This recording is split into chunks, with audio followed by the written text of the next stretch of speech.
Thank you.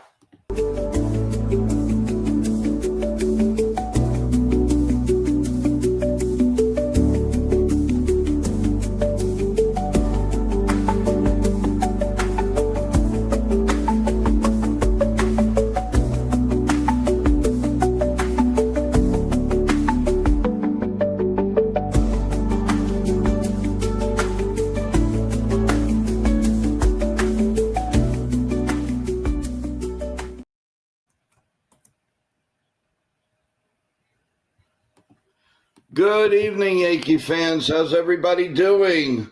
Welcome to the play-by-play of the Mariners versus the Astros.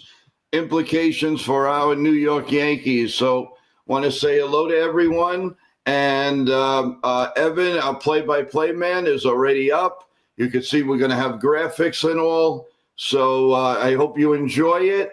And don't forget to press the like button and, of course, subscribe, guys. And then after all this, after the Yankee game, we will definitely have the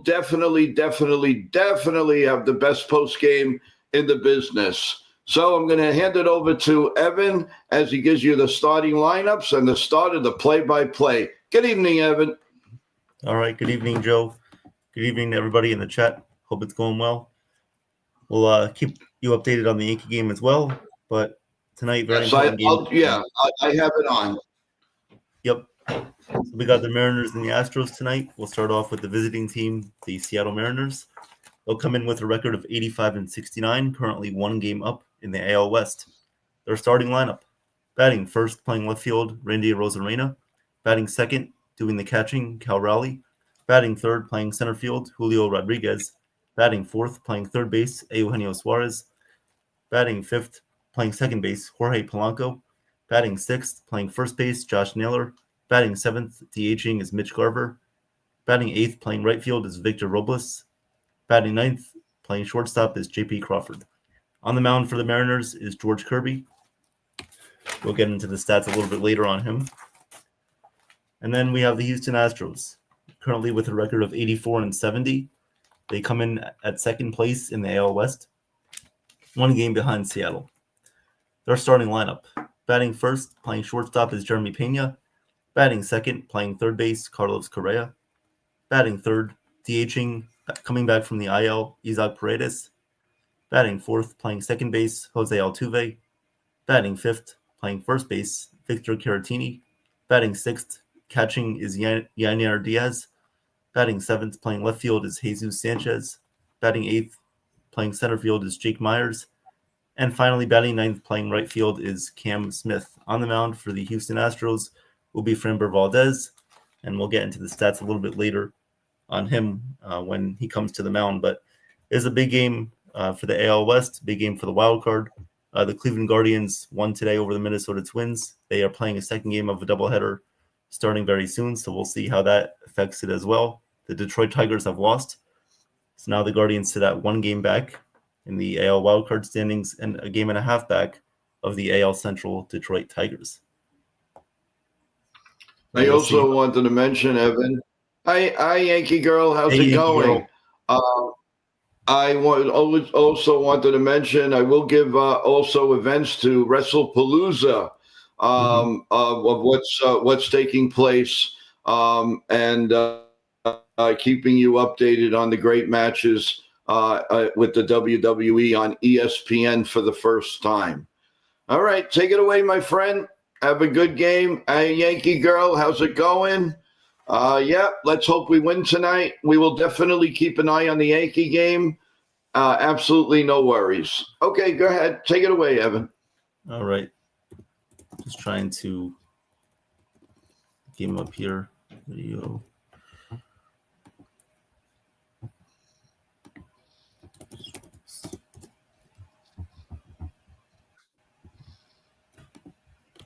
Okay. Problem with my MLB game day real quick, so just getting the game up on Prime. All right. Yep.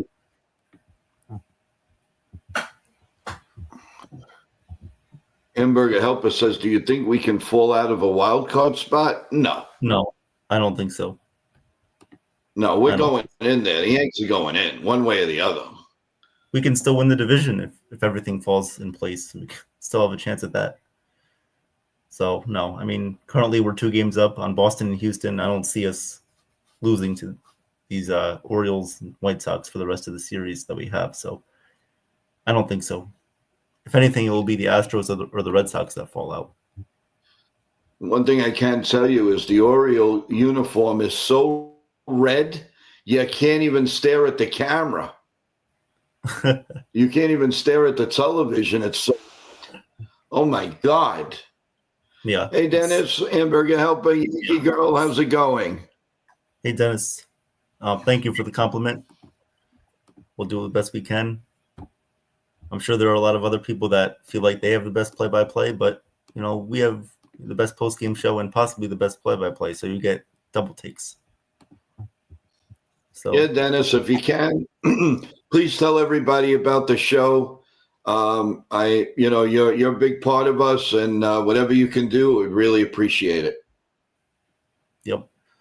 So currently they're showing the stats here for the Astros. Their big 3, Jeremy Pena, Altuve, and Valdez, especially at home this year.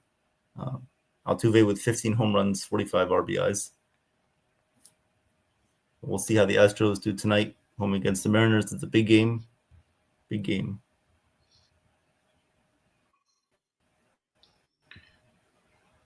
And WrestlePalooza is about to get on. They're going. ESPN had a great intro to it. It was really, really, really good. Is this the first time they're having a WrestleMania event on ESPN? Yes. Well, hopefully it's still the same way it is when it's on the other channels. Did you have to still subscribe or pay anything to watch? As long as you're with the tier with whatever cable company you are, you get it for free.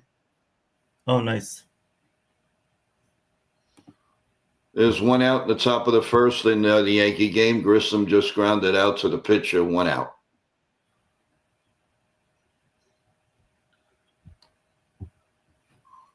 So luckily this game is not on Fox, so it's good. What happened? Luckily this game, the Astros-Mariners game, is not on Fox, so we don't have to watch a bunch of commercials. Yeah, really. First pitch coming up in about 1 minute. Now, one thing I'm looking for is Go ahead. The one thing I'm looking for in this game is to see how the Astros attack Cal Raleigh. I mean, the Astros, they have pretty good numbers when facing Cal Raleigh, their pitching staff, but today against Valdez, he's has a high OPS, and we'll see if Valdez tries to work around him. Cal will be hitting from the right side, so we'll see how he does there. I think he's better from the left, so we'll see how Valdez attacks him.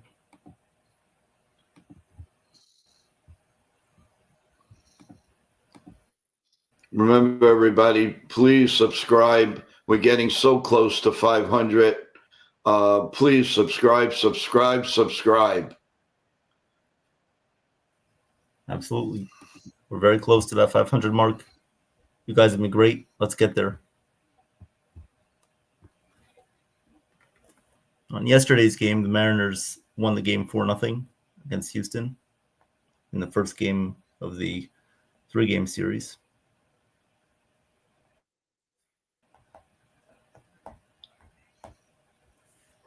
Want to give a shout out to Ken, the Ugly Truth, who right now is doing the play-by-play of the Yankees Orioles game on his channel, The Ugly Truth,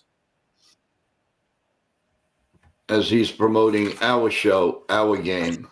So thank you, Ken, for that. Yep.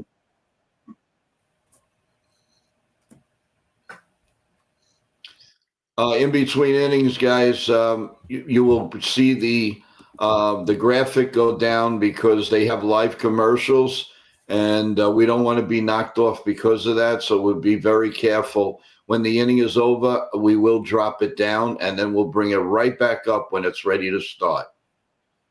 Thank you. 2 outs in the top of the first for the Yankee game.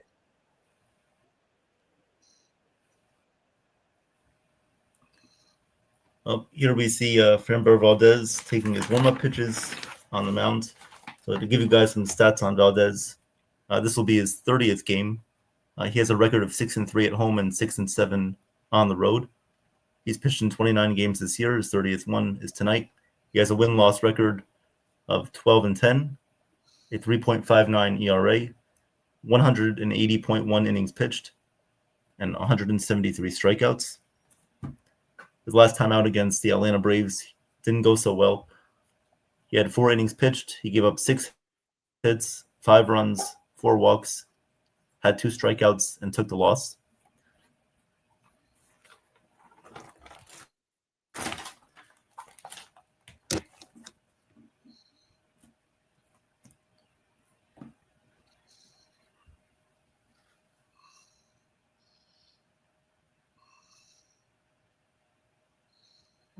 And Valdez always has been a mainstay in the Astros rotation. Always their either number 1, number 2 starter.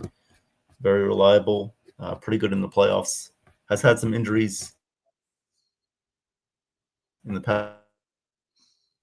past, but this year he's been mainly consistent, hasn't missed too much time, and is trying to have a good outing tonight.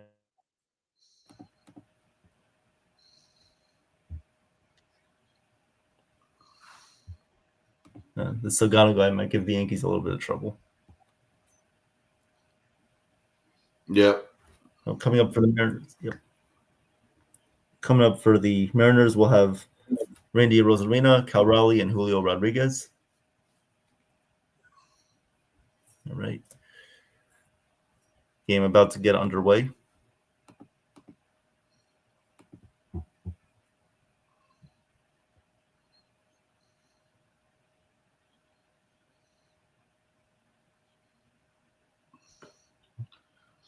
By the way, everyone, Aaron Judge is up there. It's the game is lagging. This pitcher takes forever to throw the ball.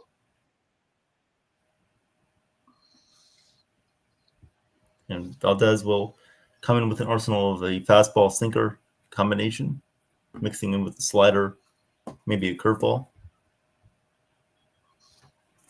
Well, here he is. Nice. A little bit behind.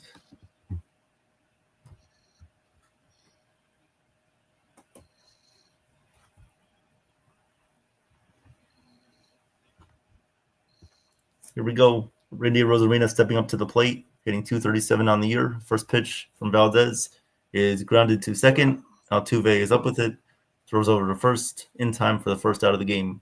1 pitch, 1 out.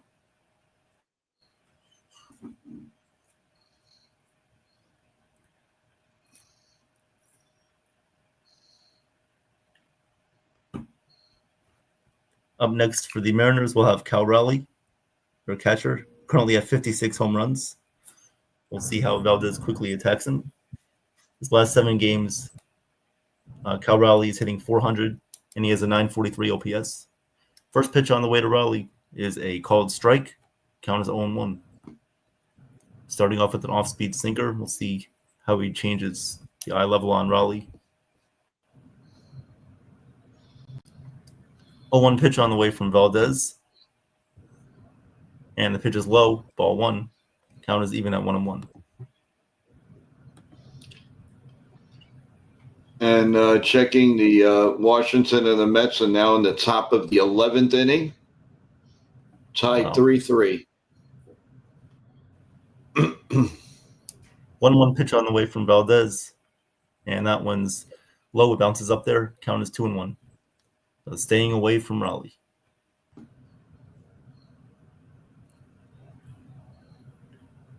Cal Raleigh has the 4th highest slugging percentage against fastballs this year with a .642 slugging percentage. Here comes the pitch on the way from Valdez, and that one is low. Count is 3-1.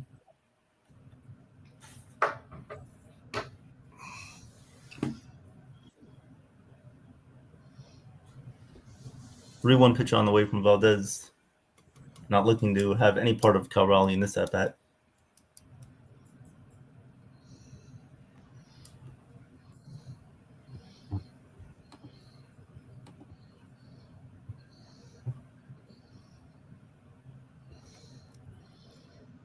Three-one pitch on the way.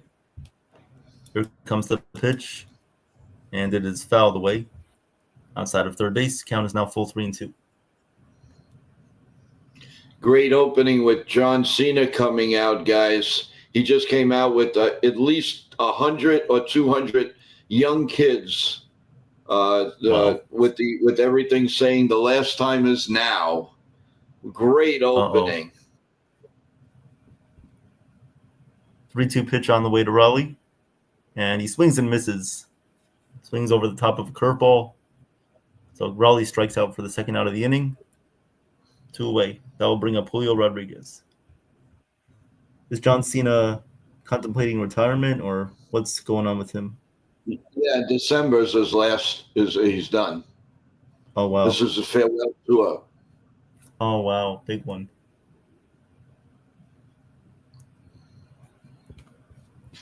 John Cena always will be one of the best wrestlers out there. Oh yeah.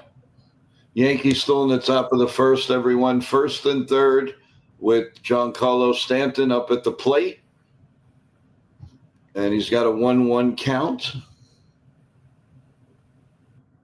This pitch is as slow as molasses. What's up, Nathan? How's your event going? At least they're working him a little bit. 23 pitches in the first. Yeah. Up to bat now is Julio Rodriguez, Mariners center fielder, hitting .269 on the year. And Valdez is twice as slow as Logano is. First pitch on the way to Rodriguez from Valdez is inside, ball 1. Count is 1-0.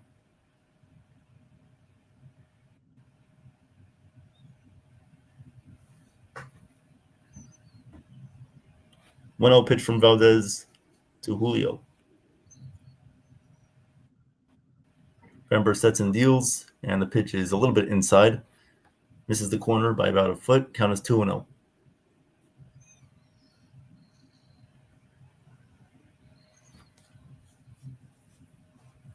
And Giancarlo Stanton, a 3-run homer. Let's go. Pitch is fouled away by Rodriguez. Count is now 2-1. Oh, wow. He barely just got enough of that one, Joe.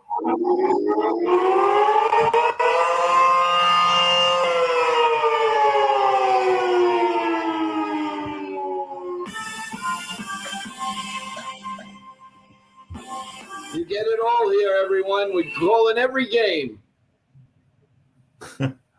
Great start for the Yankees. 2-1, now 3-1 count on Julio Rodriguez, hitting .269.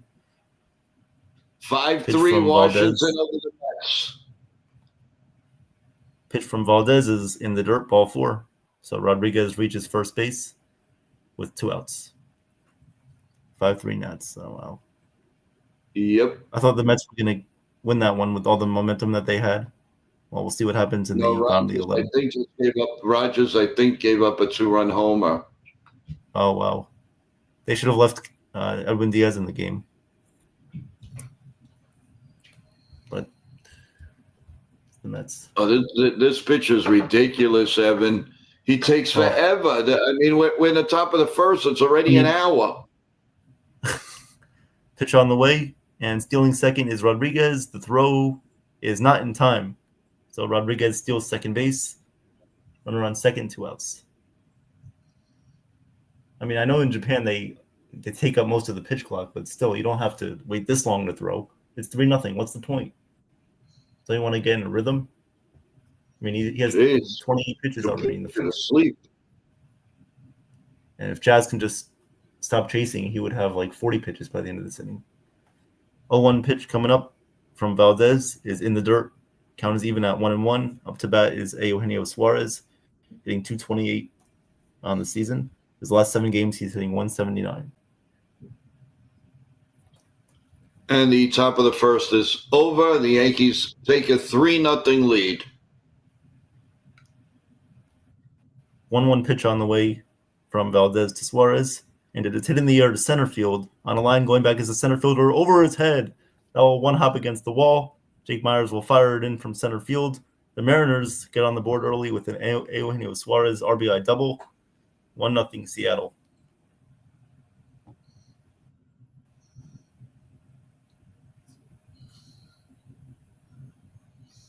And Valdez used a changeup there. He got too much of the plate, and Suarez didn't try to do too much, hit it to center field where it was pitched, and drove in the first run of the game. Now, since they traded for Suarez and Naylor, their offense has been much better. I guess it's commercial, yeah. I got to find a way to get this on MLB Game Day. I don't know why it wasn't working before. It's too far behind. Yeah. Pitch on the way to Blanco is grounded to second. Altuve is right there. He'll field and fire to the first baseman Carantini in time for the final out of the inning. But the Mariners get on the board with a 1-0 lead from an Eugenio Suarez RBI double. Go to the bottom of the first inning. 1-0 Seattle. Let's do a little advertisement read, shall we? Hey fans, make your Disney dream come true. As a trusted Disney vacation planner, Lauren will help you plan an unforgettable vacation tailored to your family needs and budget. Contact Lauren today at elnegravo@mickeytravels.com or call 1-609-491-3416. You'll be glad you did. Tell Lauren that NY Yankee Mania sent you. So, of course, thank you to Lauren. Thank you to Disney. Great show last night between Joe and Lauren. A lot of fun to watch. A lot of good questions asked. So, it's awesome. Yeah, she's had a nice response from our show, and thank you, everyone. I want to give you a quick update as far as Lesnar and John Cena. Lesnar's having his way with Cena. He's absolutely mauling him right now. Absolutely, just picking him up like he's a little thing of candy. Wow. Oh man, Cena will come back. Yeah, we hope so. I have a feeling though that Lesnar's going to win on a technicality or something. Going to lead into the Christmas and New Year's bye-bye show for him.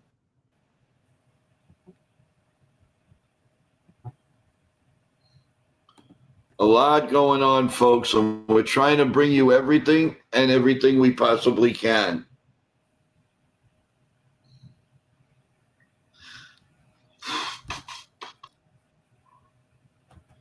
The Mets have one out in the bottom of the 11th with still the man on second. Mullins, I believe, the big disappointment, he just struck out. And Lindor is up. So they have the guys they want, Lindor and I guess Soto next.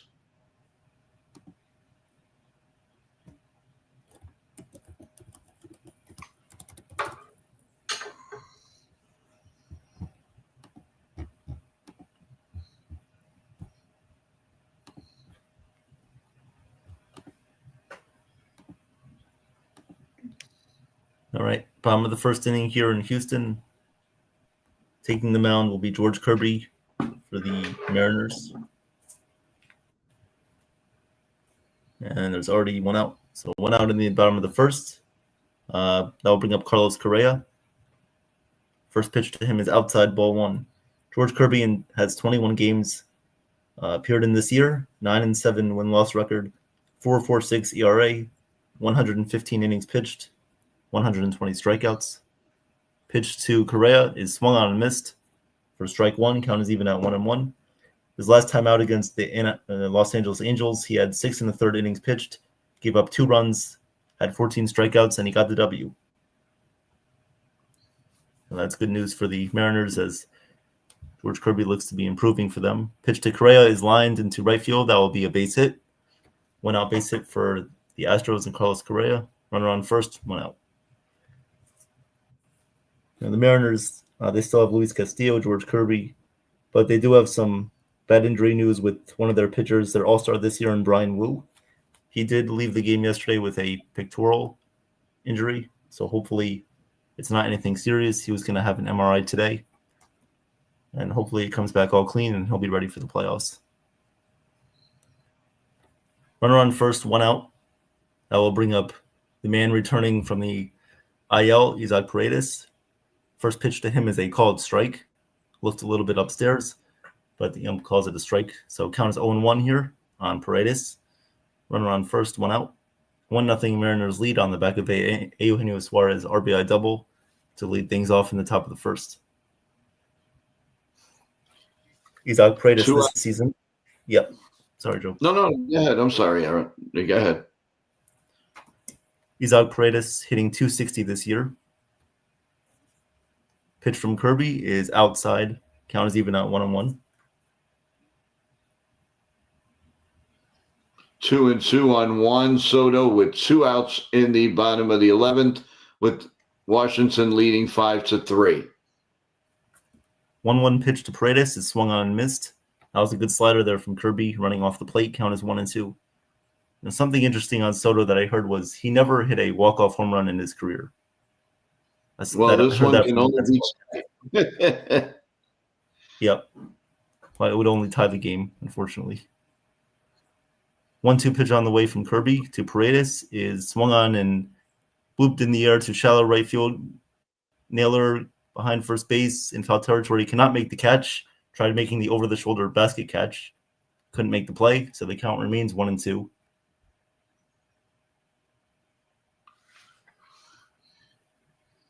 Lesnar just delivered 2 F-bombs in a row. F5 bombs.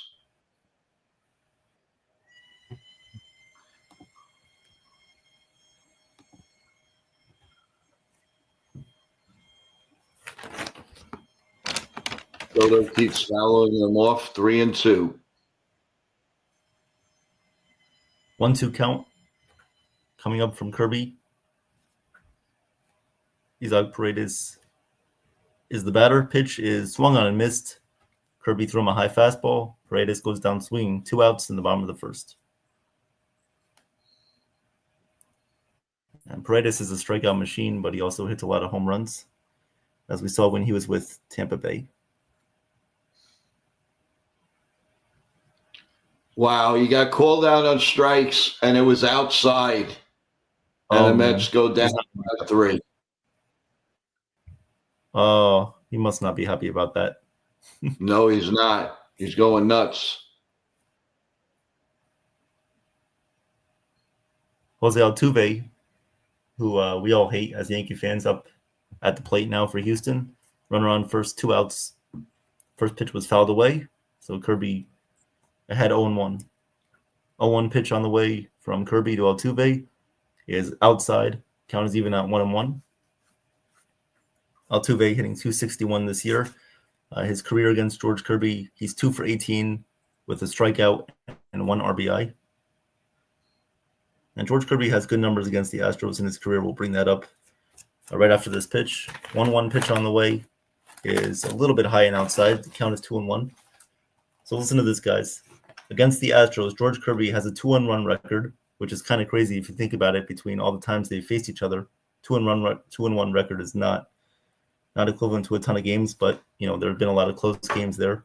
He has an ERA of 2.44 and 41 strikeouts. 2-1 pitch on the way to Altuve is hit by the shortstop. That will be off the glove of J.P. Crawford into center field. Stopping at second base is Jeremy Pena. Carlos Correa stopping at second base. So runners on first and second for the Astros in the bottom of the first inning with 2 outs. Good attempt by J.P. Crawford, but could not come up with it. Carlos Correa stops at second. Altuve at first. That will bring up Victor Caratini, the Astros first baseman, who was hitting .264 with 11 home runs, 44 RBIs, hitting .361 against Seattle. First pitch on the way from Kirby, his 14th pitch of the night, is a little bit low, ball 1.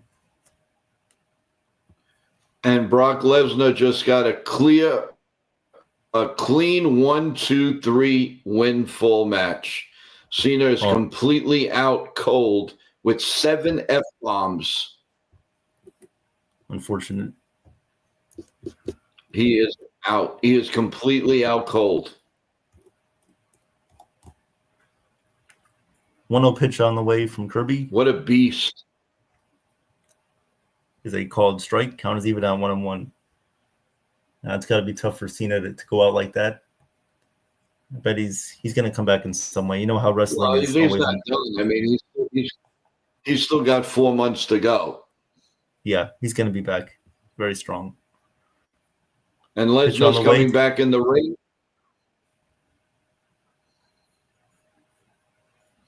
Fouled away, counted now 1-2. Lesnar just came back in the ring, picked up the referee, F5 bombed the referee, and he's F5 bombing Cena again. He's absolutely a lunatic. And 1-2 kids pitch are on the way from Kirby. Crying in the stands. Unbelievable. Oh, no. Don't want to upset the kids. Pitch is high, 2-2. They're all they're crying in the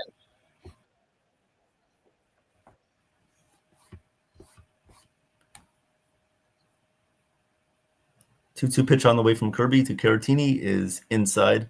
Count is now full, 3-2. Runners will be off first and second.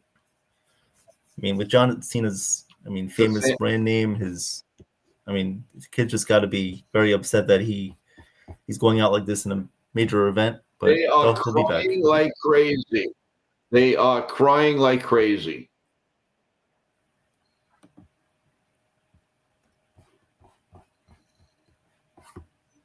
Three-two pitch coming up from Kirby to Caratini. Runners on first and second, 2 outs in the bottom of the first.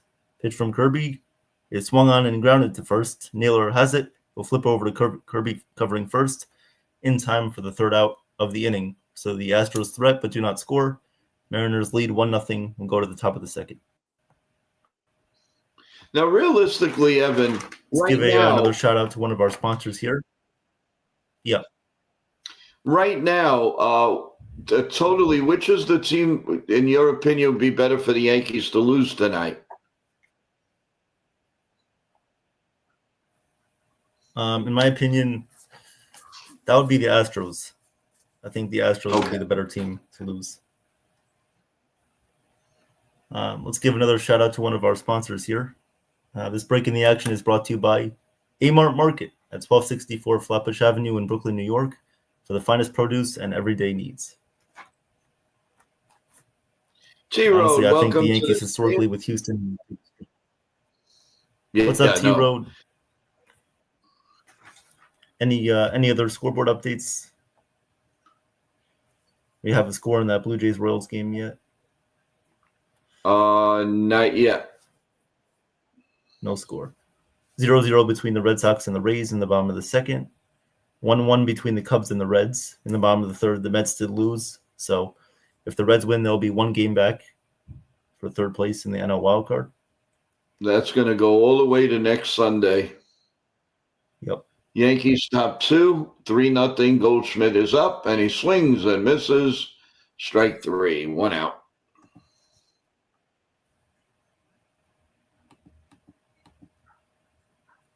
Thanks, D-Road, for that update. Yeah, we're trying to give you as many games and Wrestling Palooza, everything all at once. We're doing everything we can to satisfy each and every one of you. Yes, we thank you, T-Road.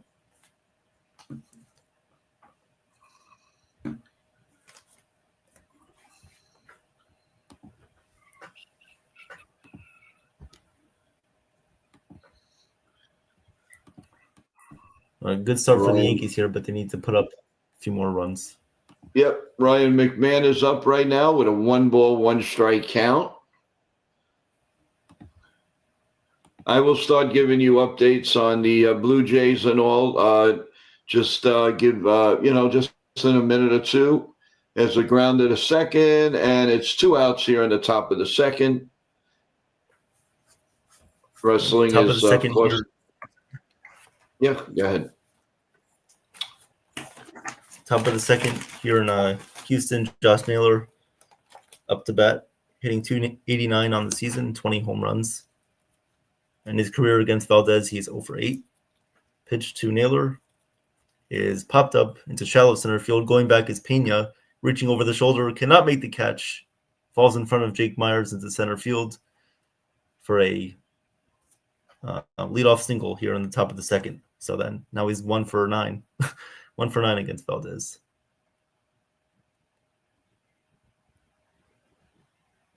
So runner at first, nobody out here for Seattle in their top of the second inning. That'll bring up Jorge Polanco. Mitch Garver. Mitch Garver batting now, their DH, hitting .207. Hasn't appeared in a ton of games this season. Pitch on the way to Garver is inside, ball 1.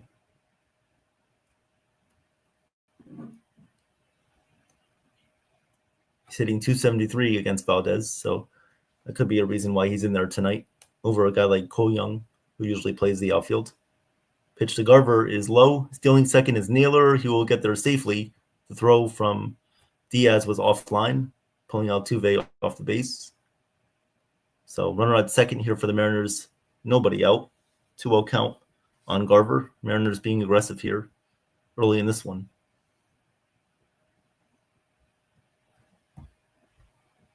Even Josh Naylor can steal bases. That's a wild sight to see. Wow, 28 stolen bases this year, 17 for 17. That's crazy. Really crazy to think about. Mitch Garver, 2-0 count. Pitch from Valdez is a called strike 1. Count is now 2-1.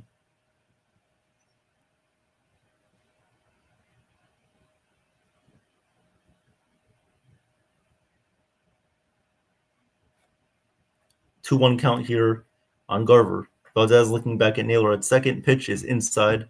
Count is now 3-1 on Garver. And you know Valdez starts to lose command when he misses inside or outside with his off-speed pitches. You might want to go back to a fastball to get more of a rhythm here. 3-1 pitch on the way. And that is a called strike 2. So 3-2 pitch coming up here on Garver.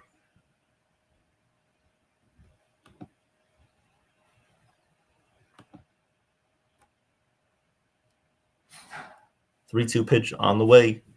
Naylor at second. And Valdez will step off, look back Naylor at second base. So we'll do the 3-2 momentarily. I think everybody in the series can feel the intensity rising between these two teams battling it out in the AL West. It's been a close race all year.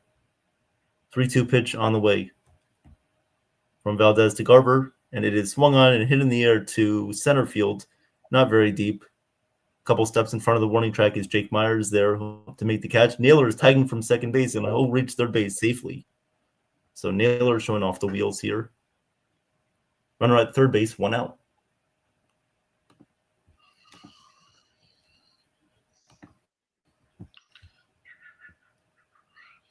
Top third, Red Sox. Seattle's aggression here.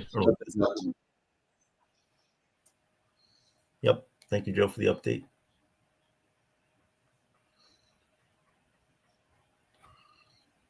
Victor Robles up to bat now for the Mariners, hitting .266. Has appeared in 27 games this year with Seattle. First pitch on the way to him is hit on a line, foul down the third base line. Count is 0-1. If I was Valdez, I would be a little bit careful here. Because Robles against lefties is a very good hitter. So we'll see what happens. Probably hit it hard somewhere. But the main idea is to hit it into the outfield. Try to get Naylor in from third base. Here comes the pitch. And that one is hit in the air deep to left field, going back right near the wall. To make the catch there is Jesus Sanchez, deep enough for Naylor to score. He'll tag from third. and the Mariners have a 2-0 lead. So Josh Naylor getting on base with a single, then he steals second base, gets to third base from a sac fly by Garver, and now another sac fly by Robles.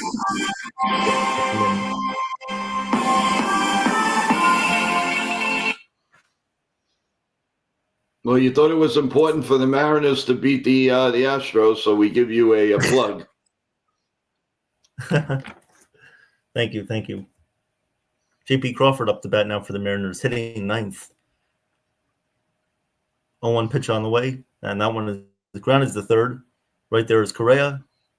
He throws over in time to get Crawford at first base, so that will end the top of the second inning.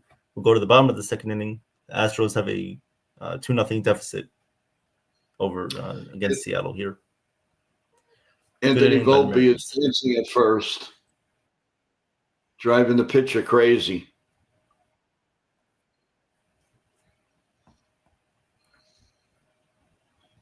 And Grissom lines one in the right field for a hit. There we go. First and third for the Yanks. 2 outs here in bottom 2. Yeah, that's why Volpe has to get on base, get in the pitcher's head. That's why he's got to bat ninth. He is, batting ninth tonight. Which I don't know why they don't just leave him there consistently.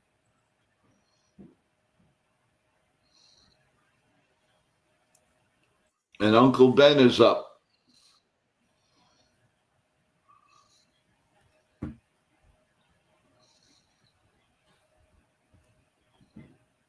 Let's go, Benny. 1 ball and no strikes. First and third. Grissom faked going, and he stopped, and he went back to first.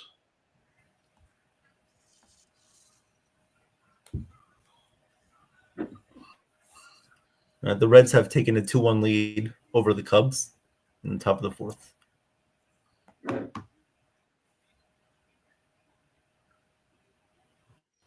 Two and 0 on Ben Rice.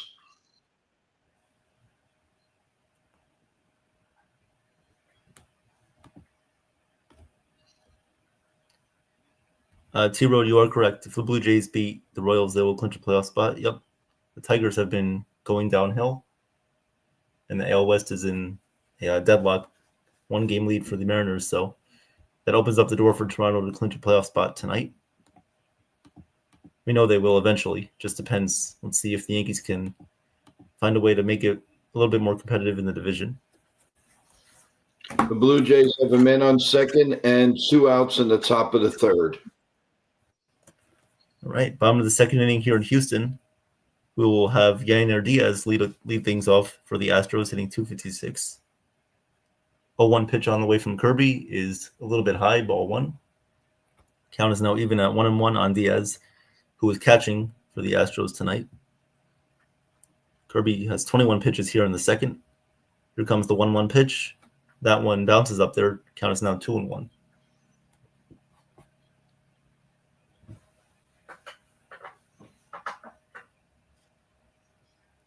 One pitch on the way from Kirby to Diaz. Here's the pitch, and it is hit in the air, foul. Count is now even at 2-2. Or as Ken says, deuces. How do you do? How do you do? How do you do? How do you do, Chef Nick? Oh, wait, he's not here. Oh, that's right. 2-2 pitch on the way from Kirby to Diaz. Sets and deals, and it is swung on and a hit foul again, so we'll do the 2-2 again.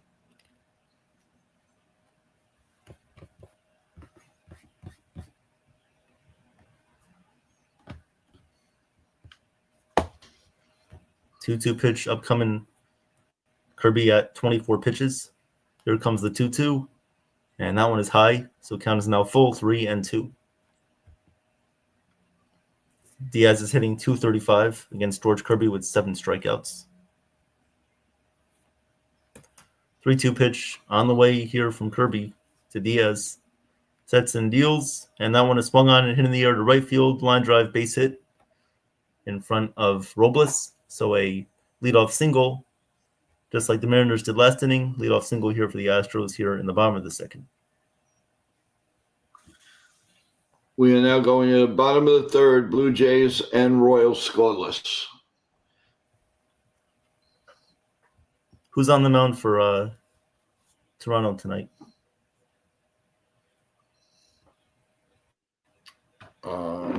Check. Toronto has Bibby. Okay.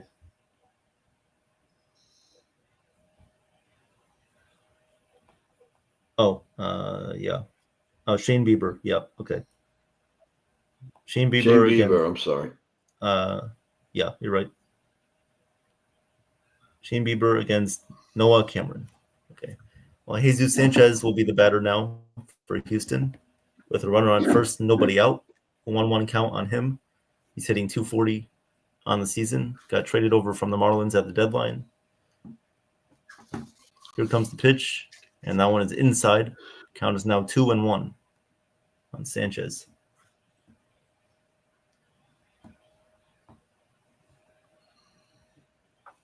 Remember, everyone, the conclusion of the games, we will have our post-game show right here on NY Yankee Mania. So stay tuned. Pitch to Sanchez is hit foul behind the plate. Count is now even at 2-2. T-Road, you got all three games. All three games. Wow. It's kind of like what Joe's going on right now. Same thing with me too. I got the Yankee game and I got this game on. 2-2 pitch is fouled away again. So we will see Kirby deal the 2-2 once more. Well, I got three games and wrestling at the same time. And boy, oh boy, they take a long time with the entrances for the Usos right now. Crazy. And I got a feeling there's going to be a turn today. Is it Jimmy and Jey Uso? Yep. I got a feeling that Jey Uso is going to turn a heel tonight. Oh. 2-2 pitch on the way from Kirby is swung on and missed for strike 3. So Kirby gets his second strikeout of the night. One away here in the second.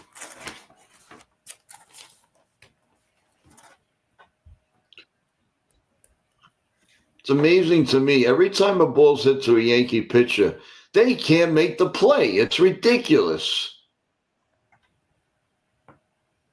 Yeah, it's only Max Fried can make those plays, but nobody else. Yeah, go ahead. Yep. Up to bat now is Jake Myers for the Astros. Runner at first, 1 out. 1-0 count on Myers. Kirby about to deal with a 1-0 pitch. Pitch to Myers is high, ball 2. Count is 2-0. Yankees bottom 2, man on first, and now 1 out. The Yankee pitchers need some fielding practice. Come on. And this is how you lose games. It's on the way to Myers. Is outside, 3-0. 3-0 on Myers. All right. Went out there for Rodon. Red Sox take a 1-0 lead, bottom of the third. 3-0 pitch is a called strike. Count is 3-1. And the bottom of the third is over with Kansas City and Toronto. So we're going top 4 with goose eggs. Thank you, everyone, for starting to join us. We really appreciate it. As you can see, we're giving you the play-by-play and all kinds of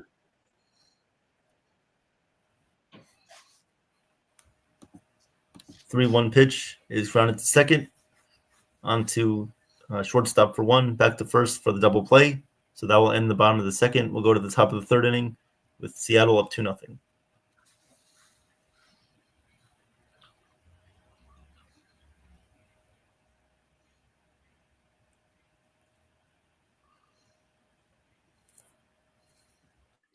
LA Knight is the referee for this tag team match. Oh, good to see Rodon got 2 quick outs after that mistake. Yeah. Matter.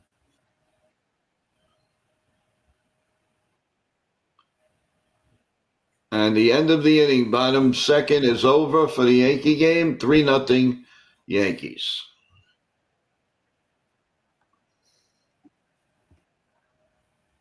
Good job, Rodon. In the beginning of the season, he would probably struggle to get out of the inning, but I feel like now he has more of a better mental landscape on his outings, so doing a better job with that, not allowing the big hit. So good job bouncing back.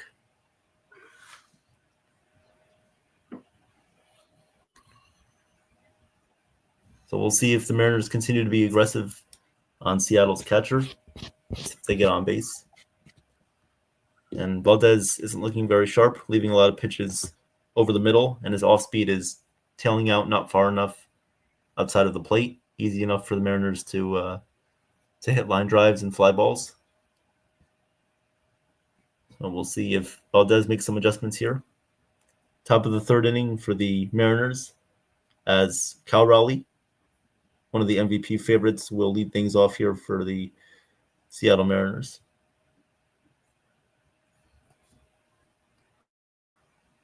We see Seattle leads the league in home runs by an away team this year with 131 home runs. Right behind them are the Yankees with 130 home runs. That's a lot of home runs. I think the Yankees lead the majors in home runs.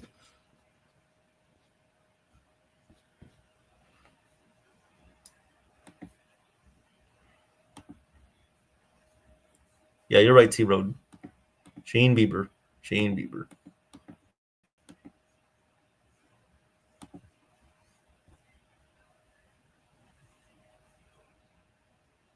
Randy Rosarena up to bat for the Mariners. First pitch to him is a called strike. Count is 0-1. Rosarena is 0 for 1 on the day. Here comes the pitch, and that one is low. Count is even at 1-1.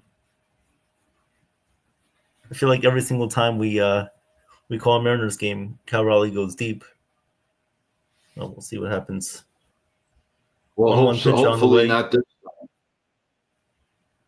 1-1 pitch on the way, and that one is grounded to second base. Altuve has it, throws over to first. 1 out. 1 out in the top of the third. A great tag team match going on right now with the Usos against Braun Breaker and Bronson Reed. And they're fighting it out outside the ring, and they're getting things from under the ring right now, like a nice big chair.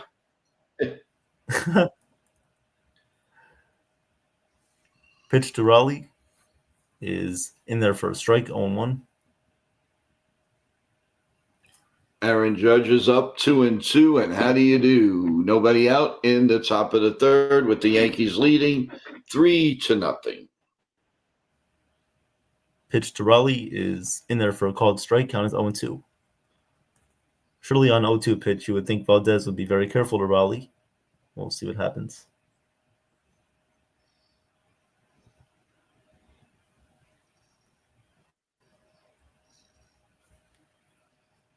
(0-2) pitch on the way from Valdez. 2-0 Mariners lead. Here comes the pitch. That one is hit in the air to deep right center field. Going back at the warning track at the wall. Goodbye. Home run number 57 for Cal Raleigh. And the Mariners lead 3-0. Well, there's the home run. There is the home run that Cal Raleigh always hits when we call every the time game. We call the game. Always. He must love us. I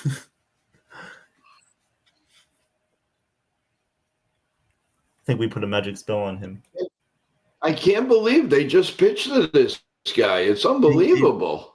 I mean, another sinker that just stays out right in front of the plate. No movement. And, Cal Raleigh has developed into an all-around good hitter. He just drives it in the air to right center field. Well, and I don't care what anybody says, but he's the MVP guy. I don't care. He really is becoming an amazing player.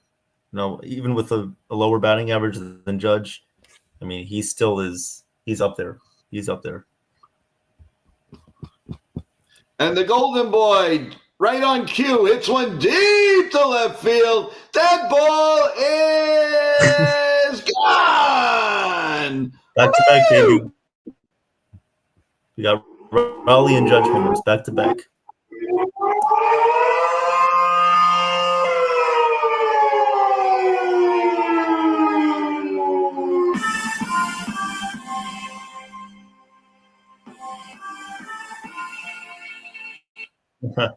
Where else are we going to find it? Raleigh and Judge hit back-to-back homers.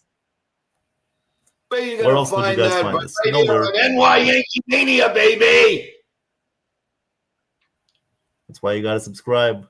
6 subscribers away from 500. Let's get there. Thank you to all the Mariners Astros fans watching us from Twitter, YouTube, emails. Thank you. We appreciate it. 2 outs in the top of the third inning. Valdez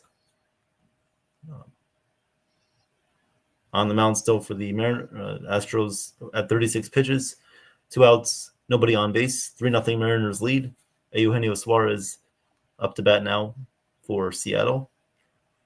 1-0 pitch on the way is fouled off. Count is now even at 1-1.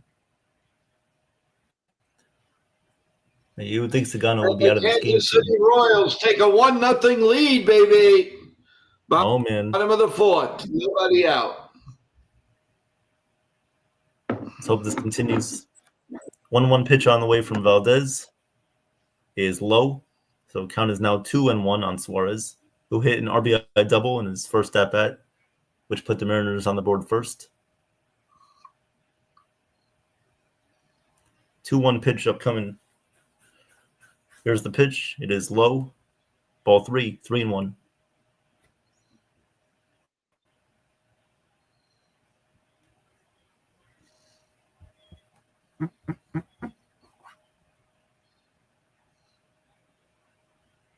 Three-one pitch on the way from Valdez, and that one is in there for a called strike. Count is now full at 3-2.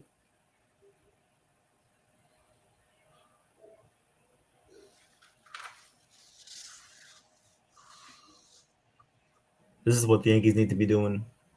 This is what they need to be. 3-2 pitch on the way. Too bad they didn't win it last night. Yeah. 3-2 pitch on the way is inside, ball 4. So runner at first base, 2 outs for Seattle in the top of the third. 2-0 Kansas City. Another home run. Thank you, T-Road. Do.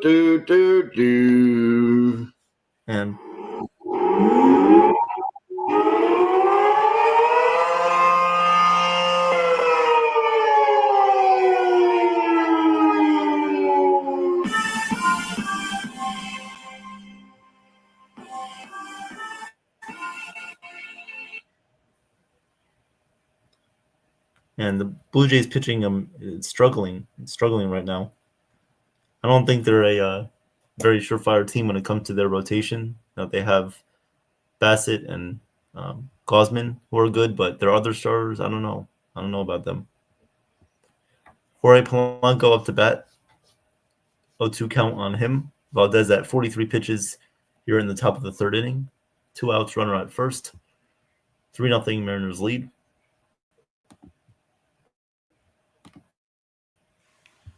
And Giancarlo Stanton just 0-2 walks, pitch on the way from Valdez to Polanco.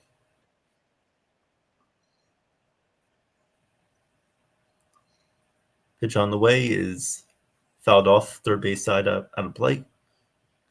Count remains 0-2.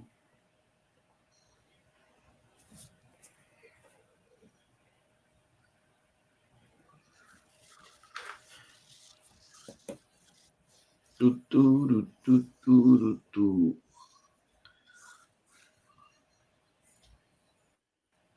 0-2 pitch on the way. Valdez looks back Suarez at first. Pickoff attempt. Do the 0-2 coming up.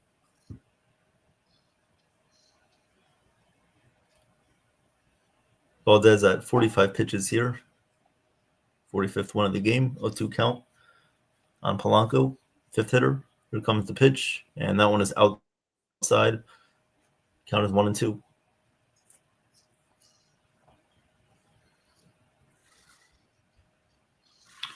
2 outs on the top of the third with the Yankees.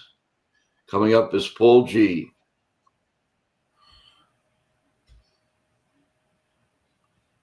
Pitch on the way to Polanco is hit in the air to center field. Jake Myers coming in a couple of steps will make the catch. That will end the top of the third. We'll go to the bottom of the third inning. Mariners 3-0 lead. Let's give another shout out to one of our sponsors here. This break in the action is brought to you by Page Laundromat. Under new management, friendly staff at 240 Page Avenue at Staten Island, New York.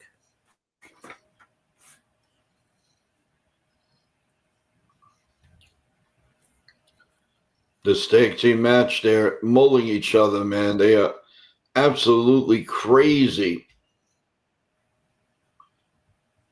So far, LA Knight is calling it down the middle, but I still believe my prediction is he's going to turn on the Usos, and he's going to turn and go join Paul Heyman. Hmm.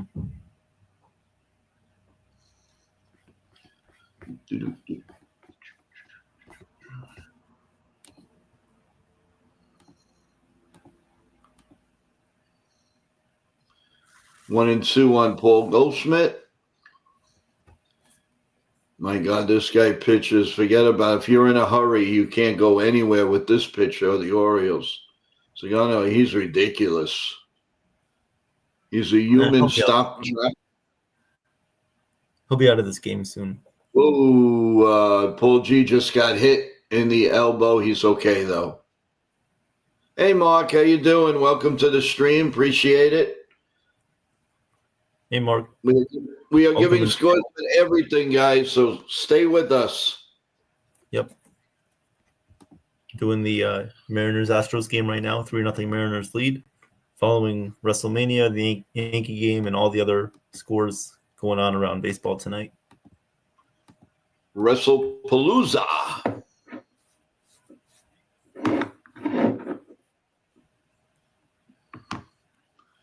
And there's breaking the action in the Yankee game with the coach coming out, the pitching coach. Well, the tables are in the ring now. Oh, this is crazy, guys. Oh, boy.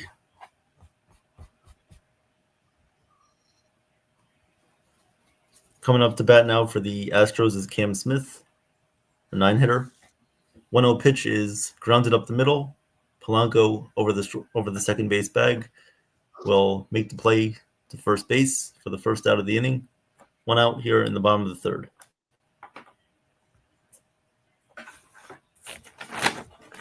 They just set up the table by the turnbuckle. And Braun Breaker is ready to pounce. Jey Uso gets up and gives 2 big kicks to Breaker. And now the Strowman out. Oh, man, they're going cuckoo.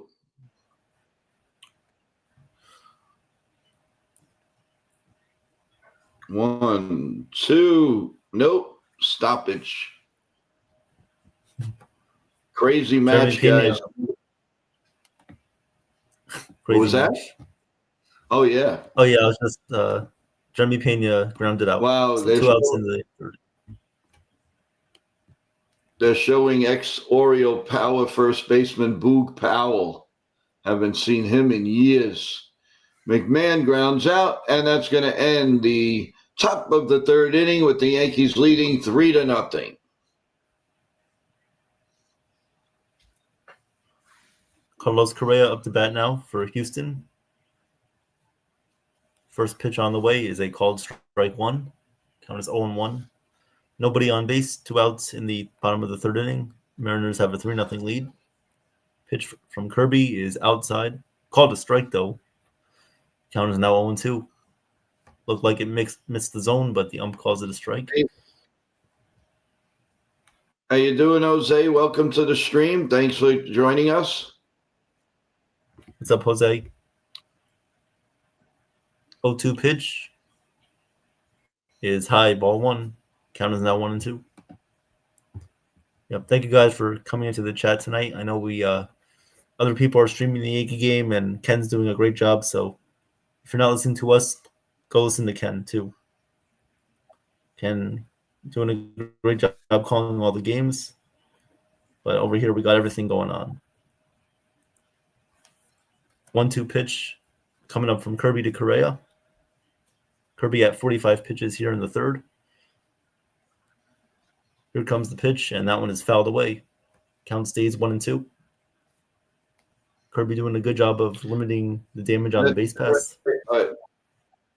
That's right, Jose. I did make a mistake. It is 4-0 Yankees with Judge's bomb. Thank you. Yep. 49 home runs for Judge. Now 8 behind Cal Raleigh because Cal Raleigh hit another home run tonight. Pitch on the way to Correa is fouled off. First base side out of play. Count remains 1-2.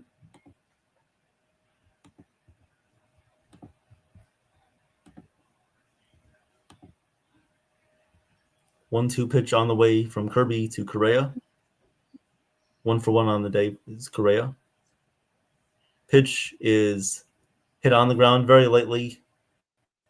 Couple of feet from home plate. Picked up by Cal Raleigh. Fires over to the first. In time for the third out of the inning. So that will end the bottom of the third inning. 3 full innings completed for George Kirby. 3-0 Seattle leads. We'll go to the fourth inning.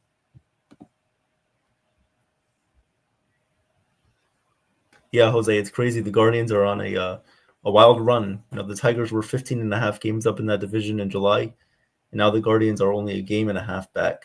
Pretty crazy. There is a no score in the Guardians Twins game in the top of the fifth. The 3-2 Cincinnati Reds lead over the Cubs. A 1-1 between the Red Sox and the Rays in the bottom of the fourth. 2-0 Kansas City over Toronto. 2-1 White Sox lead over the Padres.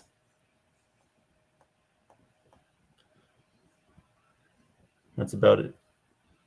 We saw the Dodgers clinch a playoff spot last night with Kershaw's final game on the mound in LA.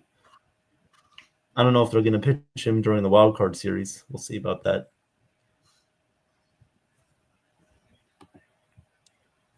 We now have blood in the Uso match on Jey Uso, and there's a 1, 2, 3 count. That's it. The Usos just lost the match. Oh.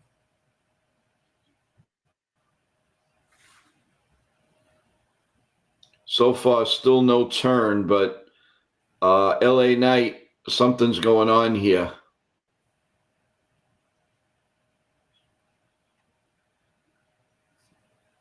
He will not raise the hand of Braun Breaker and Bronson Reed, and he walks out of the ring.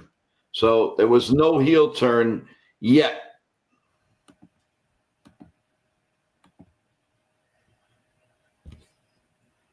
I still say they're setting that up for a big heel turn.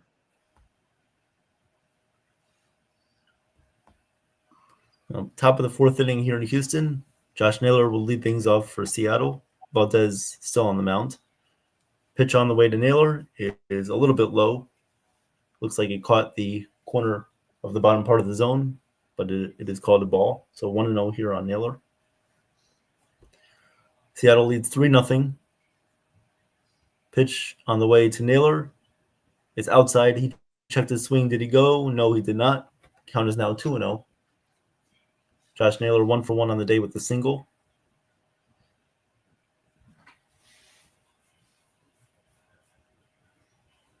2-0 pitch on the way here from Valdez. And that one is grounded to first base. Right there is Caratini. He will step on the bag for the first out of the inning. 1 out. W1980, Wolverine, why are you saying, how come you're saying the Mets are a joke? I mean, it's just one of those things. He did spend a lot of money. Cohen built the worst team money could buy. I don't know if it's the worst team. The guys they expected to have big years are not having the best of years. That's what's happening here. Yeah, I would say wait until the playoffs to make a conclusion on that. If they because they're make going it. to get in.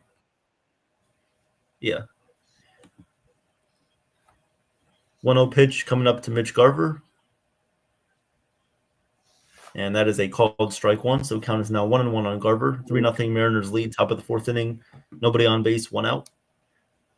Pitch to Garver is outside. Count is now 2-1. Mariners got their 3 runs in different ways. They had a Eugenio Suarez double, a sac fly by Garver, and then a home run by Cal Raleigh. 2-1 pitch on the way is low. Did he check his swing? No, he did not. So he went around. Count is now 2-2 on Garver. The Yankees are now 49-7 when Stanton and Judge hit a home run in the same game. And we're going to the top of the fourth.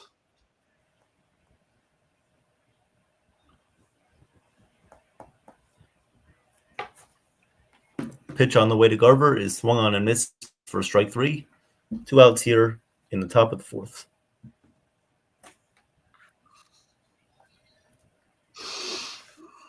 Yeah, when Judge and Stanton hit a home run in the same game, it's hard to beat the Yankees. Yeah. Pitch on the way to Robles is called strike 1. He had the sac fly back in the second inning, which scored Naylor from third. 0-1 pitch on the way is hit up the middle, base hit. Base hit for Victor Robles, so a 2-out single for the Mariners. Wolf is saying the Mets are 0-66 when they trail after 8 innings. Does that sound like a playoff team to you? Wow. I didn't realize the numbers were that bad. Wow.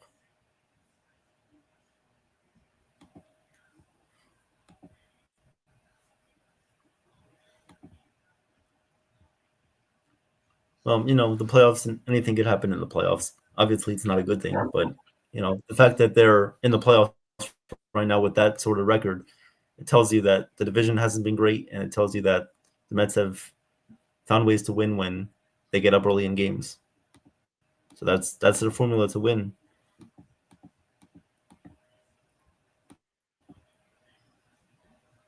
Seattle, if they win tonight, they'll be 2 games up in the AL West. 1-0 pitch coming up to J.P. Crawford, who was batting ninth for the Mariners. Pitch to Crawford is fouled away, first base side. Count is now 1-1. Yeah, I agree. I thought the Mets should have gotten another starting pitcher at the deadline. Obviously, didn't do it. Forced them to bring up a couple of their rookies. Obviously, with rookies pitching, you're going to have a couple of rough starts there. It's not going to be all sunshine and rainbows right away. Yep.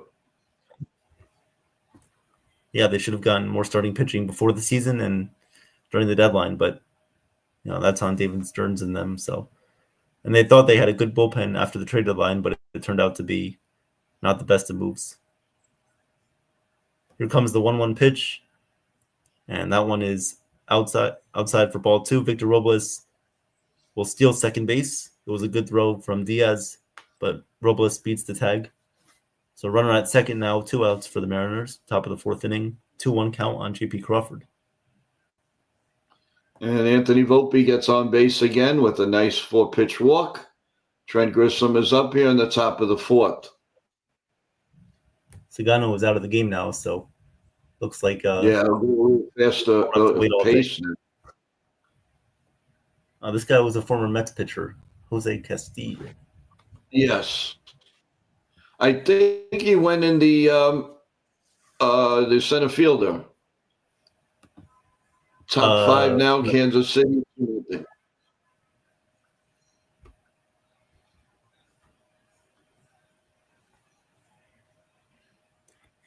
2-2 pitch coming up to J.P. Crawford. Victor Robles at second base, 2 outs in the top of the fourth. 2-2 pitch on the way from Valdez. And J.P. Crawford calls timeout, so we'll wait.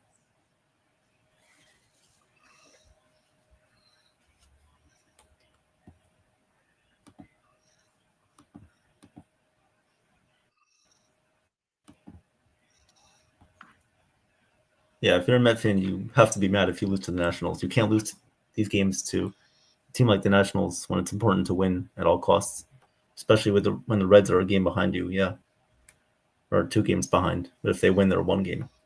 The Guardians have taken a 2-0 lead over the Minnesota Twins in the top of the 5th. 2-2 pitch on the way here from Valdez to Crawford. Runner at second, 2 outs. Here comes the pitch, and that one is in the dirt. So full count, 3-2 coming up.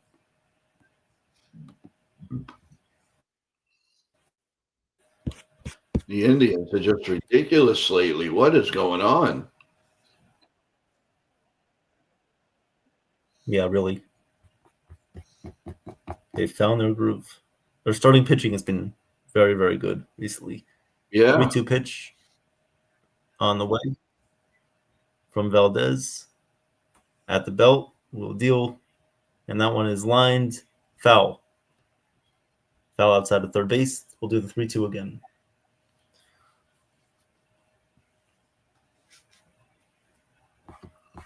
It just shows that any team that gets hot most likely will have good starting pitching. And that team can go all the way if their starting pitching carries them into the playoffs. And throughout the playoffs, we've seen it done before. That's why a team like the Mariners are scary. Good starting pitching, better offense than earlier in the year. They're a scary team. 3-2 pitch on the way from Valdez. And that one is missed for strike 3. In the top of the 4th inning. We'll go to the bottom of the 4th inning with the Mariners still leading 3-0.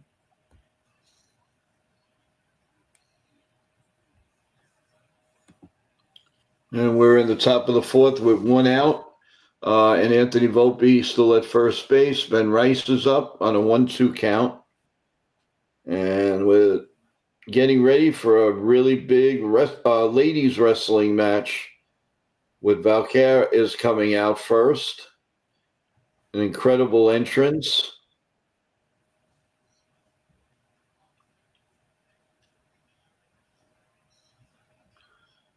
And the pitch to Ben Rice is outside, 2-2. Yep. Red Sox and Rays tied up at 1. Top of the 5th there. Royals still 2-0 over the Jays. 2-0 Guardians. 3-2 Reds lead over the Cubs in the bottom of the 6th. That's a big game for Met fans. Yep. And the Mets still have a pretty tough schedule ahead. They play the Cubs in Chicago, and they play the Marlins. And the Marlins are no easy team to beat right now. They are hot. And when And the Ben Marlins Rice, saw the Mets time, they struck out. Wolverine, you don't have to be sorry for venting. That's what we're here for. As long as we're not cursing or anything, by all means, you want to vent on your team, you can. That's what we're here for, and we'll discuss it. Yep. Let out all your frustrations. Think of us like a therapy session. Yeah, exactly. Judge 2 for 2, batting .330, 49 homers. And a little disappointing in the RBIs, though, is only 105. Yeah. I mean, he had a lot of RBIs earlier this year, and ever since he got hurt, he hasn't had a ton except for when he's hit a home run. But yeah, really. he's hit a couple sac flies too, but overall RBIs are a little bit down, but still a lot better than most of the other players.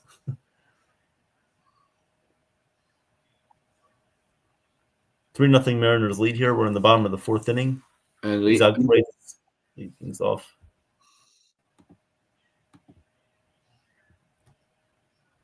EO Sky is making it. What an entrance. They're really picking this up on ESPN, I'll tell you.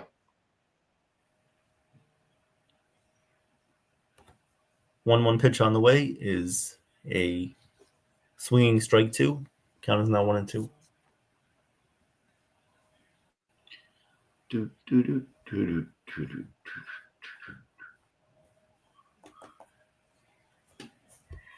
1-2 pitch on the way from Kirby is in the dirt. Count is now even at 2-2.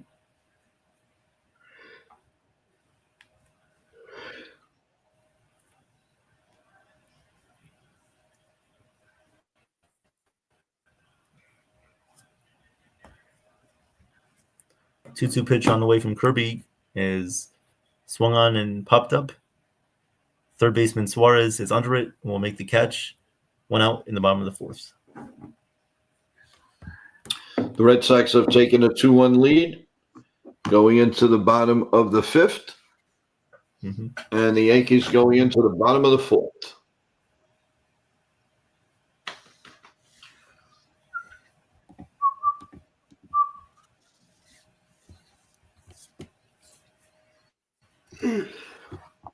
Jose Altuve up to bat now. First pitch to him is high, ball 1. 1-0. Altuve with a single, his last at bat, hitting .262 on the season. Here comes the 1-0 pitch, and that one is in there for a called strike. Count is 1-1.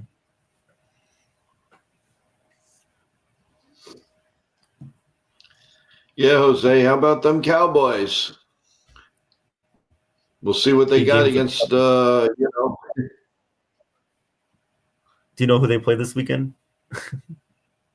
Dum. Do you know who the Cowboys play this weekend, Joe? Yeah, your team. No. You wish it was the Giants again, but no, they play the Bears in Chicago. Yeah, I know. The Giants play the Chiefs, Ken's Chiefs. 2-1 pitch to Altuve is fouled off. Count is now 2-2. And how do you do?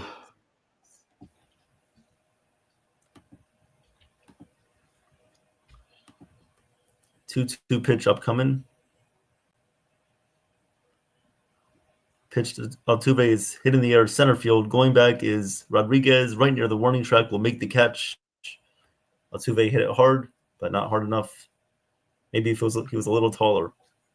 2 outs in the bottom of the fourth. Everybody here, thanks for being with us, spending a little time with play-by-play and other games and wrestling previews here. So please subscribe, everyone. If you're not subscribed, please press the like button, subscribe, and remember, we'll have a post-game show as soon as the New York Yankee game and this game is over with.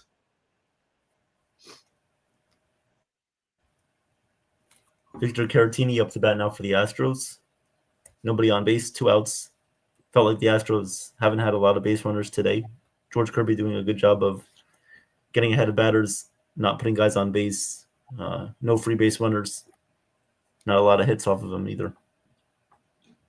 0-2 pitch on the way here from Kirby to Caratini. Here comes the pitch, and that one bounces up there. Count is now 1-2.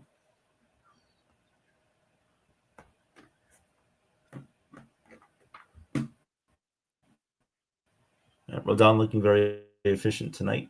Let's go keep it up. 1-2 pitch on the way here from Kirby. The pitch is fouled off, third base side. So we'll do the 1-2 again.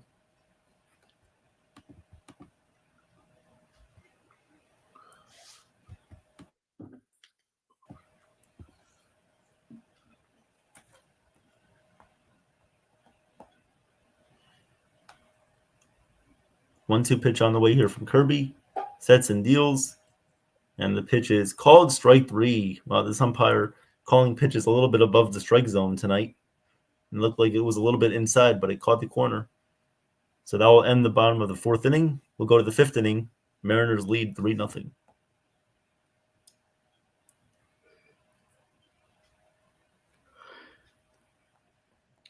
I can see why the Astros manager is a little bit upset at that call.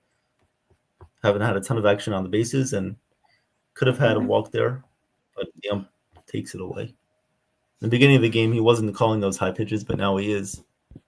So I get where the frustration lies. Yep. The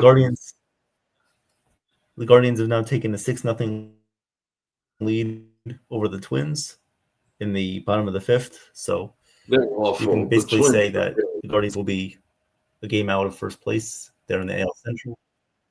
Wow. And a half game out of the third wild card spot. Reds still lead 3-2 over the Cubs. That game is going to the bottom of the seventh. Red Sox, as we mentioned, took a 2-1 lead over Tampa Bay going to the sixth.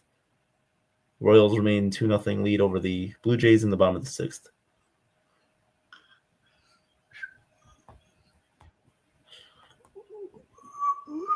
This is what's great about baseball. You have these teams that just come out of nowhere. They go on runs. Last year we saw it with the Tigers and the Mets. This year we're seeing it with the Guardians. Very quietly, too. Nobody really saw them coming. And Rodon gets out 1, 2, 3 in the bottom of the fourth. So we're going to the top of the fifth. Yankees leading 4-0. Very nice. Let's have a nice post-game show, everyone. Everybody join us as we get closer, hopefully, to first place. If it happens, great. If it's not, I'm not going to be that disappointed.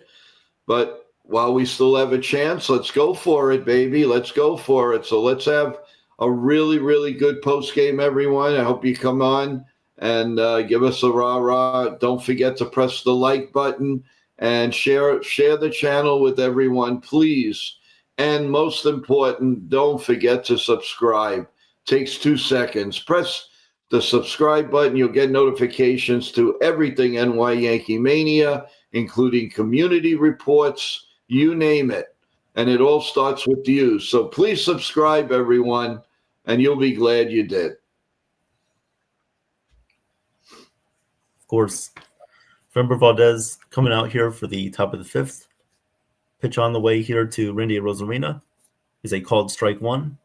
Count is 0-1. Valdez at 64 pitches. Here comes the second pitch of the at-bat. That one is grounded to second. And Altuve up with it. Throws out Arozarena for the third time tonight. I believe Arozarena has grounded out to Altuve 3 times. So 0-3 on the night. 1 out here in the top of the fifth. I mean, we just need a little bit of help from Tampa Bay. Yeah. They are using the our Nationals stadium. and the Marlins always give the Mets problems. Yes. It's always those two teams. Always. Yep. Just like kind of how the Orioles give us some trouble sometimes. Here comes Cal Raleigh, the man with the power and the man of the hour. The man with the power. Power like Brock Lesnar. Yep. The ladies' 57 home runs for Cal Raleigh. 2-0 on Bellinger here in the top of the fifth. 1-1 count on Cal Raleigh. 3-0 Mariners lead. Nobody on, 1 out. Pitch on the way is a little bit high. Ball 2. Imagine Valdez will be a lot more careful here with Cal Raleigh. More strategic pitching. 2-1 pitch on the way is down low for ball 3.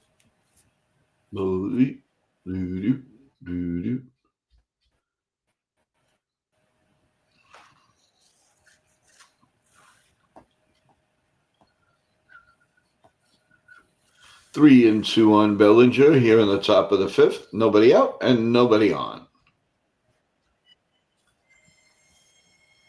3-1 pitch on Cal Raleigh. Here comes pitch from Valdez, and that one is outside. Ball 4. Cal Raleigh on with a leadoff walk.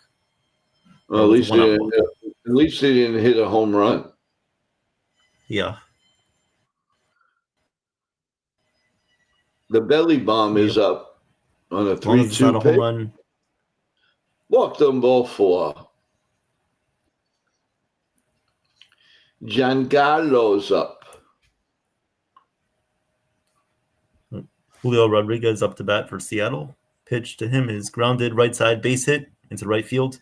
Cal Raleigh pulls into second base. Mariners have first and second with 1 out here in the fifth.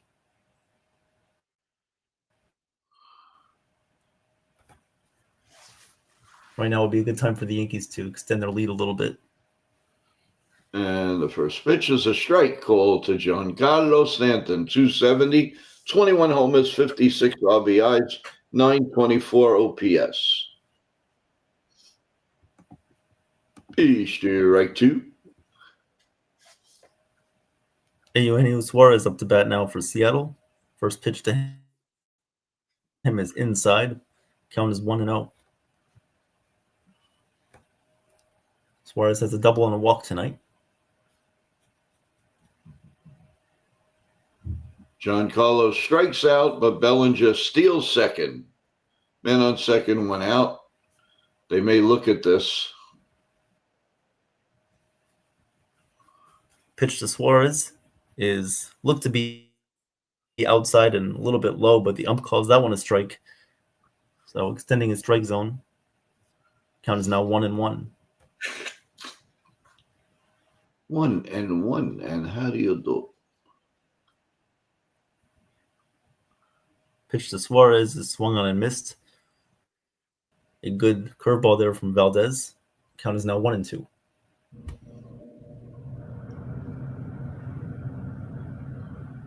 Chaz Chisholm just swung at a ridiculous pitch. Absolutely ridiculous pitch. 1-2. And Suarez lays off the changeup there. Count is now even at 2-2. 2-2. Cano is warming up in the bullpen for the Orioles.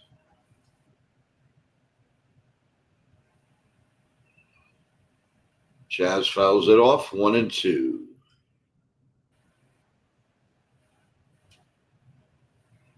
Two pitch to Suarez, and he swung and missed at a curveball, a little bit outside the zone. Got him to swing and miss for strike three.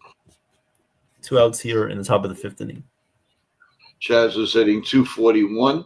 It's a ground ball, and right through the shortstop. Here comes Bellinger into score, and the Yankees now lead 5-0.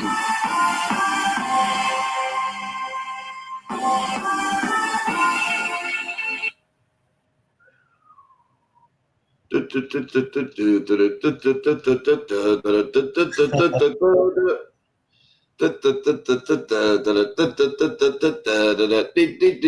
don't see that very often. What?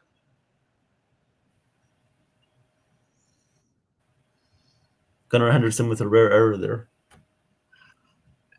Well, it was kind of a tough play going to his right, but at least keep the ball in the infield. It was kind of a hard play, though. Yeah, I know. Yeah, could have just knocked it down. Yeah. He was never going to get Jazz at first, but at least keep it in the infield.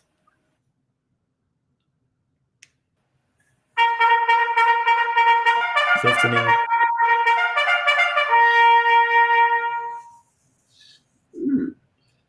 Changing pitches in the Yankees. Valdez. And pitching change here, Baltimore.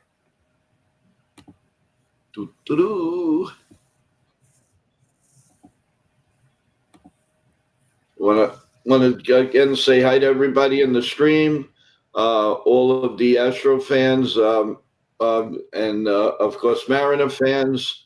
Please come in and press the like button and definitely subscribe, everyone. Come on, we're on our way to 500, and that's our giveaway. So come on, everyone, let's get up there. A few more. Looking for a big post-game show afterwards. We'll have Chef Nick on, possibly Nitin on, possibly Ken from The Ugly Truth, Evan and myself. So it's going to be the best in the business. After these games are over, everyone, come in and let's discuss it. We'll have a really, really great post-game. Of course. Thank you guys for being here. 1-1 pitch on the way here to Josh Naylor. Bases loaded now for the Mariners. 1-1 pitch is low. Count is now 2-1 on Naylor.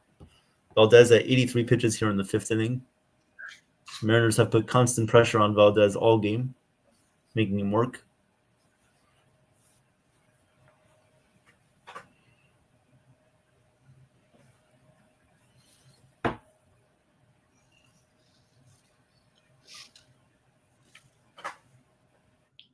2-1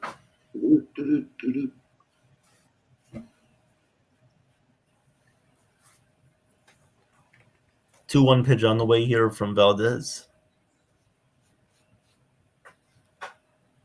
That one's fouled off. Count is now 2-2. And how do you know?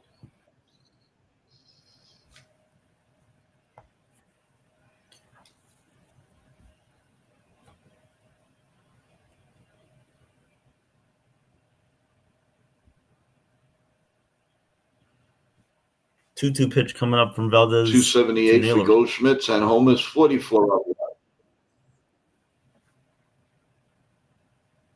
And Cano's usually their late inning guy, 8th inning, 9th inning guy with Bautista hurt. He's coming in the 5th. Guess they got to eat some innings. 2-2 pitch on the way here from Valdez. Big one in this game. Bases loaded for the Mariners. 2 outs. 2-2 count. Pitch from Valdez is low. The count will go full 3-2.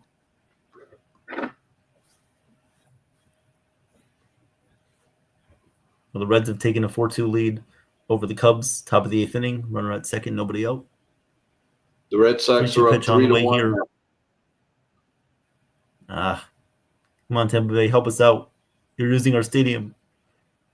Least you can do is help the Yankees out.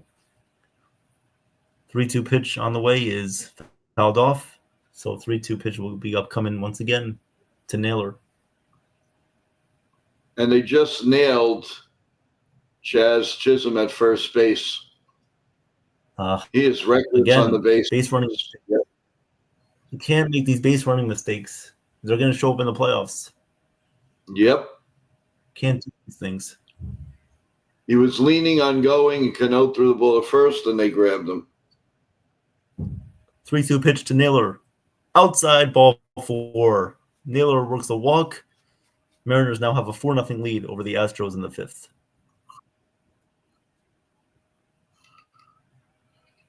Valdez.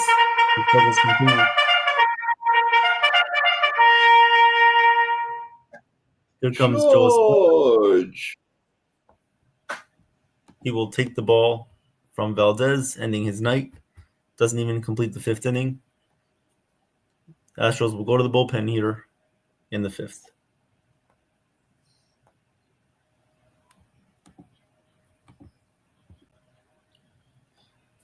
At the end of 2, the Phillies are leading the Diamondbacks 2-1. The Angels up on the Rockies 1-0, top of the 3rd. The Cardinals 2-1 up on the Brewers, bottom 5th. The Toronto Blue Jays just got a run. It's 2-1, top of the 7th, and 2 outs. The Cleveland Guardians are up 6-0 on the Twins, bottom 6. The Padres and the White Sox lead 2-1, end of 5. The Mariners, of course, what you're hearing now, are up 4-0. Going in here in the top of the 5th. The Red Sox over the Rays 3-1, bottom 6. The Marlins in Texas are tied 2-2, 6. The Cincinnati Reds lead the Cubs 4-2, top of the 8th.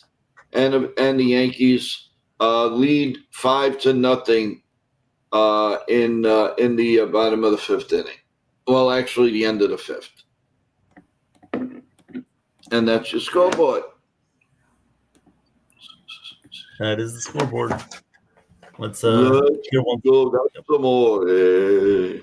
When the moon hits your eyes like a big pizza pie, that's amore. That's amore.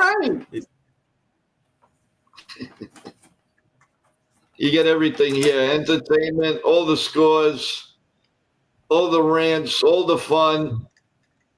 Go Mania. Let's do a quick shout out to our sponsor. Hey fans, make your Disney dream come true. As a trusted Disney Universal vacation planner, Lauren will help you plan an unforgettable vacation tailored to your family needs and budget. Contact Lauren today to @lnegreville@mickeytravels.com or call 1-609-491-3416. You'll be glad you did. Tell Lauren that NY Yankee Mania sent you. So the new pitcher for the Houston Astros is Jaden Murray. 5 games appeared this year. a 0.00 ERA, 6 2/3 innings pitched, 3 strikeouts. Replacing Valdez here in the top of the 5th. 2 outs, bases loaded still. Count is 0-1 here on Dominic Canzone, who is pinch hitting for Mitch Garver. Chris Bassett was just put on the 15-day disabled list, and he'll be he should be ready for the playoffs. Okay. That's slight good news for us. Slightly good news for us. Might be minimal good news, but it's still good news. Yeah, but you don't like winning like that. You want to win fair and square. Yeah. That's true. 0-2 pitch on the way to Canzone is fouled off. So we'll do the 0-2 once again. Mariners have a 4-0 lead in the top of the 5th.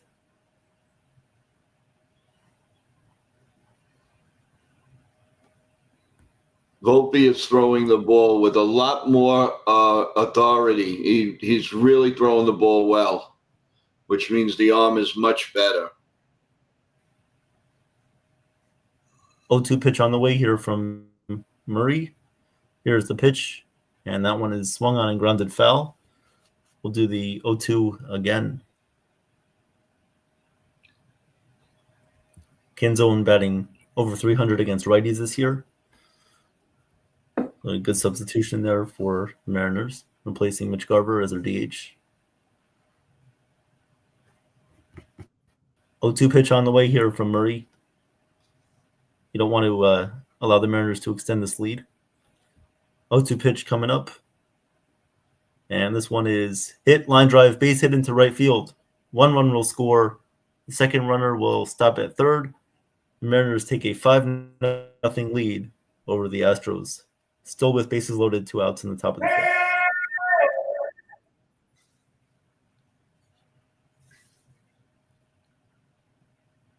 Wow. Hey, Yankee girl. What's up? Yanks are winning. Yahoo, Yahoo, Yahoo. Yes. Very excited about that. We'll be very, very excited if we get. Yeah. Nice play by Volpe. 2 outs in the bottom of the 5th. Volpe's been good defensively. Yep. Recently. He's been playing much better. His arm is better. That's why. Yep. 0-1 count here on Victor Robles, remaining in the game against the righty. Here comes the 0-1 pitch, and that one is swung on and missed, an 82-mile-per-hour sweeper. Count is 0-2. And how do you do?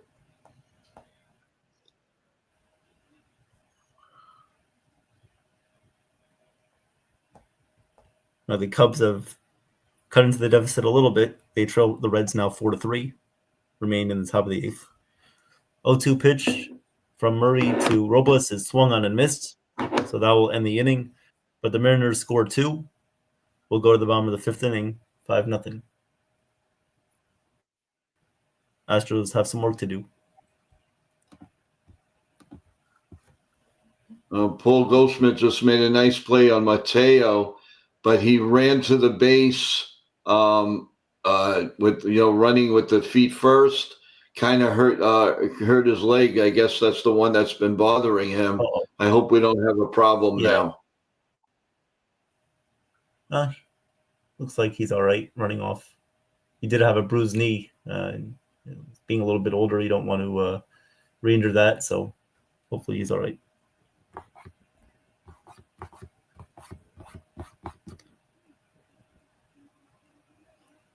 If they maybe if the Orioles go to another righty, maybe they'll put Austin Wells in the game at catcher, maybe Ben Rice at first. I could see that possibly.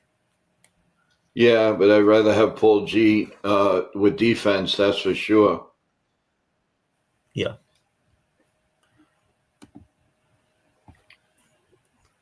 Guardians remain 6-0 lead over the Twins, top of the 7th. Reds lead 4-3 over the Cubs in the top of the 8th. Red Sox 3-1 lead over the Rays. Royals 2-1 lead over the Blue Jays, going to the bottom of the 7th. Padres and the White Sox are tied 2-2. Cardinals lead the Brewers 2-1. Angels lead the Rockies 1-0. Phillies lead the D-backs 2-1.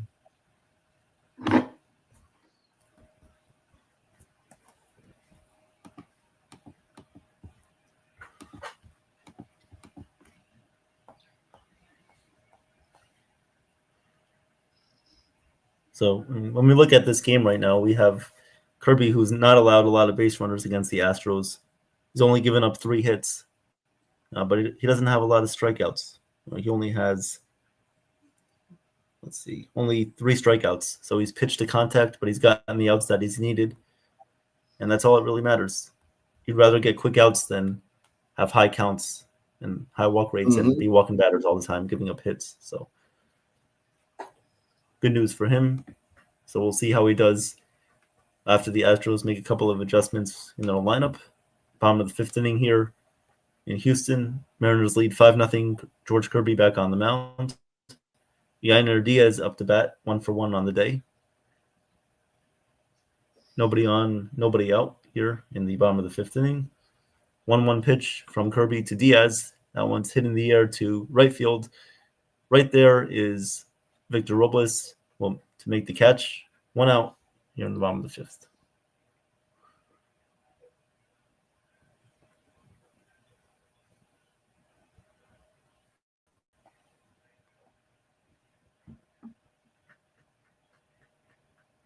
That will bring up Jesus Sanchez now for the Astros.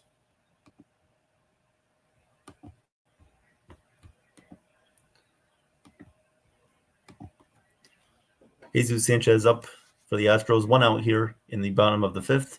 Nobody on base. First pitch from Kirby is a called strike. Count is 0-1.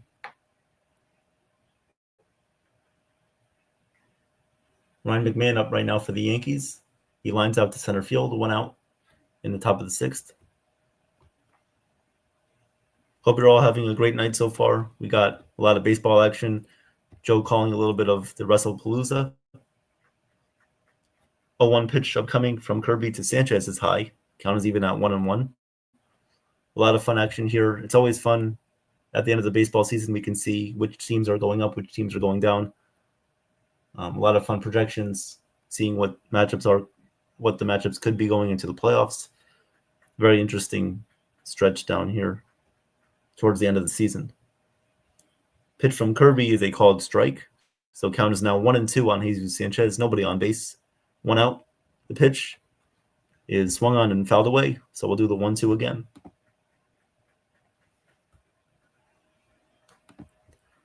Let's go, Yankees. Dun, dun, dun, dun, dun. Anthony Volpe up at the plate right now. 1-2 pitch on the way here from Kirby to Sanchez. And that one is in there for a called strike 3. Kirby picks up his 4th strikeout of the game. Sanchez goes down looking. 2 outs here in the bottom of the 5th. And the Astros dugout is complaining a lot, but that was in there. That was a strike. And it looks like the umpire just threw out Joe Espada. He gone. Joe Espada has been thrown out of this game, and it looks like they ejected another coach from the Astros dugout. As I can understand why you're upset. The calls have been very inconsistent all game. But at the same time, that was in there. That was a strike. If you're going to complain, you should have done it earlier. You shouldn't have waited until now to do it. Now is not the right time to do it. But I understand why. He wants to give a little spark to his team. Down 5-0 here in the 5th. As Volpe has picked up his 2nd hit of the night. So Volpe has 2 hits and a walk on the day. Playing much better defense too. Very good for him. If you guys haven't, please hit the like button, subscribe, hit the notifications bell. A lot's going on over here right now. We got baseball season. Football season has started. We're doing a lot of updates on scores for all those. We have a lot of guests coming on the show, former players, a lot of cool guests, a lot of cool events coming up too. So should be a lot of fun. Up to bat now for the Astros is Jake Myers. Pitch from Kirby is a called strike. Count is 0-1. 2 outs here in the bottom of the 5th inning. Here comes the 0-1 pitch. and that one is high. Count is even at 1-1.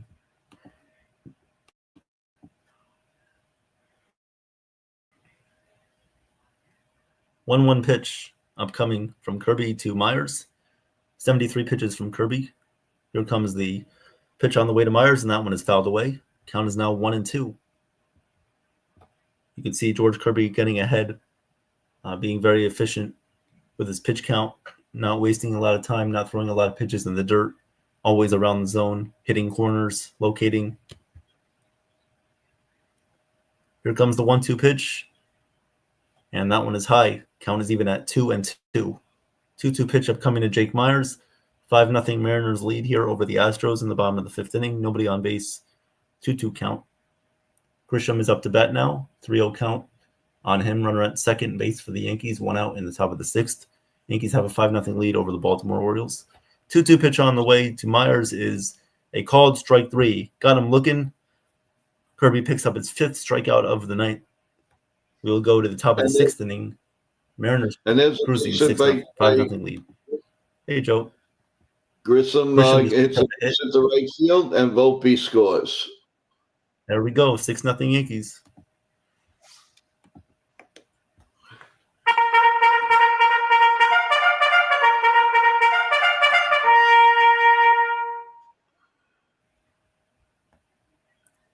Royals remain with a 2-1 lead over Toronto.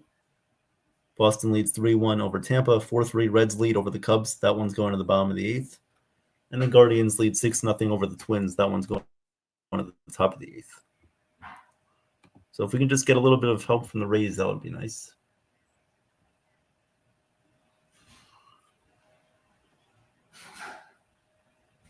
And Rice runs into a double play, so that will end the 6th. Yankees have a 6-0 lead going to the bottom of the 6th.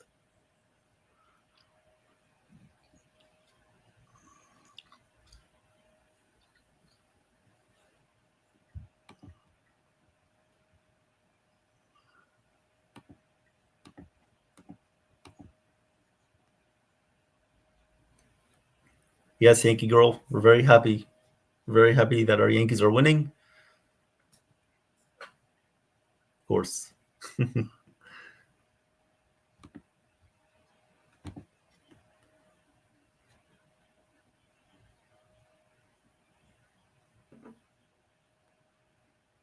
this is the type of baseball you want to see the Yankees play. A little bit of small ball, hitting home runs too, good starting pitching. This is the type of outing we needed out of Rodon tonight. Let's hope he keeps it going. And we'll be on our way to another win, hopefully getting closer to clinching a postseason spot, which will make us all very, very, very, very, very happy. Yep. So 5-0 lead here for the Mariners. Joe, I don't know if you saw, but the Astros manager got ejected from the game. Yes, I did. Yankee girl with all these great emojis. You get them, Yankee girl. You get them. The number one Yankee fan on our channel, the Yankee girl.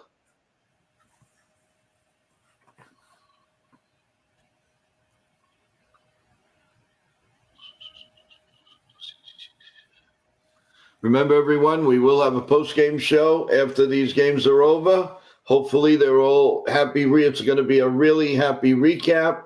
Stay tuned. Please, definitely subscribe to the channel, everyone, and you'll get all the notifications you need. And really appreciate that. We got a whale of a show for you later, guys, so stay tuned. I love my Yankees so much. Well, yeah, we can see Yankee girl. We can tell. You are our number one. You are the number one Yankee fan. You're the number one fan on this station. And don't you forget it. You are number one. Number one fan. Raise up that thumb finger. Number one fan. Play that funky music. Bottom of the 6th now. Jason Holliday's up against Rondon, who's pitching pretty decent game. Swung on and missed. Strike 3, 1 out. JP Crawford up to bat for the Mariners in the top of the 6th. Nobody on, nobody out. 1-0 count. The reliever Murray is still in the game for Houston. 1-0 pitch is outside, 2-0. Wow. 2-0 pitch coming up here to Crawford. Here comes the pitch, and that one is high, ball 3, 3-0.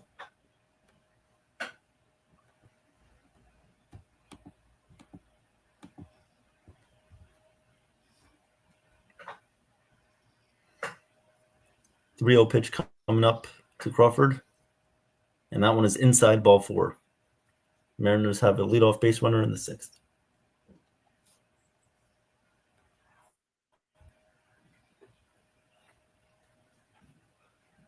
That will bring up Randy Arozarena for the 4th time tonight. Let's see if he can do something else other than ground out to Jose Altuve at second base.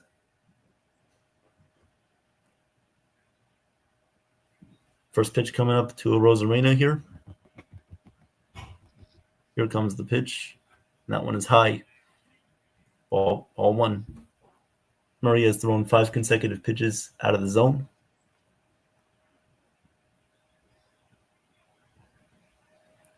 One-0 pitch coming up. Pitch from Murray is high. Ball 2. 2-0 on Arozarena. 6 straight out of the zone.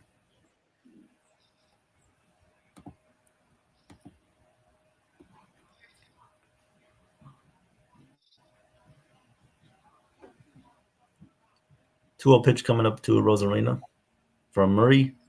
And this one is lined in the air to right center field. Going back is the right fielder. Making the leaping catch is Cam Smith right near the warning track. Good play by Cam Smith. JP Crawford will retrieve back to first base. 1 out in the 6th. Now, Arozarena had the right approach. Drove it into the gap, but Cam Smith ran it down. Made a nice leaping grab.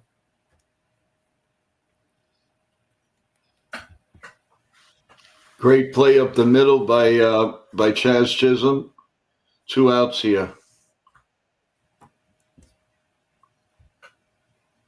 Cal Raleigh up to bat now. Batting from the left side this time as he's facing the righty reliever.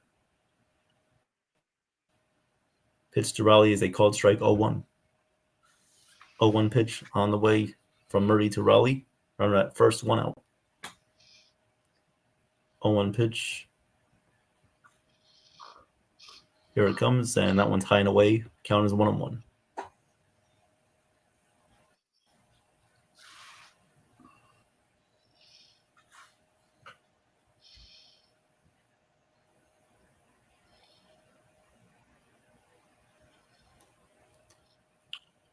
One pitch up coming from Murray. This one is drilled in the air, right field. Foul. Oh, it was close to being Raleigh's second home run of the night, but he just pulled it a little bit foul. Count is now 1-2. Well, Henderson, 6 innings for Rodon in the books. We'll go to the 7th inning. 6-0 Yankees lead. Very, very good job, Rodon. Yep. 1-2 pitch on the way here from Murray, and Raleigh fouls this one away. So the 1-2 pitch will be done once again.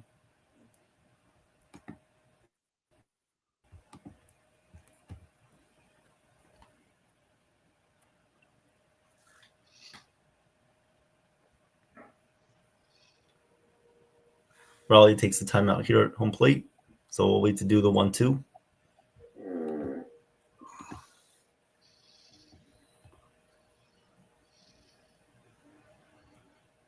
Joe, did you eat dinner yet? Sounds like you're hungry. The what? Did you eat dinner yet? Yeah, why? Oh, I don't know. It sounds like your stomach wants food. No. Or maybe it's the other way.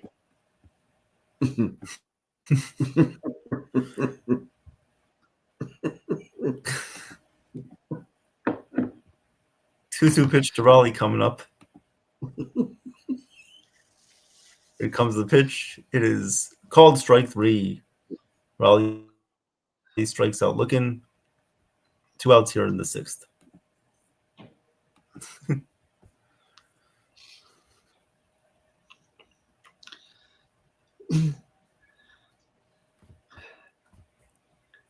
The Orioles have used 70 pitches, 70 players this year, tied the major league record with the Mariners. Wow. That's crazy. Jose Espada is now in.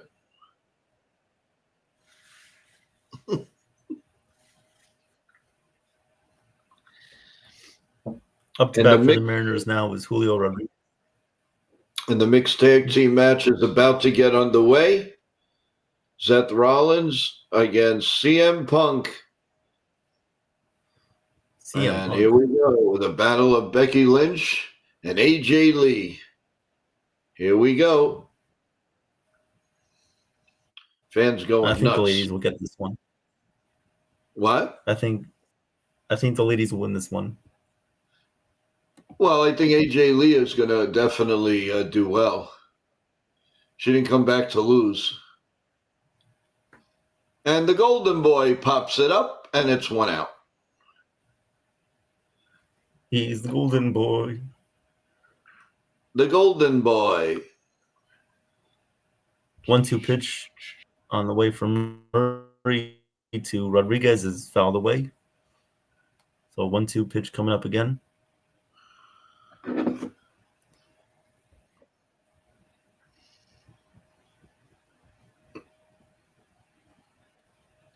One-two pitch upcoming from Murray. Here comes the 1-2. It is outside 2-2. 2-2, and how do you do? Going to the top of the 8th now with the Blue Jays and the Royals. The Red Sox and the Rays 3-1 bottom 7 with the leadoff man on second base for Tampa Bay.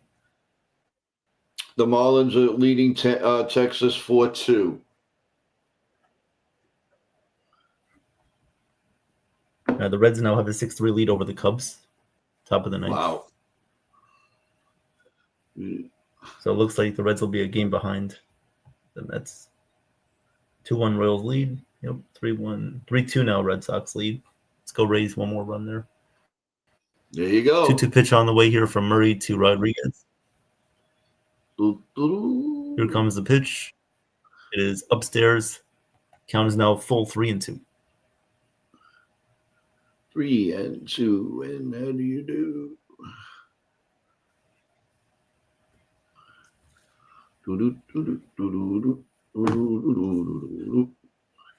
And there's a runner on second and nobody out for Tampa. 3-2 pitch to Rodriguez is hit in the air to left field. And right there is Jesus Sanchez to make the catch. 5-0 Mariners lead. We'll go to the bottom of the 6th. Let's give a little shout out to our sponsor. This break in the action is brought to you by eMart Market at 1264 Flatbush Avenue in Brooklyn, New York, for the finest produce and everyday needs.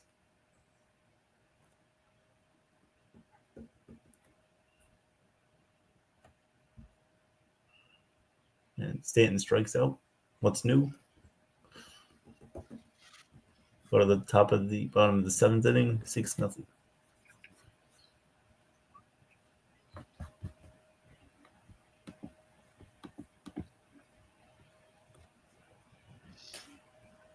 Please, everyone, if you get a chance, you're in here and you haven't subscribed, please subscribe to us, NY Yankee Mania. We'd really appreciate it. We're getting close to the 500 mark. We want to give away the 3 tiers of prizes. So come on, man, let's go. Samuel Anna, if Cal hit 60 homers, would he be the MVP over Judge? Samuel, I believe Yes. he will. He's going to win it anyway. That's my opinion. We'll see what happens. I just don't see it with Judge winning this year. First of all, the writers don't exactly love Yankees when it comes to MVP unless it's like a no-brainer. This, to me, is a no-brainer. Cal deserves it. He's a catcher. his body goes through the wars, and he's still up there. I can't. It would really be, maybe if the Mariners don't make the playoffs, you might give it to Judge, but I just don't see it. Thanks for the question, Samuel. Please, if you can, if you haven't subscribed, please subscribe to our channel. We will have a post-game show after this, and we have basically the best in the business. So we really appreciate it if you subscribe, press the notification button, and we'll talk about anything. You want to talk about Cal? You want to talk about whoever your favorite team is? Please tell your friends and family to subscribe for the best in information right here on NY Yankee Mania.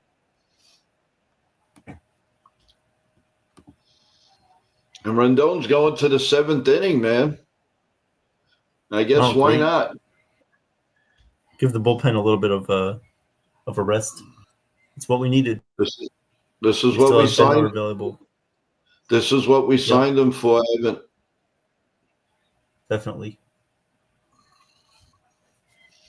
Bottom of the 6th inning here in Houston.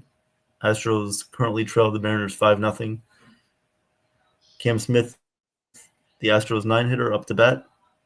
1-2 count on him. George Kirby remains in the game with 79 pitches in the 6th.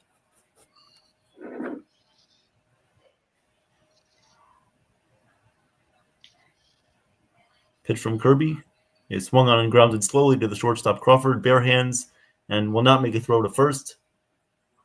So Cam Smith with an infield single to lead things off here for the Astros in the 6th inning. Runner on first, nobody out. 2 outs now in the bottom of the 7th, 3-2. The Red Sox have the lead with Tampa Bay having a man on third.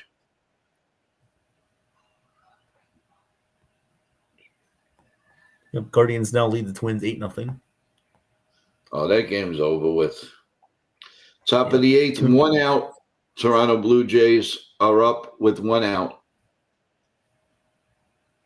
Yep, 2-1 Royals still in that one. Runner at first base here for the Astros. Nobody out. Up to bat now is Jeremy Pena, leadoff hitter. 0-1 pitch on the way here from Kirby. Kirby has struggled with the third time through the lineup in his outings. So let's see how he does here against Houston. 0-1 pitch on the way to Pena. And this one is a little bit high and outside. Count is now 1-1.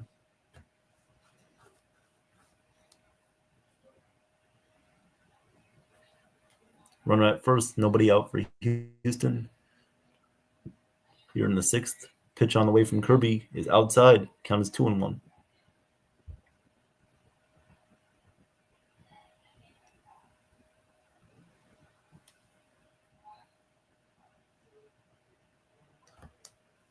George Kirby now sitting at 83 pitches here in the 6th. Doing a great job tonight. Here comes the pitch. And this one is hit foul. Count is now even at 2-2. Oh, and Rodon walks Tyler O'Neill.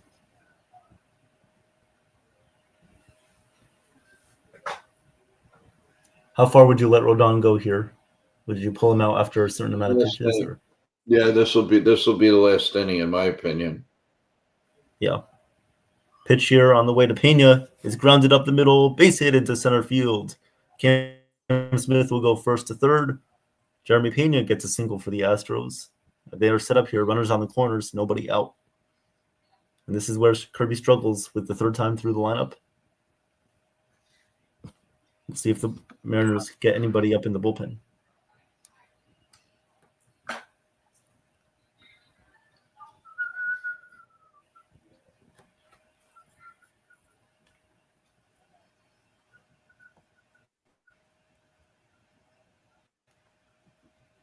And Tampa Bay has just tied the Red Sox 3-3. Base hit by Yanni Diaz. Awesome. And there's a runner on first here in the bottom of 7. Awesome. Thank you, Rays. Keep up the good work. So runners on the corners here for the Astros. Nobody out in the bottom of the sixth inning. Carlos Correa coming up. Chance to put the Astros on the board as they currently trail the Mariners 5-0. See if Kirby can battle through this, or will Correa come through for the Astros? And Toronto has 2 outs in the top of the 8th inning at Kansas City, with Kansas City still holding on to that 2-1 lead. That game is going by fast. Yeah. Pitch to Correa is swung on and missed. Good slider there from Kirby. Count is 0-1. We're going to the top of the 8th. Top of the 8th, the Red Sox and Tampa Bay, 3-3. Runners on the corners here for the Astros. Pitch to Correa is swung on and missed. Count is now 0-2. That was a 96-mile-per-hour fastball. Running inside on him. So an 0-2 count here for Kirby over Correa. Runners lead off of first and third. 0-2 pitch here upcoming from Kirby. Here comes the pitch. And this one is outside. Count is 1-2. 1-2. And how do you do? Carlos Vargas warming up for the Mariners in their bullpen. 1-2 pitch on the way here from Kirby. Here comes the pitch, and this one is swung on and missed. Strike 3. Correa strikes out swinging for the first out of the inning. Yes, that will now bring up Isaac Paredes. Hey, 2 outs on the bottom of the 7th of the Orioles.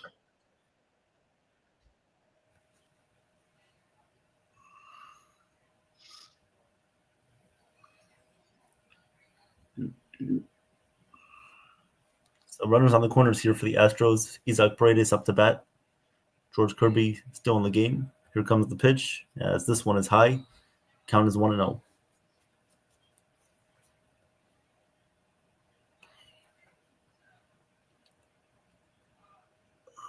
We'll see if Paredes can drive this run in for the Astros.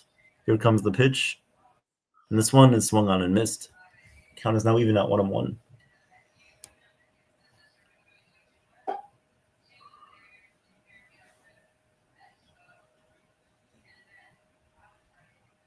One pitch coming up to Paredes.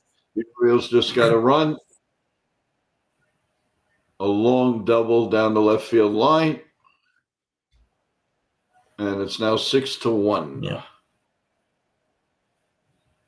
2-1, middle of the just fair. Guys. Just made it fair. Yep, just fair. It's all right. Bottom of the 8th now. 2-1 pitch.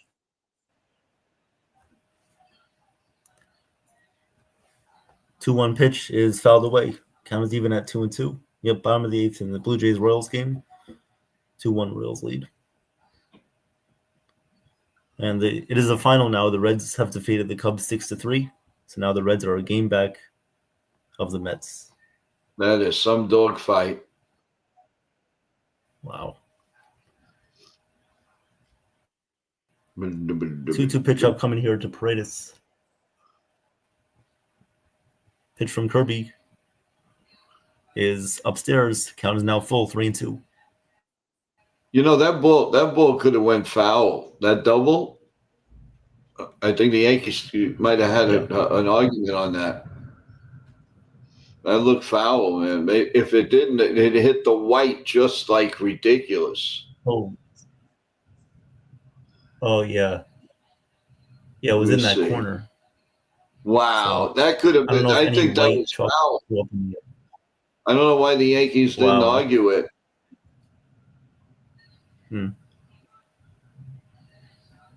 Here comes the 3-2 pitch from Kirby, and Paredes fouls this one away.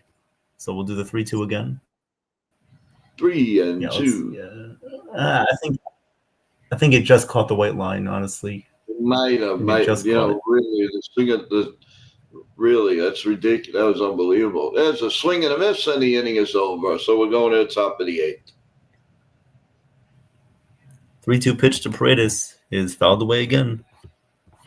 So Kirby having to work a long time in this inning, now at 96 pitches. Most likely his final batter of the day or his last inning of the day. Either one. 3-2 pitch up coming.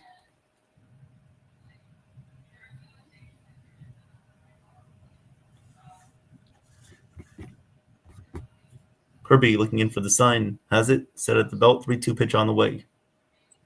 Here comes the pitch. And this one is hit foul again. We'll do the 3-2 once again.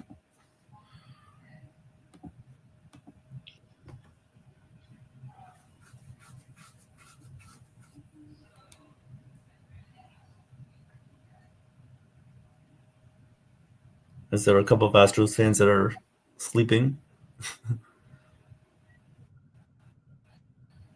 3-2 pitch on the way here from Kirby.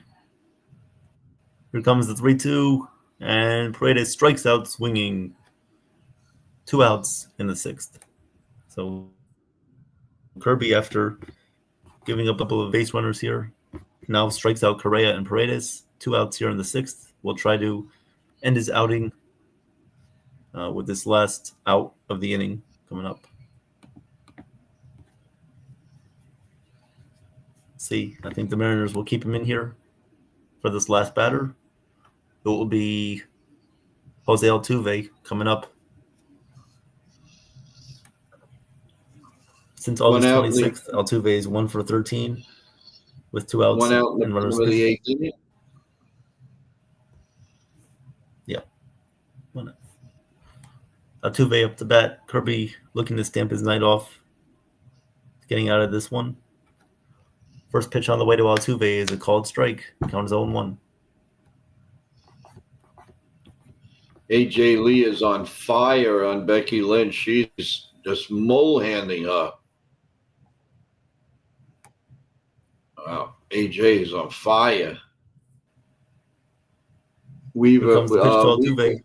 This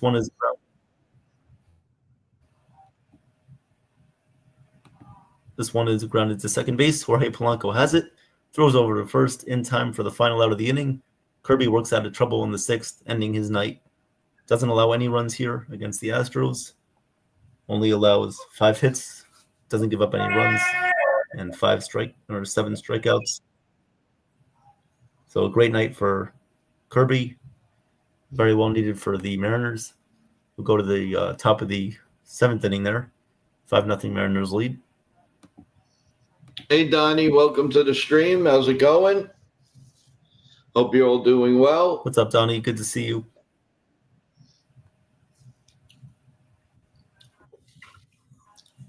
Good to see you, Donnie.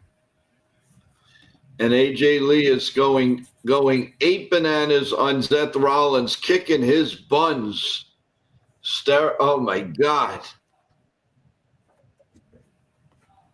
Now AJ grabs Becky Lynch, and she kicks Zeth where the sun don't shine. Oh. And now she kicks Becky. She's a one-man wrecking crew over here.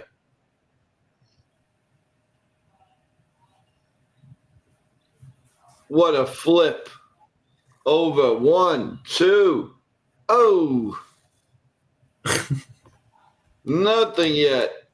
This is a crazy match. They're flipping each other over, hitting each other all over the place. Craziest match, guys.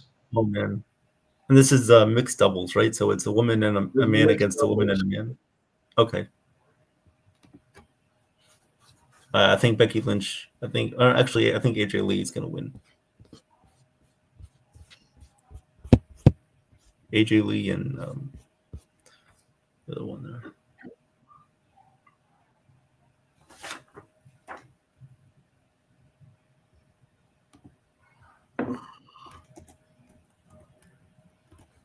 Well, the two guys just knocked themselves right out of the ring, which leaves craziness in the ring with the two girls as AJ Lee is dancing around the ring right now. And they're going back and forth with leg locks, another leg lock, a turnover pin, 1, 2, no. Another turnover pin, 1, 2, no. Another one, 1-2, no. Another one, 1-2, no. Oh, Mike. Flips. When is it going to be over? Wow. They're going to have to. She's on. Oh my God. They are. Oh my. CM Punk is getting a figure 4 leg lock on Seth Rollins. Rollins is screaming in pain, and they got Becky Lynch all twirled up on AJ Lee. It is amazing, guys. This is crazy. Oh, a shot right in the face and the leg of CM Punk. Now, wow, CM, Seth Rollins grabs AJ Lee, picks her up in a bear over his head, and now AJ Lee has the arms all wrapped around him. And now Becky Lynch comes in, grabs AJ Lee, flips her over. This is an insane match. Who's hitting who? This is really fun, guys. And there they go. Oh, 2 head drops by Becky Lynch and Seth Rollins. The count 1, 2. No, they both pull out in the nick of time. Seth Rollins can't believe it. He's looking at his wife like, what the hell do we have to do? What do we have to do? This is unbelievable, guys. This is one of the matches I've seen in years.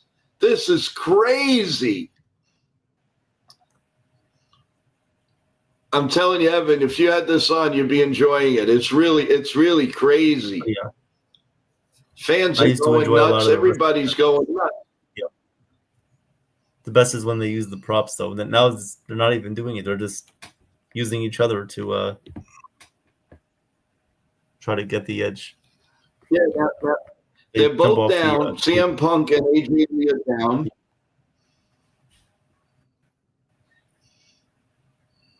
So you get the best of both worlds, everybody. You got the Yankee game. You got the Mariners and Houston. You got wrestling. You got Tampa Bay. You have Toronto. You got it all, baby. You got it all here. Oh, double clothesline out of the ring for Seth Rollins and CM Punk. Backflip by AJ Lee. Incredible action. AJ Lee is ready for she's running. She's stamping that foot. Here we go. Oh! Seth Rollins grabs her foot from the outside and rams it to the post. And here, this is unbelievable. Oh, here comes CM Punk is punching the daylights out of Seth Rollins right now. Here comes Becky Lynch and slaps him across the face. And another one across the face. And another one. And another one. This is awesome. Oh, and the chest. Punk gets up. A right and a left and a right and a left. Oh, he grabs the arm. Oh, my God. He's got the arm of Becky Lynch here, guys. This is incredible. He's got the leg. He's got a leg. And the people are going absolutely 8 bananas. What a match. I'm sorry, Evan. This is unbelievable. No, keep going. It's okay. Becky call what you need to call. He scissors her. And now Seth Rollins comes in. He gets punched right out of the ring. And Becky Lynch now grabs CM Punk and tries to put him in a figure 4. She's turning him. She's got the figure 4 on him. Holy cannoli. And Seth is screaming, absolutely screaming. And he's picking himself up. Oh, my God. And he flips her over. And now he's in between. Oh, my God. What a holy cow, he swings it. And now he's got the figure 4 on her. And he's screaming. And here comes Seth Rollins from the outside. And he grabs him. And he's putting him in a pile driver. And he piles drives him. and he's now yelling, "Get up! Get up!" Oh my God, guys. This is amazing so match. And he hits him with the boot, ready for the pin. Here comes the 1, 2. No, AJ Lee comes in, hits him off the back of the head, and he's knocked. There goes Becky Lynch. Boom! Oh, man, a slam. A count. 1, 2. Oh, he stopped right at 2.5. Becky Lynch can't believe it. She's like going 8 bananas. Man, now I know how Michael Cole feels. Sorry, guys. If you're a wrestling fan, you can't miss this. This is one of the best entertaining matches I've seen in a very long time. They're in the middle of the ring now. Zed goes for the cover. 1, 2. AJ hits him over the head. And now Becky is ready to pounce. They are 4 absolute tired, battle-beaten wrestlers right now, guys. This is unbelievable. Yeah, take me in there, T-Road. You're right. And now Becky is just slapping AJ, just slapping her, senseless. And AJ, they get up and they go, and she's just giving her rights and lefts and rights and lefts. Wow. Oh, she blocked it, AJ. And she's coming with a right and another right and another right and another right. And she's just pouncing and pouncing and swinging. And now Seth Rollins grabs her from the backside and pushes her away. Here comes CM Punk, pushes Becky away. They're holding on to each other, all 4 of them. There he goes. They're all swinging away, back and forth, back and forth. This is amazing. Back and forth. Oh, now they're just swinging back. 1, 2. Here comes AJ Lee, and they push them all aside. And the 2 women are defending their men. Oh, this is great, Evan. This is great. Oh, my God. We got to call wrestling matches. This is awesome. The 2 women are killing each other. The 2 men are killing each other. Right and lefts, right and lefts. A kick in the stomach to Seth Rollins. And CM Punk throws him out of the ring. And now remaining in the ring is AJ Lee and CM Punk. Wow, I'm getting tired just calling this match. Yeah. And Seth Rollins goes right into the commentator's box. He got flipped from CM Punk. I love when that happens. AJ Lee is thinking of doing something. She's going to jump. She takes the commentating tabletop and throws it on the ground. And she's dancing. She takes the monitors and throws them all over the place. The paperwork for the commentators are all over the floor. What do they have planned? This is crazy. Well, AJ Lee grabs Becky Lynch, pounces her head off the commentating table. Now she rolls her on top of the table. She gets on top of the table. They're both on top of the table with let's see, CM Punk. Oh no. They're picking each other up for body slams on the commentating table, guys. Here we go. 1. Nope. Now they turn it around. Becky Lynch is hammerlocking on AJ. They're all 4 exhausted. I'm exhausted calling the match. Here comes, CM Punk picks up. Oh my God, CM Punk picked up. I can't believe this. Seth Rollins picked him up, and AJ Lee went to tackle them, and she's out. She's out like a light. Becky Lynch is picking her up. What carnage all over the place. Everything is on the ground. Everything. This is crazy, guys. Becky Lynch rolls AJ into the ring. She looks like she's out cold. And oh my God, she's trying to give her an Undertaker body slam. And now picks her up and puts her on top of her back, squeezing. This is unbelievable. Oh, that's it. AJ has she gave up. She gave up. What a match, guys. Oh my God. I'm sorry. I got a little crazy with it, but I couldn't help it. This was one of the greatest matches I've ever seen. For a mixed tag team, this was very entertaining. I hope you enjoyed the play-by-play. And guys, I think we will do the play-by-play on my other channel, Total Turnbuckle Talk. This was a preview of what we're going to be giving you. Wow, this was unbelievable. Well, hold on a second. Wait a minute. The ref is saying, wow, what happened was the way she was turned. Wait a minute. They're not giving you a final. This is crazy.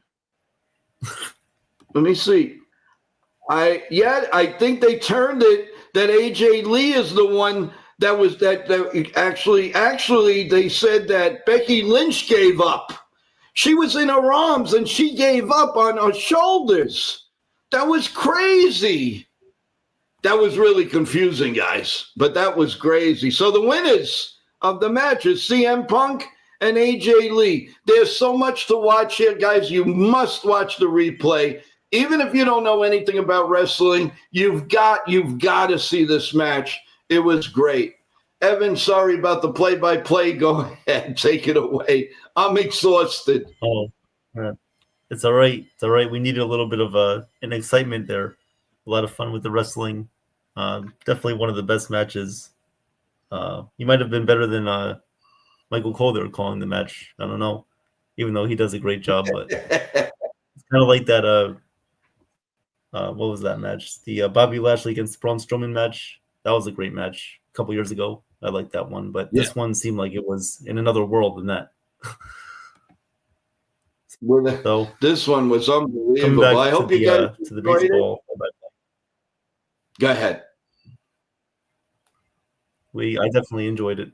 Hopefully the chat did as well. And yeah, Jason's here in the chat. He says, "Can Cedric Mullins be in that match so he can be thrown down hard?" 2-1, baby. 2-1. It's over. Hey. Let's go. Let's go. Yeah.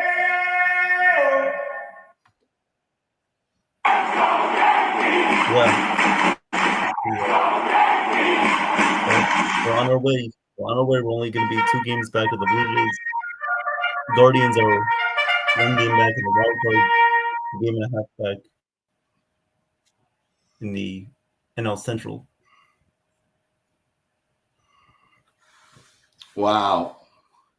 Top of the 9th, 1 out, 6-1 Yankees. Yep. This was unbelievable. Guardians are officially 1 game back in the AL Central and a half a game out of the wild card. If the Yankees win, they are 2 out, but they're really 3 out. Yeah. Because they lose. If they tie, they lose on the coin flip. Well, not the coin flip, but they won more games. Yeah, season series. So the Mariners still have a 6 lead over the Astros. Runners on first and second for the Astros in the bottom of the 7th inning, 1 out. Yeah, that game slowed down a little bit. It did. Yep. Well, new pitcher in for the Mariners is Carlos Vargas.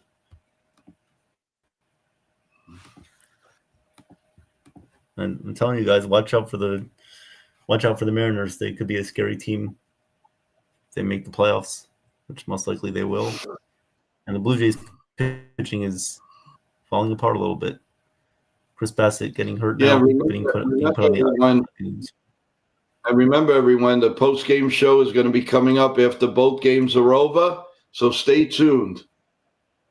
Ben Rice just hit one like 9 miles but foul, and he hit the building across the street. Wow.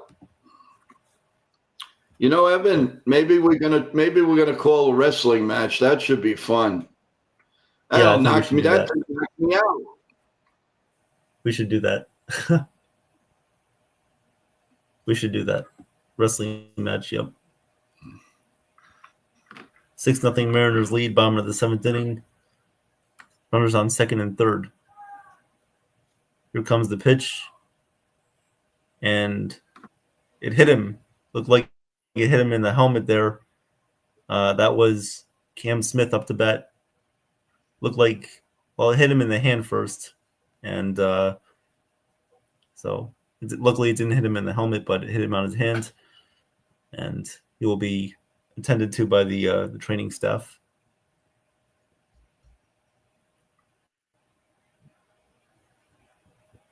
So the Astros will have bases loaded here, 2 outs in the bottom of the 7th inning.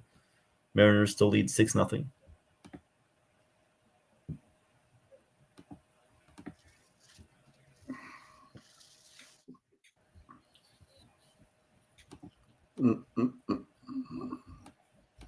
Well, our co-host, T-Road, one of our co-hosts, Ken, said he's standing by his thing that the Yankees are going to win the division.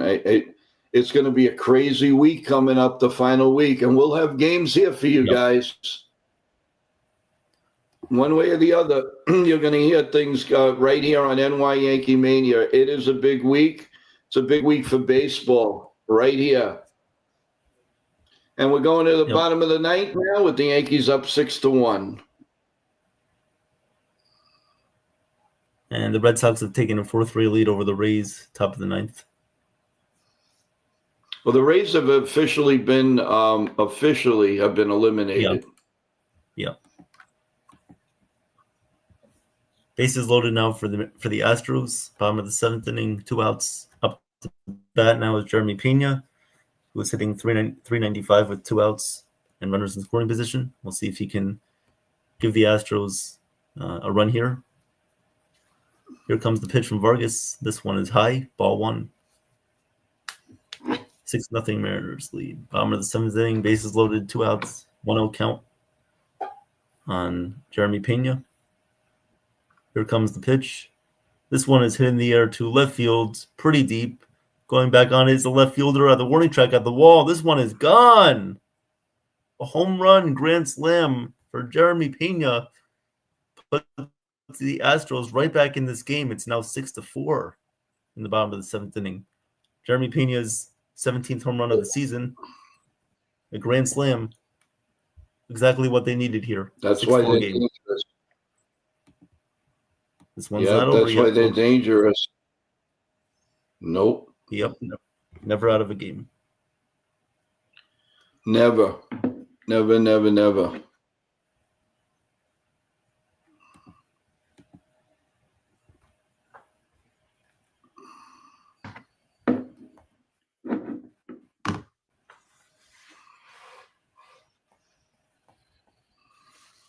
So now up to bat will be Carlos Correa with 2 outs in the 7th.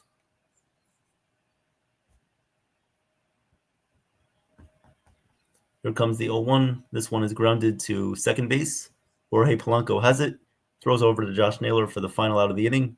But the Astros are on the board with a Jeremy Pena grand slam. 6-4 Mariners will go to the top of the 8th.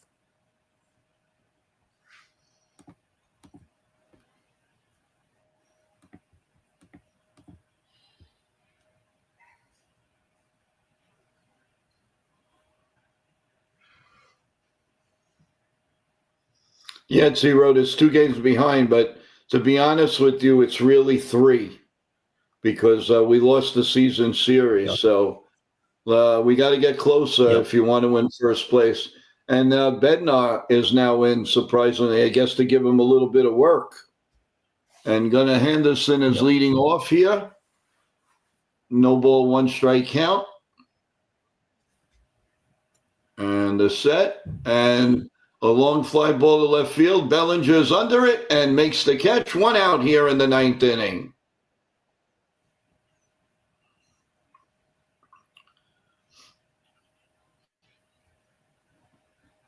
And guess who makes an appearance at WrestlePalooza?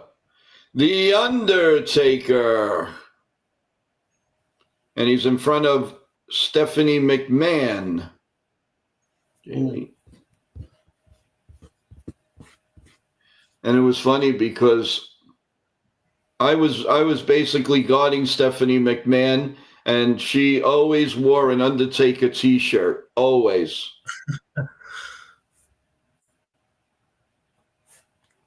And he's going to sit down next to McMahon and interview her. So this is not over yet, folks.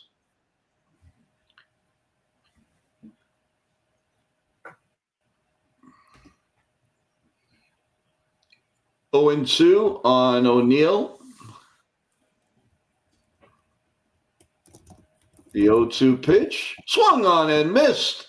One more out, baby. One more out.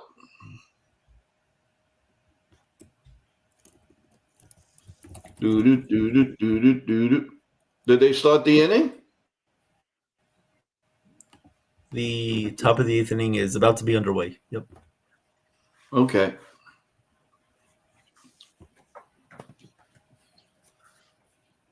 Mountcastle is up. Ground ball to Volpe. Nice one-handed play. Flips the first, and the ball game is over. The New York Yankees win.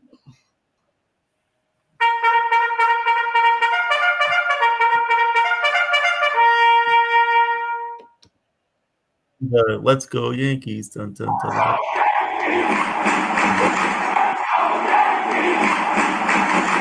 Magic number is now 5. 5, 5, We 5. We are getting there. We are getting there. We are getting there. We are getting there. I just turned on the Rays game, so I'll give live updates from that as well. We have the Mariners up right now on the top of the 8th inning. Nobody on base. 1-2 count to J.P. Crawford. Stephen Okert now in the game for Seattle, or for Houston. 5-3 Boston leads. Runners on second and third. 1 out for the Red Sox. Romy Gonzalez up to bat. And this one, J.P. Crawford pops it up. Third baseman Correa is there. Makes the catch. 1 out in the top of the 8th. And the Red Sox have just taken a 6-3 lead on a sacrifice fly by Romy Gonzalez. 6-3 Boston leads over Tampa. They just made an announcement that in the 2026 Hall of Fame, they're going to induct Stephanie McMahon, and The Undertaker is going to induct her. And everybody's standing up going crazy in cheers.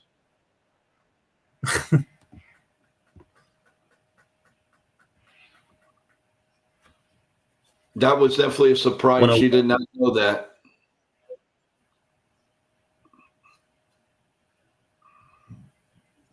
1-1 count here on Randy Rosarena. 6-4 Mariners lead. Top of the 8th inning. Nobody on base. 1 out. Pitch from Okert is swung on and missed. Count is now 1-2.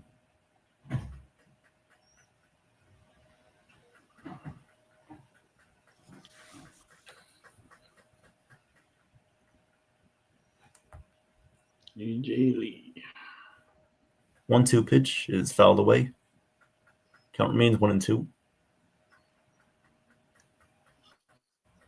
Guys, you've gotten a lot of entertainment, everyone. Please subscribe to the channel. We really appreciate it.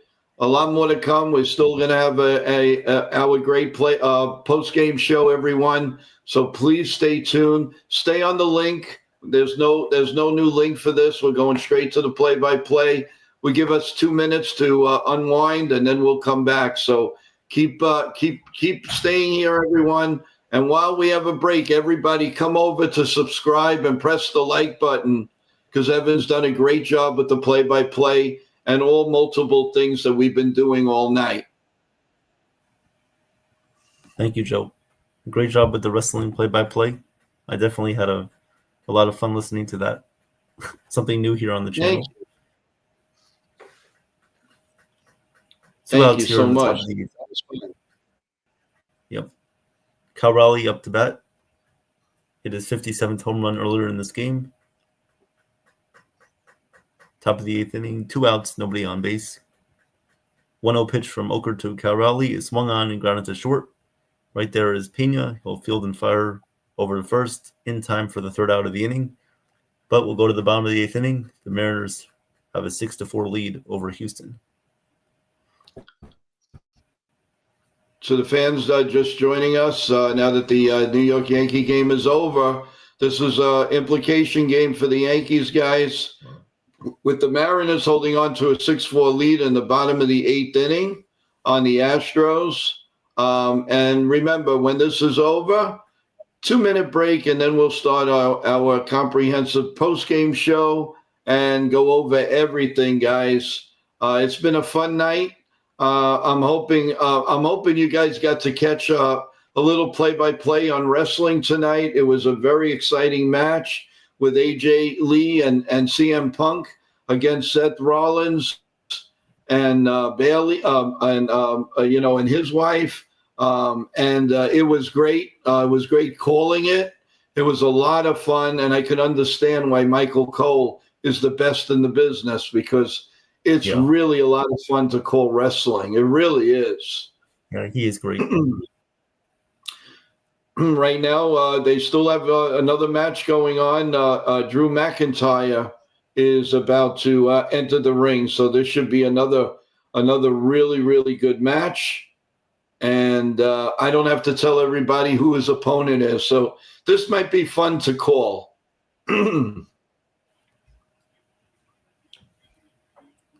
I think you'll have to tell me who he's. So you're in the bottom of the eighth. Go take it away.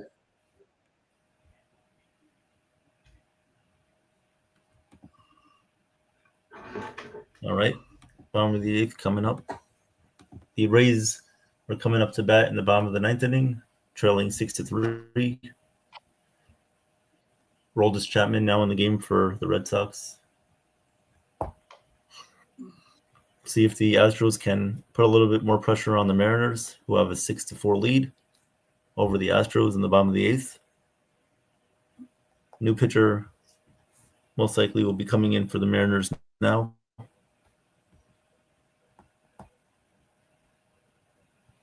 The new pitcher is Edward Bizardo.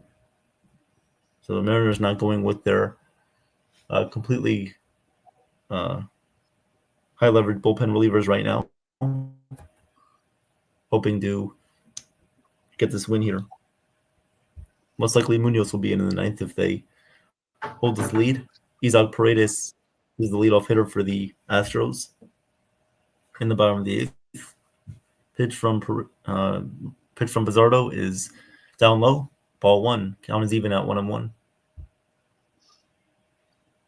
Now, on this match that's coming up here too, Evan, I'm sure we'll call some of it in between your play-by-play. The rumor what the prediction is that Randy Orton is going to turn heel. So let's see what develops here on his buddy. So let's see what happens as we're still waiting for the entrance for the champion. Yep.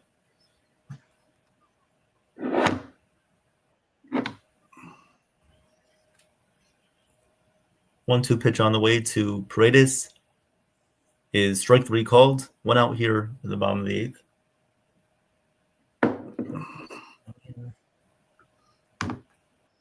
See.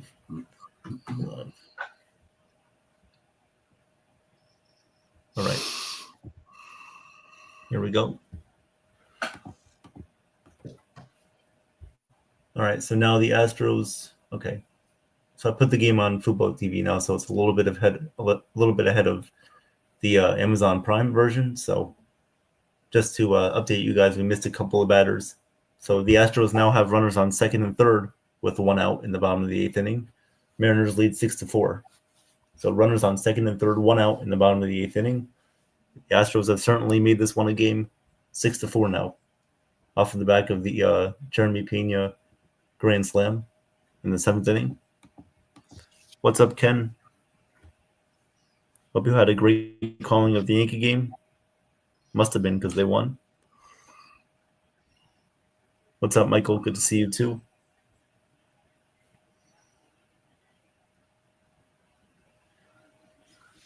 Yep, it's good. It's good that we at least have a lead over the Red Sox right now.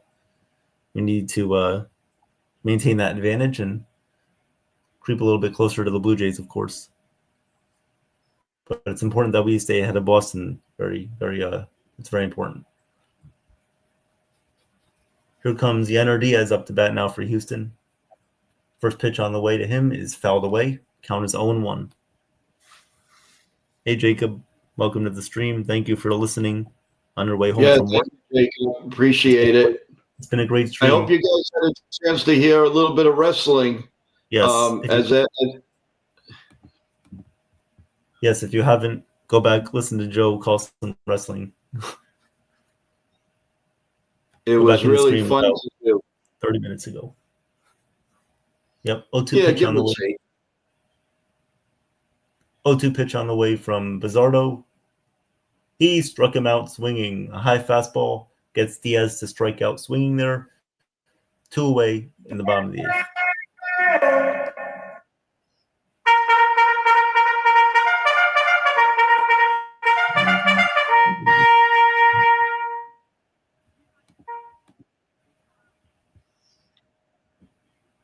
And the fans crazy with Cody Rhodes entering the ring, and they are ready for the introductions against Drew McIntyre. This is going to be a really fun and crazy match. And my prediction in this match, Randy Orton is going to come in and he's going to do something to bother Cody Rhodes. And I believe Randy Orton is going to turn heel again because that's what they do. Orton is much more in favor of being a villain than a good guy. But we'll see what happens. The Giants lead the Dodgers 4-2 now, bottom 2, by the way.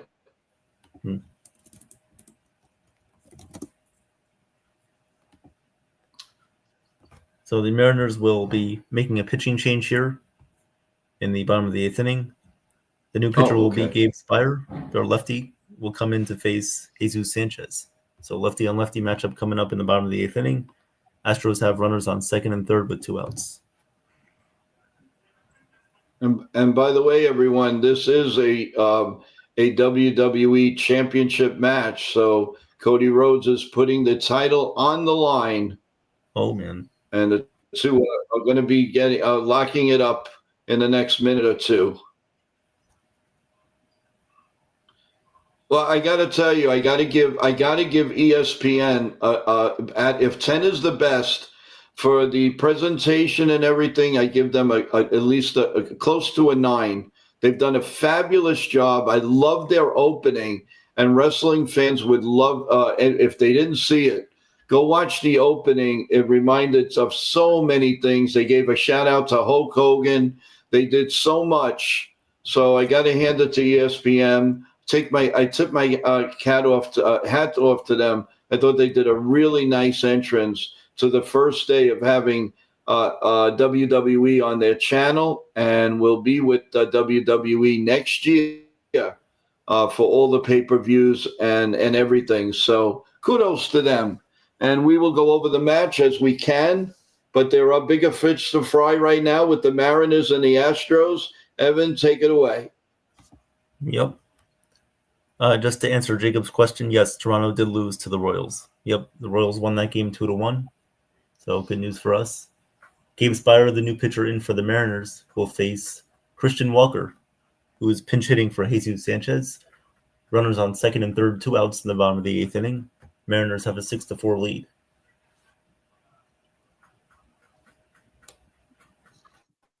Christian Walker hitting .233 on the season.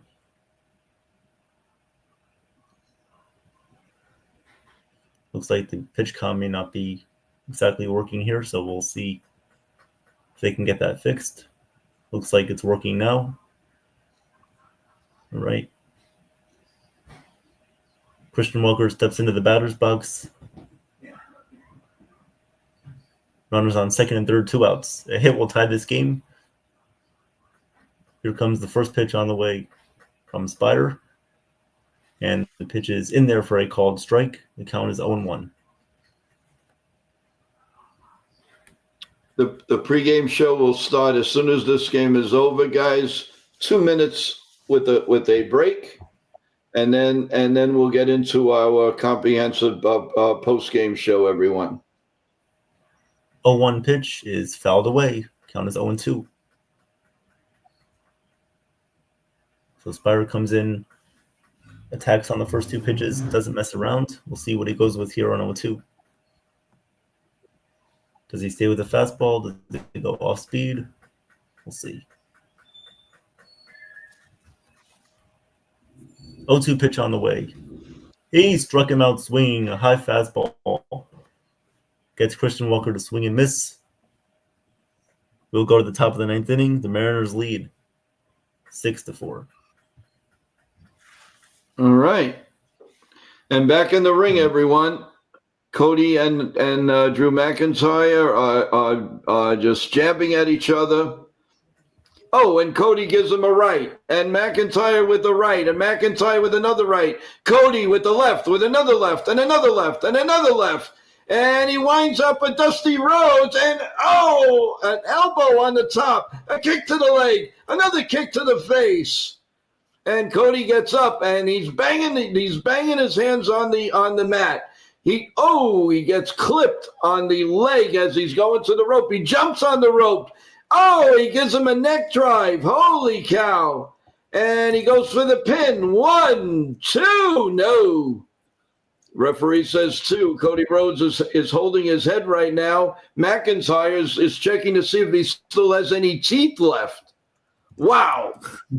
Is a back hammerlock, and he's got him sort of like in a half figure 4, Cody Rhodes. McIntyre is screaming.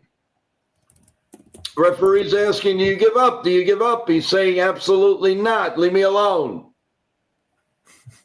And he's grabbing Cody Rhodes' leg, and he pushes it off of his body. And Rhodes now is holding a hammerlock. And he picks him up, and McIntyre flips Rhodes over. Rhodes grabs him and throws him out of the ring. Rhodes goes to the top of the turnbuckle and pounces right on McIntyre. And Rhodes is fired up.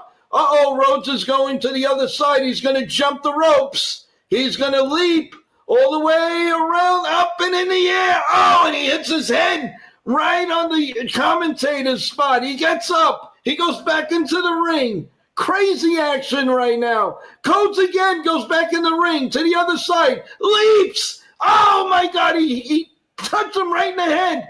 McIntyre grabs him, takes him to the ropes, and slams his body into the ropes, into the barrel. Now he's got him in a bear hug. He throws him over the commentators' table. The commentators just run. Michael Cole goes one way. Holy cow! This is another amazing match, everyone. This is crazy, absolutely insane. Evan, take it away. I'm sorry. This is so awesome. Go ahead. Yep. We'll keep you abreast on the play-by-play. Top of the ninth inning here. Julio Rodriguez will lead off against Abreu. Here's the pitch, and that one is grounded to first. 1 out in the top of the ninth. John Ferrazzo just said the Red Sox won 6-3. Hey, John, thanks so much for coming on the stream. Appreciate it. Our post game is going to start as soon as this game is over.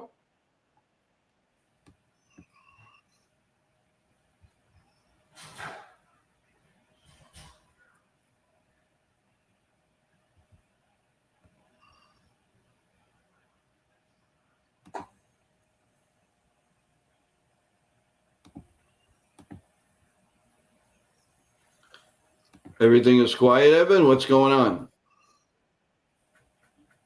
Oh, yep. Top of the ninth inning.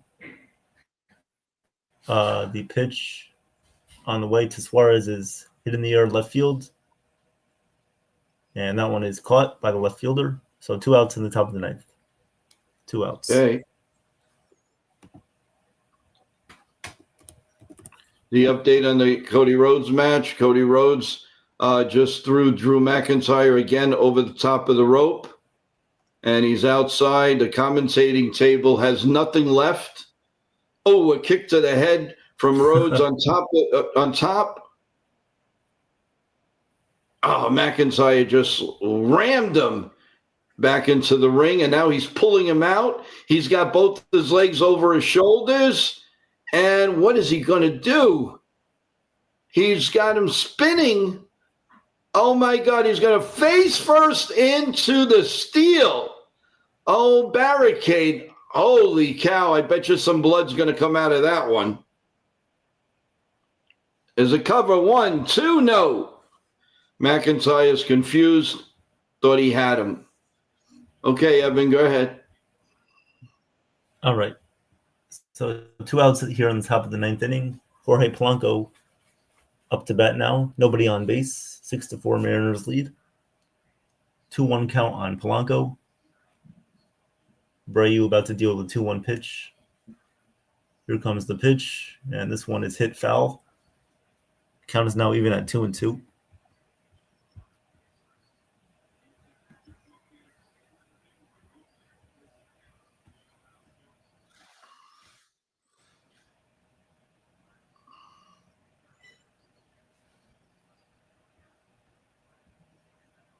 Two pitch is fouled away.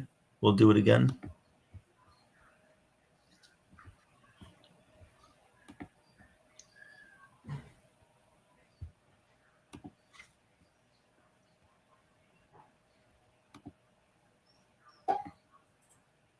Here comes the 2-2 on the way. This one is swung on and missed for strike 3. Polanco doesn't check his swing, so we'll go to the bottom of the 9th inning here. Last chance for the Astros in the bottom of the 9th. Well, let's hope that they can hold the lead and we get this game over with and we go to a post-game show. Yep.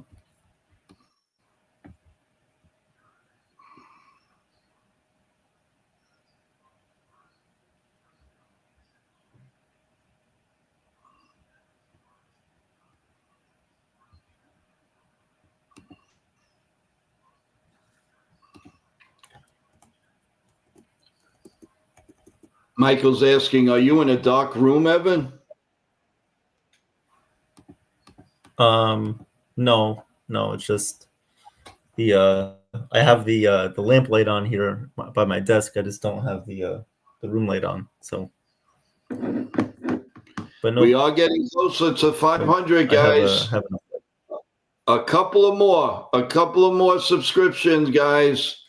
Flat Bump Dad, how you doing? How's it going? Please subscribe. We're getting close to the magical 500 subscriptions, everyone. Come on. Let's do this. It would be great. Let's get closer. Thank you for subscribing today. But keep subscribing, guys. We got to get close to that 500. Thank you so much. Yes. And subscribe. Press the like button. We'd really appreciate that. So let's go, Yankees. Let's go, chat. Let's go get 500 subs, guys. Let's do this. Yep. We are at 495, 400 subscribers. Yep, we are at 495 subscribers. So thank you guys. Keep on subscribing. Giants, Yankees in the chat. Hey, just let me make your decision after we call the rest of this game. All right, just hear the play-by-play. Don't make your decision now. Just wait. All right. You just heard some great commentary from Joe doing the wrestling, and you're going to hear a great play-by-play in the bottom of the 9th inning. All right, so just wait, hold on. You're going to want to subscribe. Trust me. A lot of great stuff on the channel.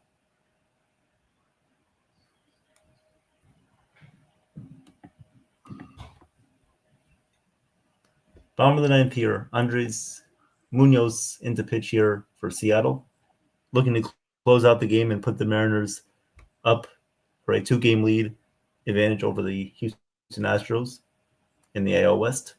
Bottom of the 9th inning, nobody on base, nobody out here. Munoz has a 1.52 ERA. Leading off for the Astros is Jake Myers. One pitch on the way to him is inside and it hit him. Looks like it hit him on the hand. So Jake Myers will have Astros have a leadoff base runner here in the bottom of the 9th inning. Jake Myers looking to go to first base. He looks like he is okay.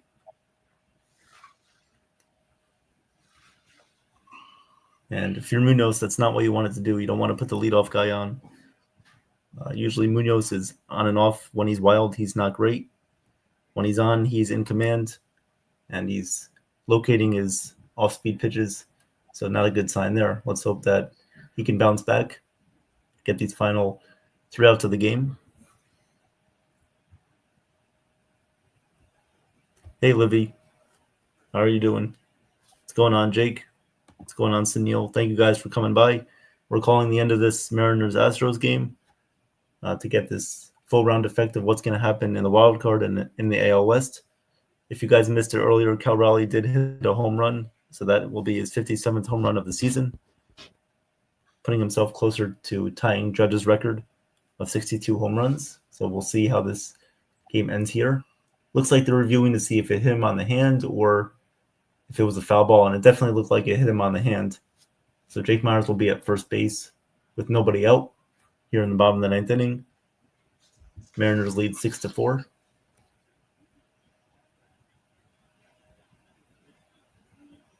Yes, Flat Banana Dad. We had on the umpire, the home plate umpire, Yes. the other day, and it was great. And he's going to join us again. That was a lot of fun.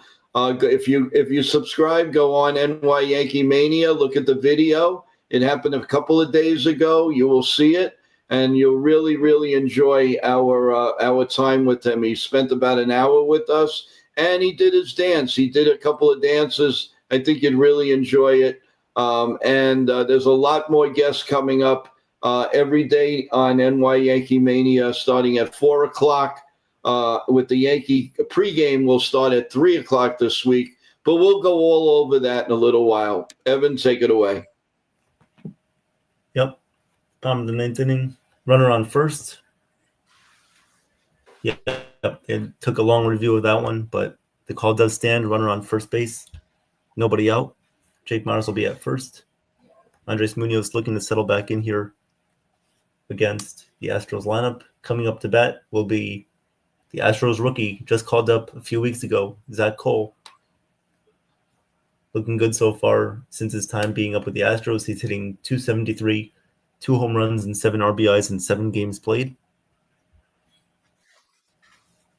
So let's see if he can come through here for the Astros. Nobody out, 1 on base. 6-4 Mariners lead. First pitch on the way here to Zach Cole is low in the dirt for ball 1. Why is he saying, please no vaping on the street? What do you mean? What do you mean? What are you talking about, Yankees? He's not vaping. I don't do any of that. I don't do any of that. Please don't say that. Like that, and you're gone. Please don't assume things. I don't do any of that. Please don't do that.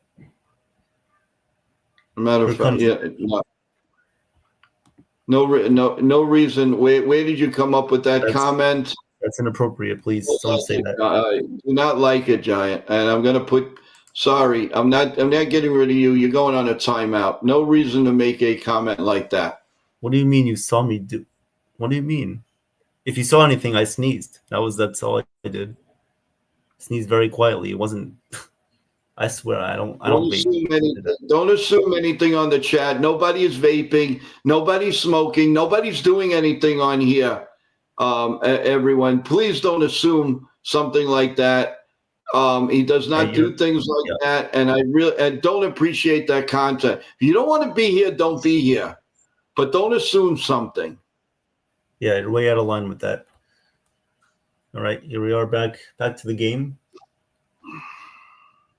Astros runner on first base, 1 out. Jeremy Pena up to bat. Last time up, he had a grand slam.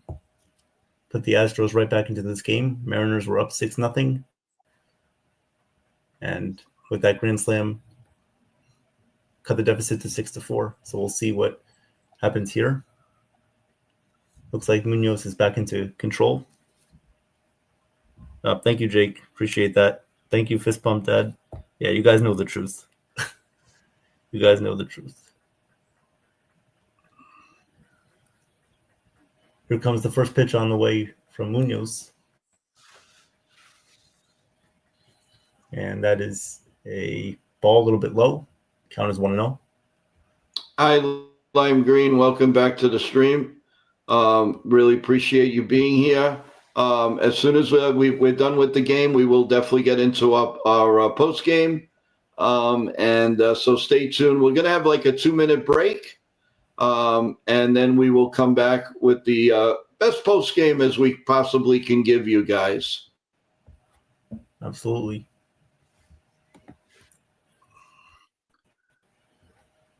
Here comes the 1-1 pitch on the way. That is a called strike. Count is now 1-2.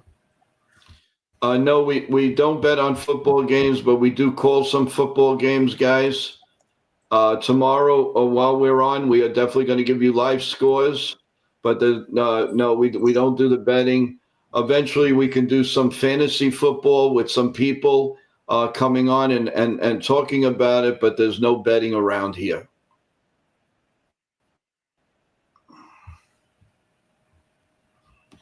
Two pitch on the way here from Munoz to Pena. Here comes the pitch, and it is inside, ball 3. Full count coming up on Pena. Well, I'll tell you guys, they rushed the match of Cody Rhodes and McIntyre. Cody Rhodes just pinned him. So Cody Rhodes remains the WWE champion. Pitch to Pena is inside, ball 4. So Pena works a walk. Astros have first and second with 1 out here in the bottom of the 9th inning. Yeah, this game's not over yet. Nope.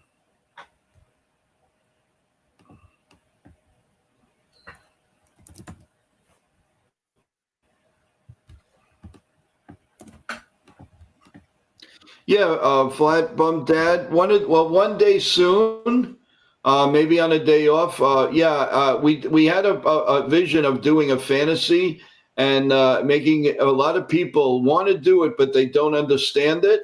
And I got to be honest, I'm kind of one of them. So it's going to be interesting to interview a couple of people and exactly show you how it works. So stay tuned. That is in our plans, without a doubt. So hang in there, guys. Please subscribe to the station. If you want to give us opportunities, what you would like for us to do or have on the show, let us know. Go ahead, Evan. Yep. Are they changing pitches or anything, or what's going on? Nope. All right. What's going on here? And I just something looks like the Mariners have actually just won the game. Let me see. I can go back here because something happened with my TV. So let's see what happened. Looks like there was a ball hit in the air to right field. Victor Robles made a diving catch, and it looks like maybe Zach Cole was picked off of second base, possibly. Looks like he thought he caught the ball, and then, or that was Jake Myers rounding third base because he was on second. Robles made a diving catch in right field, threw back to second base for a double play. But now they are reviewing to see just to make sure that he caught the ball, which it looks like he did. So that will be our final, guys. The Mariners, in a close game there at the end, have defeated the Astros 6-4 and go up 2 games in the AL West. And as for the wild card standings, the Astros will now be 1 game out in the third wild card. Boston is up in the second wild card by a game. Cleveland is a half a game back in the wild card.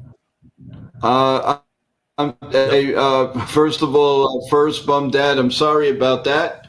When you're watching 5 different games at once, and then you get a new person, some new people have come in here, I'm very, very sorry. So my apologies. Please accept them, and I won't make that mistake again. But when you look fast, it looks like flat and not first because it's all bunched together. But no problem. I'm sorry about that. Please don't hold that against me. And subscribe to us and make me feel better. I appreciate it. Fist bump, Dad. I don't know, Dennis, why the guy was running, but all right, guys, give us 2 minutes.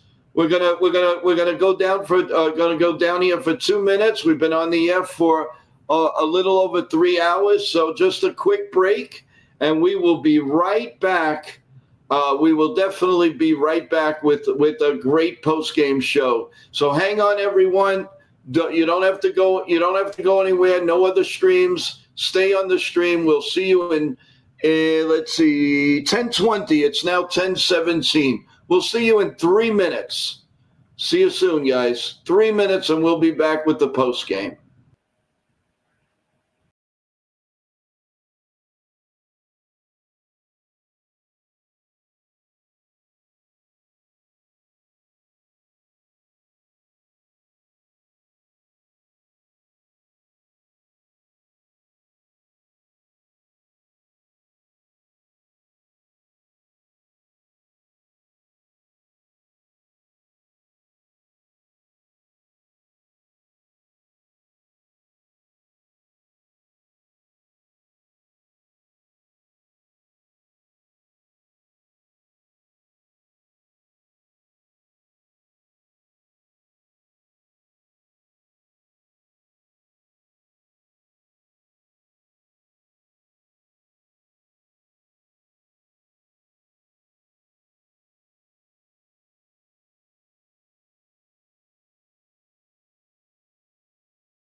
Okay, gang, we are back for our post-game show. How's everybody doing? Hope all is well. I'm hoping that everybody has got to be kind of happy now. What's cooking with everyone? Evan, good call. Thank you. Before we get into everything in the post-game, talk to us about the game that you just called, what you saw, and tell us the implications as you see it. Wait, sorry, can you repeat that?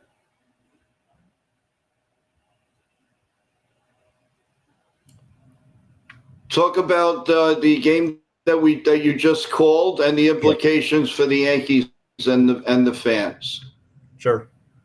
So that was a great game there. The Mariners were up 6-0.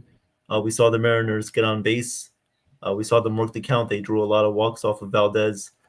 Cal Raleigh hit his 57th home run of the season, looking to break Judge's record. The Mariners were aggressive on the bases. They scored in a lot of different ways. They had a sac fly. They had an RBI double. They had a home run. And so it was a great game for the Mariners. They worked a couple of walks. And the Astros, they really didn't get much going. George Kirby, the starter for the Mariners, basically shut down the Astros through the first 5 innings. There was a little bit of trouble there as George Kirby was going through the lineup for the third time, but eventually he got out of the jam there, bases loaded, and there was nobody impacted George Kirby there, so it was good to see him get out of that inning. No runs allowed, but then the Mariners bullpen struggled. We saw Carlos Vargas come in. He walked a couple of the Astros players. He allowed a couple of hits, and boom! As soon as you knew it, Jeremy Pena put the Astros right back into the game with a grand slam. So then it became 6-4. And then the Mariners bullpen from there held it down. We saw Spire come in. He held it down. Gabe Spire, he held it down. Yep. And then we saw Andres Munoz come in. A little bit of trouble there in the ninth inning. He hit Jake Myers, and Zach Cole also got on base. But eventually Munoz got it together, and he got the final outs of the game there. Bad base running by the Astros. Good play by Victor Robles to end the game on a double play. So the Astros inevitably lose. The Mariners win. So the Mariners are now up 2 games in their division in the AL West. The Houston Astros dropped to the 3rd wild card spot, tied with Cleveland now. If you can actually believe that, Houston and Cleveland are now tied for the 3rd wild card spot, and Boston is up a game in the 2nd wild card spot. And the Yankees, because we won tonight, we are now technically 2 games behind Toronto. However, as Joe said before, they have the tiebreaker over us. So we technically have to win 3 games to pass them in the standings because they have the season series against us. And we are up 2 games over Boston in the wild card. So we should be well far ahead to win, to get into the playoffs. Our magic number is 5. Whether if that's us winning or if that's the Red Sox losing, or the Mariners losing, or Cleveland. We'll see what happens there. It should be a lot of fun to see what happens down the stretch. So let's go. Great win tonight, and excited to get into this post game. Yep. Well, Evan, let's get into a couple of numbers of the game. I know you called the Mariners game and everything, but we were keeping a close eye. From what I saw, Anthony Volpe had a really, really good game. Very, very happy for that. But let's go. Yankees had 34 at-bats. They had 6 runs, 10 hits, 6 RBIs, 2 home runs. And the troubling thing, of course, is the strikeouts. 10 strikeouts is a bit much. That's a little over 3 innings. And we can do without. But okay, we'll close an eye for today. But Grissom, 5 at-bats, 2 hits, 2 Ks. Rice, 5 at-bats. He's in a little bit of a funk, guys. Not a good time for him to go to go to left field now. He's got to start hitting a little bit. He looks dazed, and to be honest with you, his at-bats look very, very clunky tonight. So let's see how that develops. Maybe he needs a little bit of a rest. He needs a retool. Judge, the golden boy, 2 runs, 2 hits, an RBI, a home run, and a strikeout. Stanton started us off to make it 3-0. 3 at-bats, 1 run, 1 hit, 3 RBIs, and a K. Goldschmidt, 3 at-bats, 1 hit, 1 K. McMahon, 4 at-bats and 1 strikeout. So he's in his funks again. Chisholm, 4 at-bats, 1 run, 1 RBI, 1 K. And Anthony Volpe, who I think played a great game offensively, defensively, running the bases at all. No complaints about Anthony Volpe. 3 at-bats, 1 run, 2 hits, and a K. Pitching-wise, Rendon was spectacular. 7 innings, 4 hits, 1 run, 1 earned, 8 Ks, 1 walk. Weaver came in with 2 Ks with 1 inning, and then Bednar, our animal closer, 1 inning with the strikeout. So overall, guys, it was a really, really, really good game. Hey, you can't ask for more than that, Evan. I thought it was. I thought they, from what we were seeing while we were calling the other game, the Yankees played a very, very good, tight game. Yes. So I really can't, really can't complain on how the Yankees played tonight. So kudos to them. And tomorrow, do we have the pitching matches for tomorrow? We do. We have Cam Schlittler going for the Yankees against Kyle Bradish for the Orioles. Oh, okay. Yeah. So tomorrow's going to be kind of an interesting game. It's going to have its leaps and bounds, but I think it's going to be a pretty good game. I think the Yankees will come on top, and let's see how it goes. Let's see how it goes tomorrow, everyone. Let's go to the scoreboard a little bit. I know we went over it a few times, but now we're closer to all the end games. So let's see what we got here. Going to get it in a minute, and we will be off. Let's see the scores for tonight. All right, so we have the Diamondbacks 4-3 over the Phillies, middle of the 8th inning. The Giants lead the Dodgers 4-2, bottom of the 4th. The Atlanta Braves beat the reeling Tigers again 6-5, a final. The Guardians, unreal, are hot as a firecracker, win 6-0 game 1 against the Twins. The Nationals, in 11 innings, beat the Mets 5-3. So that was definitely not a good thing for the New York Mets at this point. Yeah. So that is a bad loss for them. The Athletics lost to the Pirates 2-0. Cincinnati pulls closer to the Mets. They win 6-3. The Marlins 4-3 over the Texas Rangers. As we know, as you guys saw, the Yankees beat the Orioles 6-1. The Red Sox beat the Rays 6-3. And as you heard right here on NY Yankee Mania, the Mariners beat the Astros 6-4. Yeah. Other finals, the Padres beat the White Sox 7-3. The Guardians beat the Twins again 8-0. Pulled out a doubleheader sweep.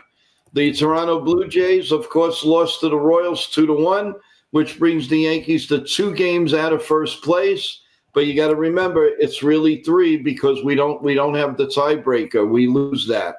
The Brewers 3-2 over the Cardinals, final in 10. And the Angels of Anaheim beat the Rockies again 3-0. So that is your scoreboard. Again, as far as the wild cards are getting closer, it's a lot of fun, guys. We're going down to the wire. We're one more week to go, man. As we enter tomorrow, it's going to be 1 week left. It's amazing. I have a little. There's a lot of chat about the Mets and the that we had for the beginning of the night. I want to address. People. They are panicking with the Mets. It's going to be a crazy week. Normally, history will tell you that the Mets do not play well at the end for some reason before the playoffs. And if they don't have room for error, Evan, if they don't do anything, this is not going to look. That's not going to be a good read. And I think that the owner will go nuts, and some things might happen to that Met team. What do you what do you think about that? I know your brother's a big Met fan. What is saying that the main culprit is right now? Is it managing? Is it players are not hot and only Juan Soto? What's your take? What's your take on that, Evan? Yeah, honestly, I think it's a little bit of everything, right? I think Juan Soto has done everything he could. I think just their offense is a little bit inconsistent. They have days where they're very good. They get contributions from everyone, and that's usually when they win games. And there are days where they don't get a lot. And I think we saw this with the Yankees too, that, whenever Soto hit a huge home run and, there was a lot of people that were, happy with that and on the bases. I think that's when we won games, was when everybody was contributing and it wasn't just one player. And I think with the Mets, it's really the same thing. If they have just one or two guys contributing, then they're not going to win games, especially with the starting pitching that they have. They've been forced to call up Nolan McLean, Jonah Tong, and Brandon Sproat to make starts for them because they didn't get starting pitching at the deadline, which I thought was a mistake. And, their bullpen, they thought they had a great bullpen with Helsley and Diaz and Gregory Soto, but it looks like they've been struggling as well, except for Edwin Diaz. He's been doing a great job. But with them, they've had a lot of teams creep up on them very closely, like teams that play very hard, like the Diamondbacks and the Reds. Obviously, the Reds are now only one game back of them, which is scary to think about if you're a Mets fan. But if you're the Mets, you just have to, and the key for them is they can't be trailing when going into the eighth inning or later, because if that happens, then we saw a stat earlier that they were like 0-66, which is crazy to think about. So if they get a lead, then they're pretty much good for the rest of the game. But if they don't, then they're in trouble. And it only makes it worse when their bullpen and their starting pitching isn't up to par. So yeah, the Mets do have a lot of flaws right now, but they also have the ability to go into the playoffs hot if they do make it there, and we'll see what happens. SS says the thing with the New York Mets is you get paid $800 million over the next decade, and half is out to absolutely stink. Yeah. Well, the one thing is, SS, that Juan Soto has definitely earned his Met stripes now. I mean, he wasn't doing well in the beginning, but what he's doing now is excellent, and he's carrying the team. I know he made the last out tonight, but my God, you can't expect everything to be on his shoulders all the time. I mean, I know, fans, he's making $800 million, but that's not fair. I mean, you're happy he's on your team. You can't keep putting pressure and pressure and pressure on this guy. It's not right. It's not right. I mean, I understand the frustration. This man has over 40 homers. He has over 100 RBIs, and he doesn't really have protection. And, listen, I'm the furthest one to defend Juan Soto because I felt, not betrayed, but I don't know. Well, I don't know how to, but he did us a favor because we got Bellinger. Of course, without Fried, where are we? Where are we without Max Fried? So he actually did us a favor, but I know, but the owner he's a money pit. He's an absolute money pit. So I'm surprised that they just stopped right there. I really am. They did a couple of 5 and dime trades, but when you get a Juan Soto, all right, you have him for what, another 14 years? But you can't just stop there. This is what drives me crazy with a lot of the teams, because what happens? You spend all that money and then you forget about other positions. You need a left fielder, you need a first baseman, you need third baseman, whatever it is. You can't put everything all in one. And it's not like you're paying them $800 million in 1 year. It's spread out in 15 years. So what is that, like $50 million, whatever? You should have money to do what you want. And I think what the Mets did wrong is they kept all of these rookie guys and they waited to the end to bring them up because the veteran guys flopped. Another thing I think, Evan, that the Mets did wrong is a Yankee game. Paul Blackburn has been a breath of fresh air for the Yankees. The Mets got rid of him too soon. I don't know what they weren't seeing or whatever, but they didn't do a good job with Paul Blackburn. He has a history. He's a good pitcher. He's not a five and dimer. The Mets are going to regret that move 100%. I know. And I've been saying it. And remember, guys, when everybody was coming in, getting healthy, and then there were the trades, the Yankees went out of their way to make sure that Paul Blackburn stayed on the team. So what is that telling you? They probably found something. Yeah. And they definitely found something out in this guy. He's been a revelation. He's helped us in bad games. He's helped us in good games. He's going to be in the Yankee picture for the playoffs. And I got to tell you guys, I'd like to see him next year. There's your starter. If he's healthy, he's a darn good pitcher. It says not that we don't believe you before, but there's still a lot of work to do for the Yankees. SS. Remember, it might say 2 games, but it's really 3. You're asking the Yankees. You're asking, basically to win out the week, and you're asking the Blue Jays to lose the whole week. It's not easy. It's not easy to do this. Is it impossible? No, because I lived through the Yankees being down 14 and a half games out July 22nd of 1978. So I lived through that. So, anything is possible. Anything is possible. And, listen, I appreciate, everything that the Yankees are doing. They're making a late push here. But is it a little too late?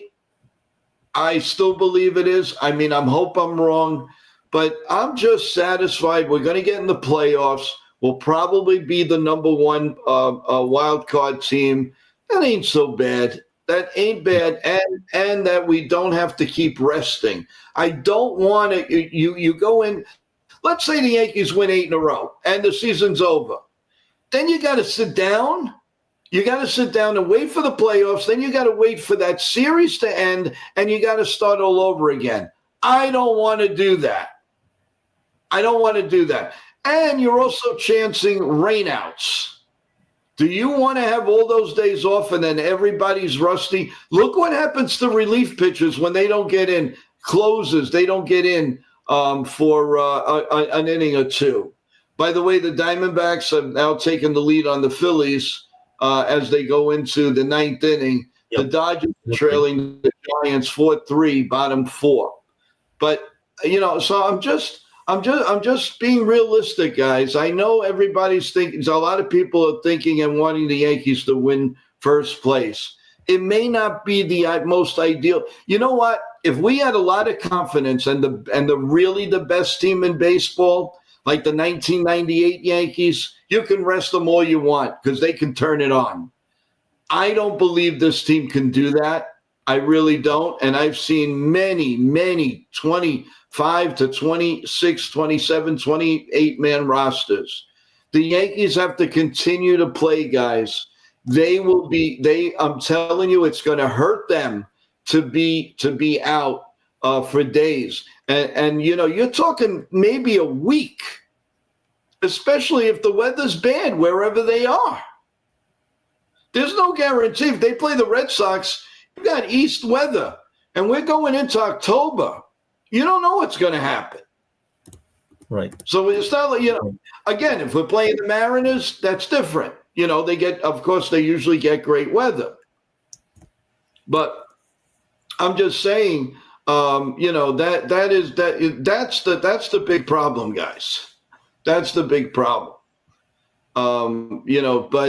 Again, let's just concentrate. We'll win as many games as we can. Hey, Charles, welcome to the stream. Nitin, thank you for shining in. I appreciate that. I know you had a long day, and I'm just so happy that, thank God, the stream is. I don't want to jinx it, but it's holding out very well right now. And of course, there are going to be big changes starting on Monday after our morning stream. So a couple of more streams, and we're done with this company. So I'm really looking forward to. I'm really, really looking forward to the new era here. Jake, Joe, by playing the wild card, the team is putting themselves in a disadvantage. It's a crapshoot in the wild card. I know, Jake, but it's one half dozen of the others. I don't want to be rusty. When you're rusty, your closer is not good to you for a couple of days. I'm telling you. Listen to me when I tell you. I don't steer anybody wrong. I know what I'm talking about. I am a veteran when it comes to all of these October games. I've seen too much. I've seen it all. And you know that most of my calls are correct. So, the rest isn't always the best thing. I mean, you guys like it? Fine, okay. But I don't want to hear that if Bednar walks the ballpark and we lose, that he stinks. He's got to be crisp, period. Waiting in the wings, we're going to try to bring up one person at a time because we've been so gentle with our stream. So far, so good. So let's bring him up. Hey. George, hey, welcome. Joe, Evan, how are we doing today? Chad, what's up, everybody? Not too bad, not too bad. Did you get to hear some of the action? Action with what? Here on the stream, I did a wrestling call. Evan was doing the Mariner game. It was pretty cool. I was actually out tonight, unfortunately, so wasn't able. I just got home a little while ago.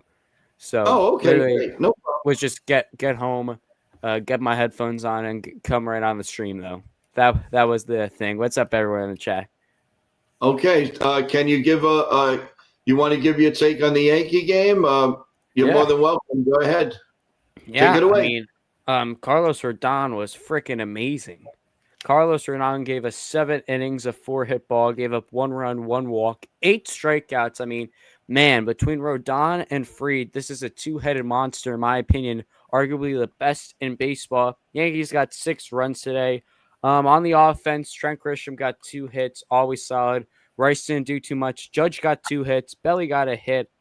Stanton obviously had the big homer in the first inning. Jazz got a hit and an RBI. And I mean, Volpe got 2 hits. It's a good all-around team win.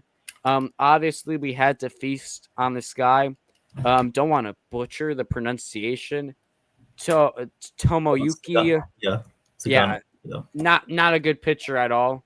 Not really anything from him. So we took advantage of that matchup. We struck first in the first inning too. We jumped ahead with that 3-run by Stanton. The offense piled it on, and like I said, man, Carlos Rodon, a fantastic outing. Really happy with what he's been able to do this season. Let me get you guys actually his stats. Carlos Rodon this season, and maybe in a few minutes, let me set up. I can maybe do a whole little presentation on Rodon, a whole little breakdown on all that, because I mean he has been really good for us. A 17-9 record. Not that wins and losses matter too much anymore in baseball. But a 3.04 ERA in 189 innings pitched. It should be sub 3, but he has had 1 or 2, maybe 3 starts where he has got shelled. But besides that, I mean, 198 strikeouts, a whip just over 1. I believe he still leads the MLB in batting average against. So that's a fantastic stat to lead in. He's a really good pitcher, Carlos Rodon. I am really glad. The first few years of having Carlos Rodon, I was not a happy camper. I was very skeptical. This guy, I think it's also he lost a few pounds. I'll be honest. He came over. He was a little big, and I think here's what happened. It was the pitch clock. The first year we got Carlos Rodon, or maybe the second year, because you remember he played like half a season first year. His first full season, I think, was the first season with the pitch clock. And I think that kind of messed a little bit with Carlos Rodon. After that, though, he had a solid season last year. I mean, 2023, his first season with the Yankees, he had an ERA almost of 7. Then last year, an ERA just under 4. But this year, man, has really come into his own. And I am so happy that we have Carlos Rodon. This is a bulldog. This is a guy that will work into trouble, but will easily work out of it. Very happy with Carlos Rodon, and he is the player of the game tonight, no doubt. He gave you 7 strong innings, and I mean, I can't wait to see this guy in October, because last year in the playoffs, Rodon pitched really well. He did pitch really well, Carlos Rodon. Yes, I'm excited to see him put that on display again. One of my favorite pitchers to watch, and I'm just setting up to see what we could do on a little breakdown for Rodon. Just I want like the arsenal, what he's working with, what pitches he has given us, because he does have a wide range of pitches that he throws. He throws 5 pitches pretty equally. Well, not equally, but he does have a solid 5-pitch mix that he does incorporate all 5 of those pitches, and he's had a really good season. So let me bring up the screen. Yeah, tell me. Bring that up. Boom. I just put it up, Joe. Let me know when we're on. You got it. All right, so we are looking at the breakdown of Carlos Rodon. Obviously, here's the good stuff right here. Follow my mouse a little bit.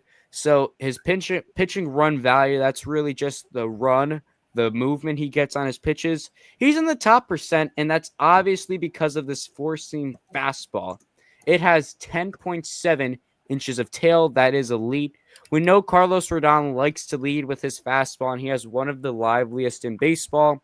His fastball run value, of course, is in the 93rd percentile. He gets a really good strikeout rate. He does get a lot of ground balls. I want to focus, though, down here. The pitch mix. This has been a really big change because this year he started throwing his changeup a lot more. He usually wasn't a changeup pitcher, and I know this only says 15%, but in the past few years, Carlos Rodon has been a 4-seam, slider, curveball guy. And this year, he really dropped out his curveball. He is only throwing his curveball 4% of the time. So when that curveball kind of lost its spot to the changeup, which has really developed well. Also the sinker, he throws more than the curve. We obviously know about the slider. That is his go-to off speed to complement that electric fastball. But the key is the changeup.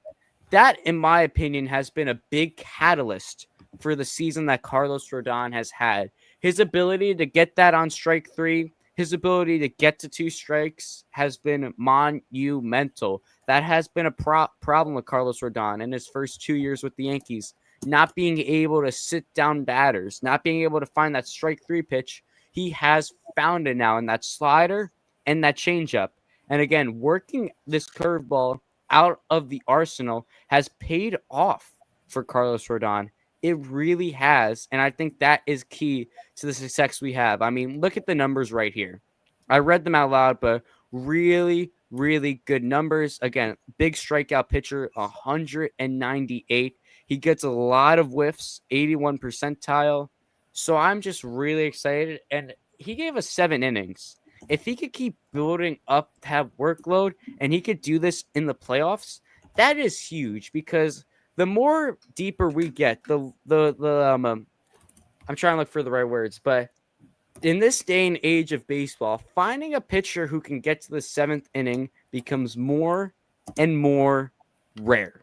The fact that the Yankees have 2 southpaws that can get you there is great. That is a huge advantage. And I'm just really looking forward to seeing this guy pitch when the lights are brightest. He has been a big part of this season. Looking forward to more. That's what I got on Carlos. Well, guys, I have some great breaking news here from our main guy, Nitin. I love this. So breaking news. My team and I have booked former New York Yankee great relief pitcher Tom Flash Gordon. Yes, for Joe's NY Yankee Mania for all of our show on Saturday, October 4th. Wow, right before the playoffs, or we may have a playoff game that night at 9:30 a.m. Eastern. Guys, he was the main guy with you know who, Mariano Rivera. Oh, that's a great guest. Thank you, Nitin, and thank you to your team. We're really looking forward to that. That is a guest. You heard it here, folks. You heard it here first, guys. Tom Flash Gordon will be on NY Yankee Mania.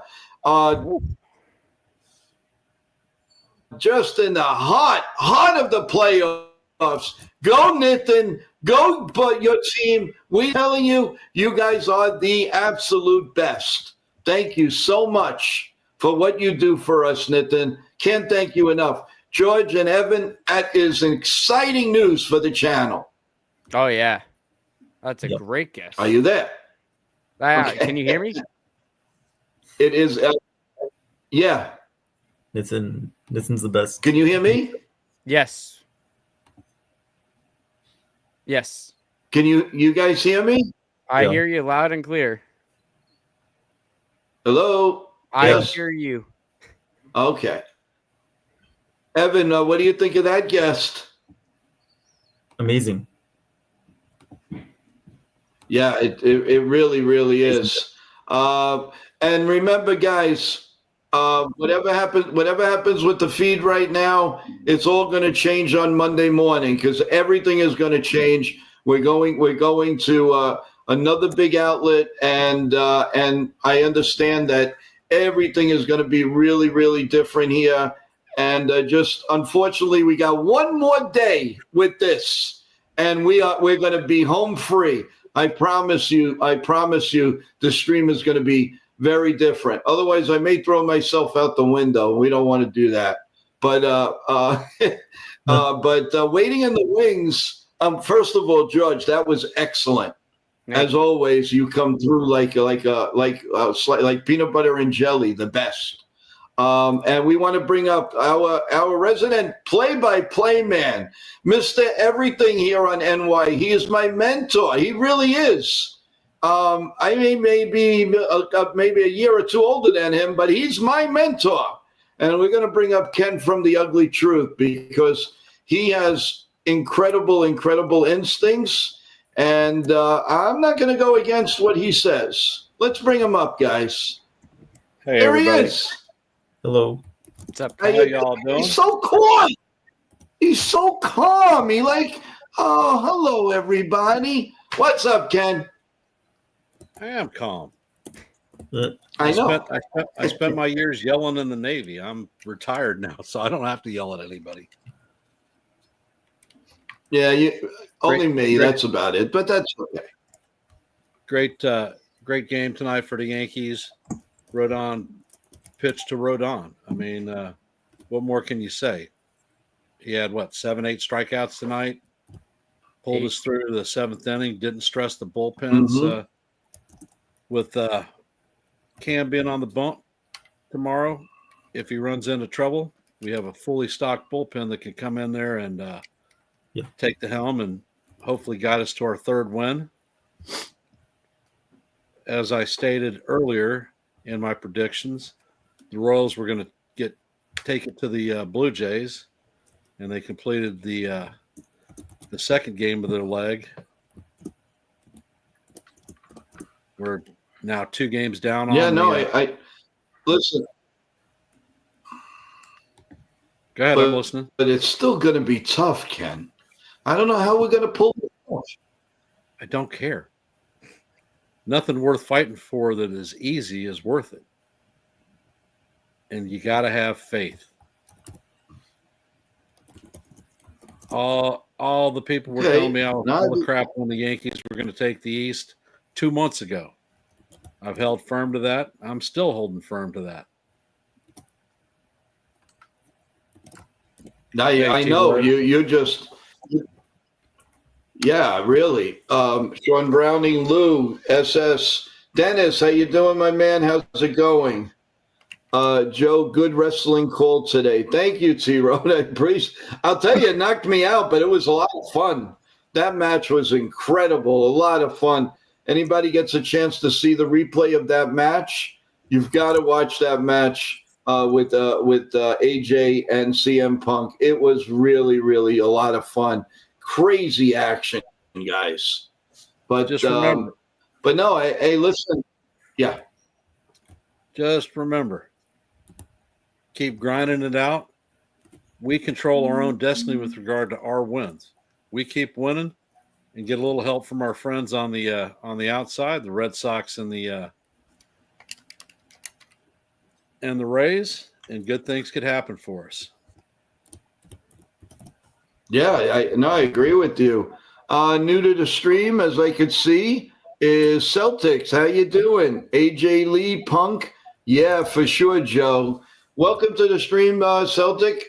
If you're totally new, please subscribe, press the like button.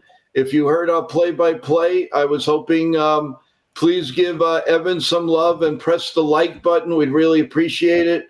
We also have right here Ken from The Ugly Truth. He calls a lot of the Yankee games, just about all of them, on his channel at Ken The Ugly Truth. He's also co-host here on NY Yankee Mania.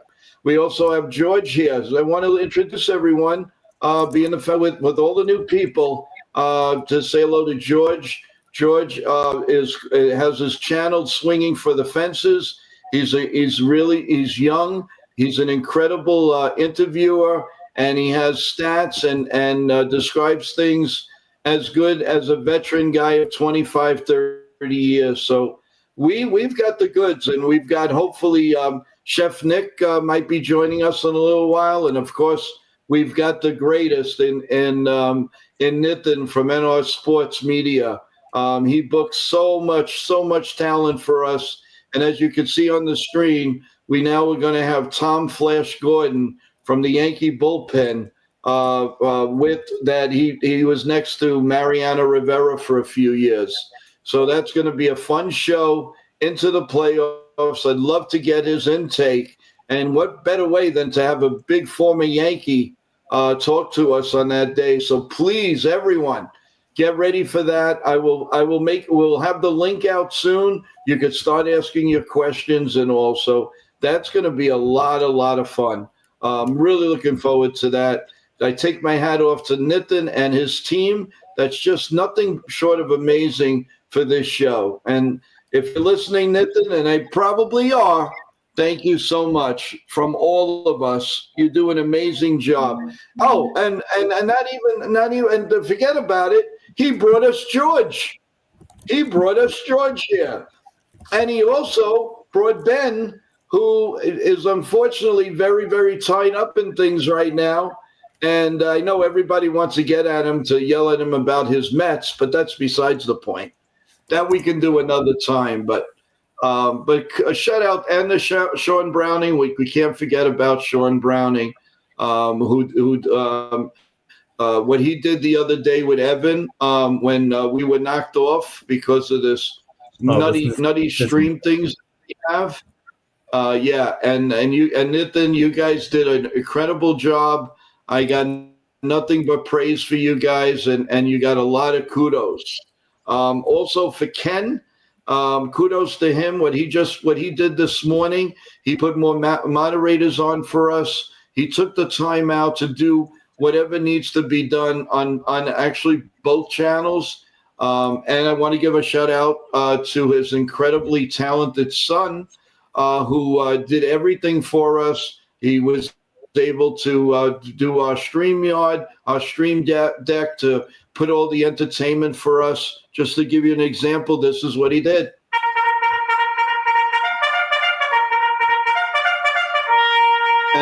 And better yet, you get this.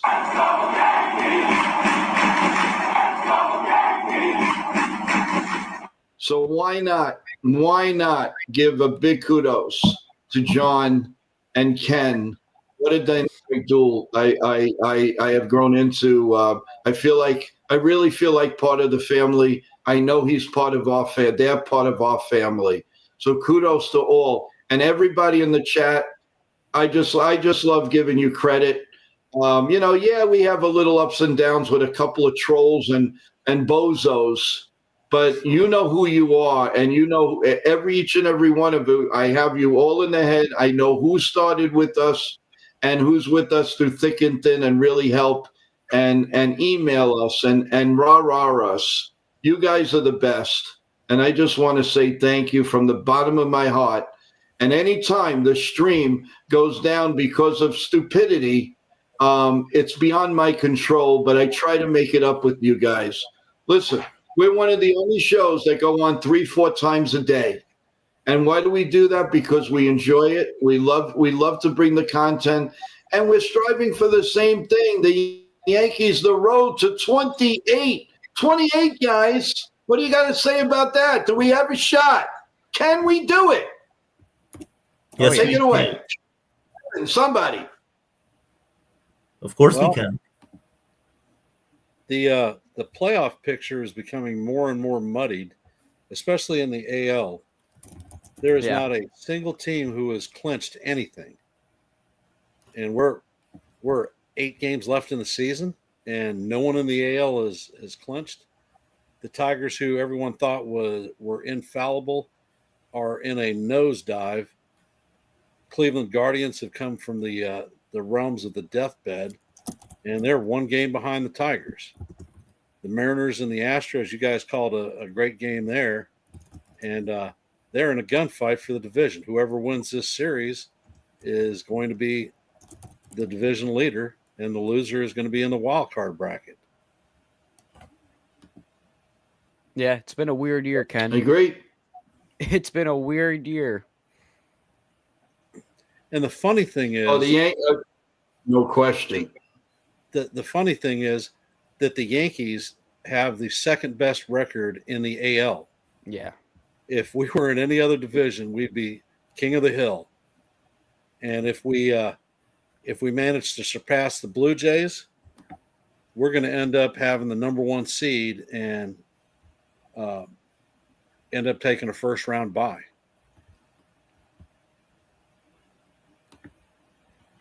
Looking, Jacob Petruzzi, Evan, you want him timed out? What's going? Do you see anything? What's going on? No, everything's fine. If he says something bad, then he's out. It was the same guy from yesterday, but if he says anything bad, he's gone immediately. Okay. Well, that's what we have the moderators for. And also we have 1 or 2 moderators that you don't see on the stream, and they are watching every move, guys. So I'm telling you, it's not going to be timeout. It's going to be gone for good. So don't let us do that. You know I hate doing it, but if you leave me no choice, I'm going to do it. And to do it to us and to do it to other streams, get a life, people. Please, just get a life. If you're a big Yankee fan, concentrate on that. Concentrate on your life. Concentrate on either schooling or your job or your family, bringing up something good. Don't troll. It makes no sense whatsoever. So anyway, look, tomorrow's another big game, guys. 1 more week and the season is over. Can you believe it? Bittersweet. 1 more week. It's incredible. Yep. Sunday, 7 days. It's a done deal. We got the White Sox and the Orioles. And and also every game it starts at 3:00 on next Sunday, no matter what, right? Mm-hmm. Yeah. And by the way, Ken, before we forget, how's the family? And what's the plans for your upcoming streams from what you know so far? I am going to be flying to Philadelphia on Tuesday. My arrival time will be roughly about 1:30 in the afternoon before I get to my mother's house. So I'll have plenty of time to set up and call the play-by-play on Tuesday. Because I'm going to be in Philadelphia, I will be able to call the play-by-play on Wednesday too, because bowling won't be an option. Thursday and Friday. Mhm. I'll do the play-by-plays. I will be flying back on Saturday, and Joe's graciously agreed to host the Yankees Orioles game on Saturday, so that will be fantastic. We keep the play-by-plays rolling, and Evan will do a fantastic job. If I get back in time, I may hop in there with y'all, but we'll see how tired I am from the trip and if I can get my rig set up, because it is going with me, and I will obviously not have other family responsibilities, so I should be able to get the open panels done on Tuesdays and Thursdays, or Tuesday and Awesome. Thursday. And Sounds good. yeah, and also on top of that, we'll be on top of, it could be any game, even the Mets chase or the Cincinnati's chase. I wouldn't bet against Terry Francona. I really wouldn't. I mean, the man is a magician, and I'll tell you, if I were a Met, if technically, I don't hate the Mets. But I mean, I'm not a Met fan. But if I was a Mets fan, I'd be worried. I'd be a little bit concerned right now, especially if they slack off in the next couple of games. Tomorrow's a big game for the Mets. Joe, yeah. What was my Juan Soto prediction from 5.5 months ago? That he wasn't going to get in the playoffs. That he was going to be sitting in his hot tub watching the postseason, drinking his champagne, because he's not going to be playing in it. Will he be dancing? Wow. Will he be twerking for the ladies? I don't know, Evan. Maybe you can be there to inspire him. Oh, no. I think it's also worth to mention that the Reds hold the tiebreaker if they do have the same record as the Mets to close things out. Mm-hmm. So it's not. So the Reds do own that tiebreaker. So I think that's also very important to note. The Reds do have the upper hand. Do I think they could go far in the playoffs? Probably not. Maybe Hunter Green, Andrew Abbott, maybe they could give us stuff, but Lodolo has been pitching. Lodolo has been pitching outstanding ball. I think the pitching's there. I just don't know if the bullpen is there. Their bullpen is shaky. That's their Achilles heel right now. Because in the playoffs, pitching is what's gonna win you series. You need to have 3 starters, which they do. They have a good little 3-headed monster of Hunter Green, Andrew Abbott, and Nick Lodolo. The bullpen's the only issue. And the offense can be shaky. We haven't seen these guys in the playoffs, so that's the other thing. People come into different versions of themselves in the playoffs. What's playoff Ellie going to look like? Well, Ellie has been slumping greatly here lately. So I think he would turn it on. That's what I'm saying. If he is the catalyst for their offense, and if he is in the pits, that team is in the pits. I got to check out my guy, Matt McClain. I don't know if anyone knows who he is, but that was my guy right there. Matt McClain was my off-season request for acquisition to the Yankees. Matt McClain is awesome. I know he's had injuries. He struggled, though, this season. They put him like second in the lineup. He missed all of last season. Yeah. When they moved him down, he was a lot better. He missed all of last season. They did positional shift on him this year. He missed 2 seasons because he was a third baseman. Or excuse me, all of last year. Yeah. He was a third baseman, and he was the target that I wanted from the Reds. But Tito is an outstanding manager, probably one of the best in baseball, and he's a proven winner everywhere that he's gone, from the Red Sox to the Indians/Guardians, and now to the Reds. Yeah. So, hi, Nick. Oh, sorry. There he is. I didn't even know if he come on this quick. Holy moly, guacamole! What's going on, guys? How you doing? What's up, Chef? Hello. Welcome to the after hours, kids. Let's party. All right. So what's up? We always end up meeting very late, guys. We always meet up very late. So what was on Get Us Hungry here? What was on the menus today? Oh, what a day. So I did a sit-down dinner, like I mentioned before.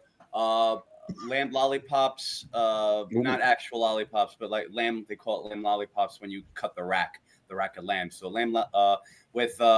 I did a truffled risotto, truffled Asiago risotto. I did some grilled asparagus. I did some chipotle carrots. Yeah, so I did it all.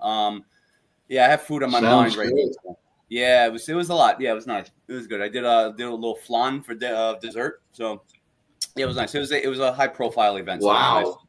Yeah. So, Nick? but it ended up being later than usual. So, but whatever. It is what it is. How you guys doing? Tell the truth, brother. You had peanut butter and jelly sandwiches with the crust cut off. They had Cheeto puffs and with a toothpick and Jello. Yeah, I had the Crustables, peanut butter and jelly, the frozen ones. Yeah, those are legit though. Yeah, I had that. I did a little egg wash on them and baked them in the oven. That's funny. There you So go. the Mets, according to John Ferrazzo, the Mets have the Cubs and the Marlins left. It won't be easy for the Marlins always to give them trouble. The Marlins will always give the Mets trouble in the final week of the season. Saying which is true, which is absolutely true. So who knows? Joe Marlins can fix are going to play it spoiler. Yeah, if he comes back in, just get rid of him. Get rid of him completely. We want to flow to the chat. I don't want to keep being disturbed by some guy who has no business even being here in the first place. All right. Well, I can ban him, and I will ban him right now. Okay. Thank you. That's it. He's gone. You're welcome. All you had to do is say the word. I don't know what Nick, I think, was blown out. I don't know. I don't think that this time you can blame us. Something happened on his end, not mine. Because we're all here. I tell you what, you're looking at the NL race too. Don't count the Diamondbacks out. Yeah, you've been saying that. Yeah. They took out the Phillies tonight. Yeah, unbelievable. That the Diamondbacks and the Indians don't want to go home. What is going the Guardians on? Are coming up. Yeah, the Tigers had a 15.5 game lead. I know one fan of the Diamondbacks is very happy, and that's John. That is the ugly truth son. He's really, really now. Jacob says the D-backs are 2 out, I believe. They are. Anyone's game. You go get. I don't know what happened. What's going on? I'm sorry, Kim. What are you doing to me, man? You're going to tell me? I've been dealing with this for about 2 weeks now. That's enough. What's this hospitality, man? I feel unwelcome. Ban me. No, it's all good. Ban you. Nah. No, that is funny. We're gonna ban you with the peanut butter and jelly sandwich. Oh man, what a day! So how you guys doing? How are you? Man, you know what would be good, go good now with all this great sports tonight, guys? What's that? It would be great to eat a nice potatoes and eggs hero. Whoa! What do you think? With some onions and oh man, no good. Ken is shaking his head. Why not? Because first of all, I'm diabetic, and potatoes are not a great. Potatoes are not a great thing for me ever. So I like eggs, and my mother's Korean too. So most of our dietary needs were always dealt with rice. Potatoes just wasn't something big that was eaten in my family ever. Mm-hmm. All right. I just think it's a great way. Guys, anybody agree with me? In the mood for a nice potatoes and eggs hero? Yeah.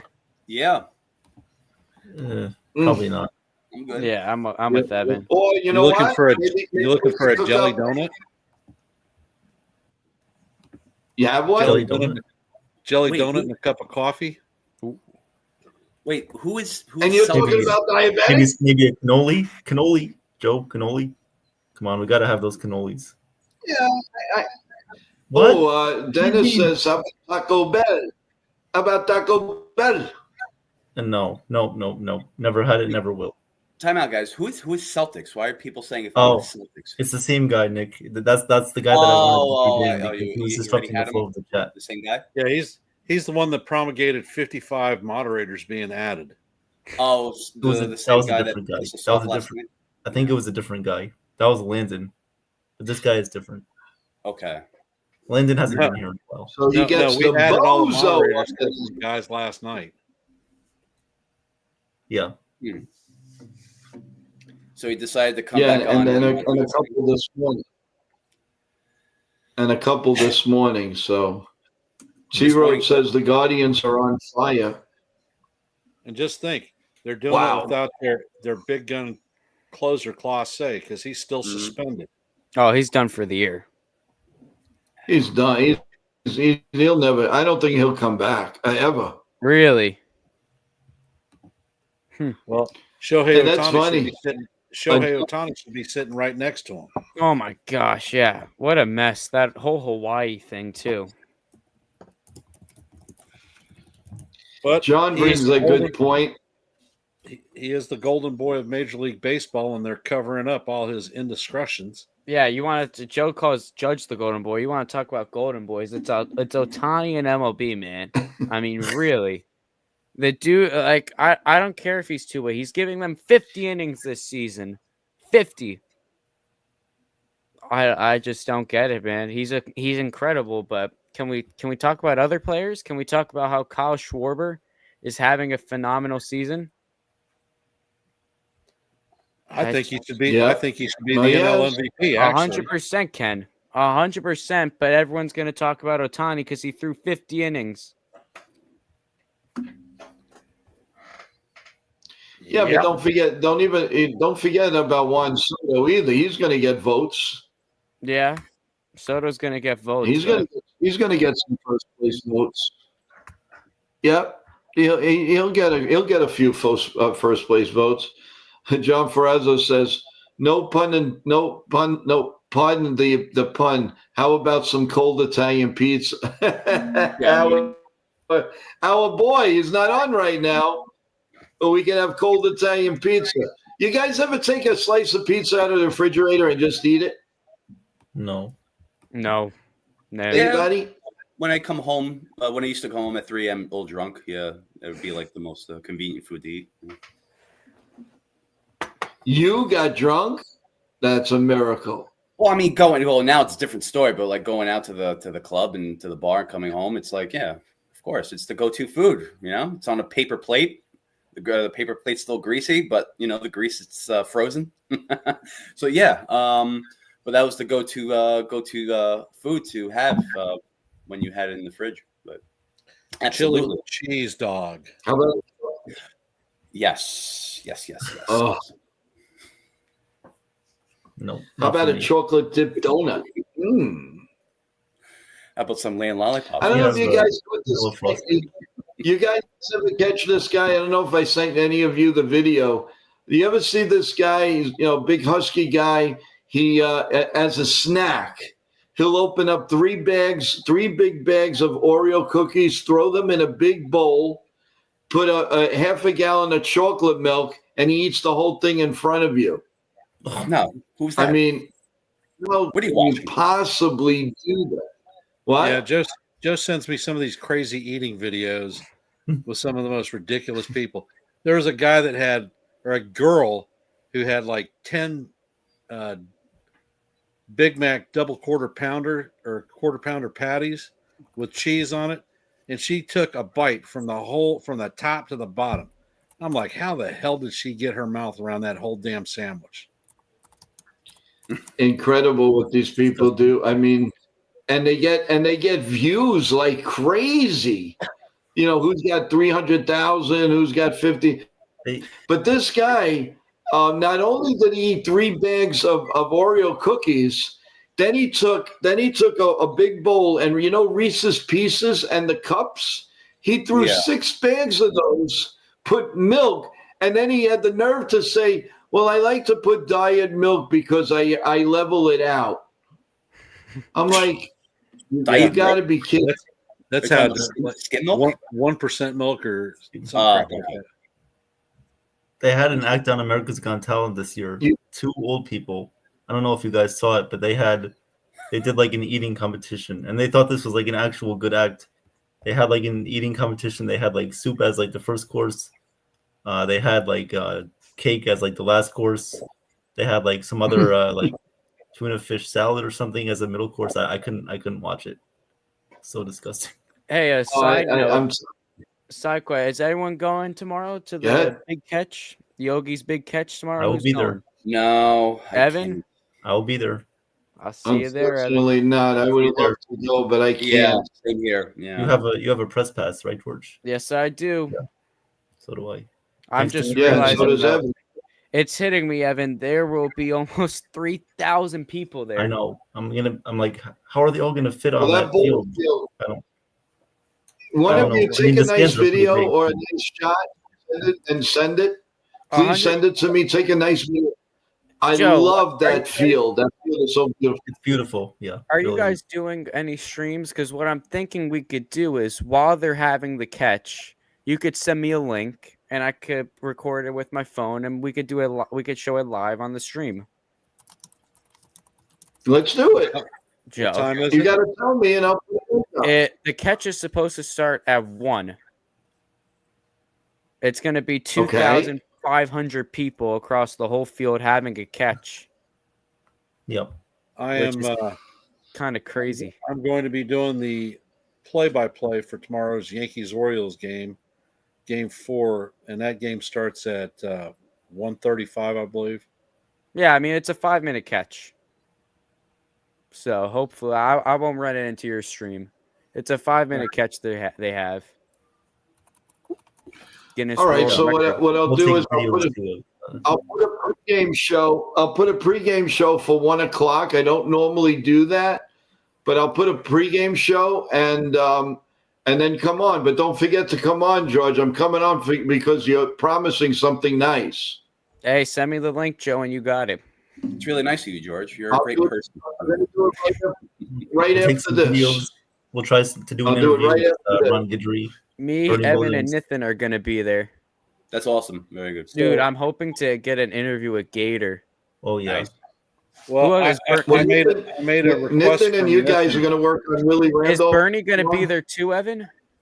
That's what Nathan told me, yeah. Oh, my gosh. I had the pleasure to interview Bernie this February. Nicest guy ever, Bernie. Super nice guy. I would be great to interview him again. Great. Oh, I'm excited for this one. Yeah. Yogi Berra Stadium, very nice field. It is. Did you catch Michael Joyner's comment? Did you catch Michael Joyner's last comment? Oh, yeah. Nice comment. Joe, great on the broadcast of Mariners. Thank you. Thank you, Michael. Thank you, Michael. Appreciate it. Yeah, we had a little bit of everything, and then Evan was wrong. Go ahead. And it will be even better when Joe is on Verizon fiber optic. Yeah, we should have a. I can't wait. I can't wait. And that'll be live. Yeah, Nick, you send me. On Monday. What happened, Joe? Yeah, we're being it was Wednesday and they changed it to Monday, so we're real excited. Nick, you sent me something. I read it fast. What was that with Verizon that you had mentioned to me? Through text? Yeah. Today? Yeah, you said something about the Verizon and Spectrum. Did I send you something today, or was it this past week? Somebody else, you sent it to me by mistake. It's okay. It's no big deal. Forget it. Oh no, that's fine. Yeah, no, I was because I think I did talk to you about just in general about this like the what's it called, the companies. But yeah, no, that was it. Yeah. I mean, I did tell my internet jokes yesterday that I had I had a better, what's it called? I'm sorry, that Spectrum had a better connection than any of my relationships in the past. I mean, I said that, so I don't know. Maybe that you're getting confused with that. Right. You did say that. Yes, you did say that. That's awesome. That is awesome. Yeah, no, we are looking forward to bringing Verizon into the family here, and it should be a lot smoother. And the one thing I wanted to ask, and I think Ken would know the answer to this, that hardwire that was put into this stream, would that still be needed, Ken? It depends on your router. Mm-hmm. You may get a better signal with the hardwire than through Wi-Fi, but the speed, the bandwidth that you're going to have is going to be so wide going through fiber optic that it probably won't make a difference. And Lou, we checked into Spectrum having fiber optic in Joe's neighborhood, and it's not available. So I think now it's coming to me, Joe. When I mentioned with Spectrum, I have them, but I also have Ethernet cables. The reason why was my Wi-Fi was shoddy, and so I had to get Ethernet cables, like 100 foot to extend to the roof. Now I have, besides before when I got booted off, I think that was my mistake. But ever since I did that and just forgot about the Wi-Fi. It's been working like great. So, but that's me because I have, it's convenient because I have like the router and the modem here, but also like the main cable box as well. So it all works out for me. So, but right. Spectrum told us that it's not in my area. They can build one, but I'm not. No, I mean, for what they've been doing, I don't want them to doing anything around the house. Nothing. No, I'll take whatever. Even if the fiber optics box, it's. I hope it's going to be compatible to it all. Somebody was saying something about sometimes you can put the fiber optics, but the box that they connect may not be sufficient for it. But I think it's brand new because the house is not old. And I think it was done just a couple of years ago. So it should be well, but we'll talk about that on Monday. We do have a question about a game I want to go to it. Hold on a second. Okay, Dennis says, guys, can you call the Cleveland versus Detroit Wednesday? It's Scooble against Bibby. That's a good idea. That might be an interesting game. I would love to. Can anybody help? You decide to do it? What time is the game? Yeah, what time is it? Let's see. It's at Dennis. You have a time on the game? 6:40 p.m. 6:40. Unfortunately, I won't be able to call that game. Oh, boo! What are you doing? What do you want me to do? Not go to class? Hey, no, don't get angry. Okay. What day is this? Is this tomorrow? Is this tomorrow or Wednesday? Oh no, not Wednesday. Wednesday. Yeah, Wednesday's gonna be tough. Nick wants me to fail. I can't believe it. No. Nick, you realize and Ken will be doing the Yankee. Yes. Well, I'll tell you. I mean, what we could do is have live look-ins. We can do that. Or maybe I come on a little bit early with the post game. I don't know. Dennis, is going to be a little tough with all my streams and everything to do it alone. It's just too much. We have guests coming on in the next few days, and then a guest after that. We have a lot of shows coming up. I would love to do it. If I get a play-by-play man to do it, I'd be more than happy to do it. If somebody's out there, maybe if Ben might be available. If he's available, why not? That would be great. Maybe I doubt Nathan will be available because he's always busy. We'll give it a try, Dennis. Let me see. I don't want to say yes or no, but thank you for bringing that up. I just put that into my notes, and we'll let you know, Dennis, one way or the other. I promise you. That's a good idea, though, Dennis. Very good idea. Oh, nothing's here. Nathan, Bernie Williams will be the national anthem tomorrow. All right. My man. Oh, he's great. I just want to see. Make sure Nathan's not driving. And Nathan, remember, you're supposed to get me autographs from Gator and Bernie. Well, me too. Nah, he didn't. I know me. Oh man. Nick, are you a little cuckoo? Always. I'm going to be calling the Tanya Harding carrying ice skating match. Oh my God! Oh, do you remember those days? 1988. Oh boy.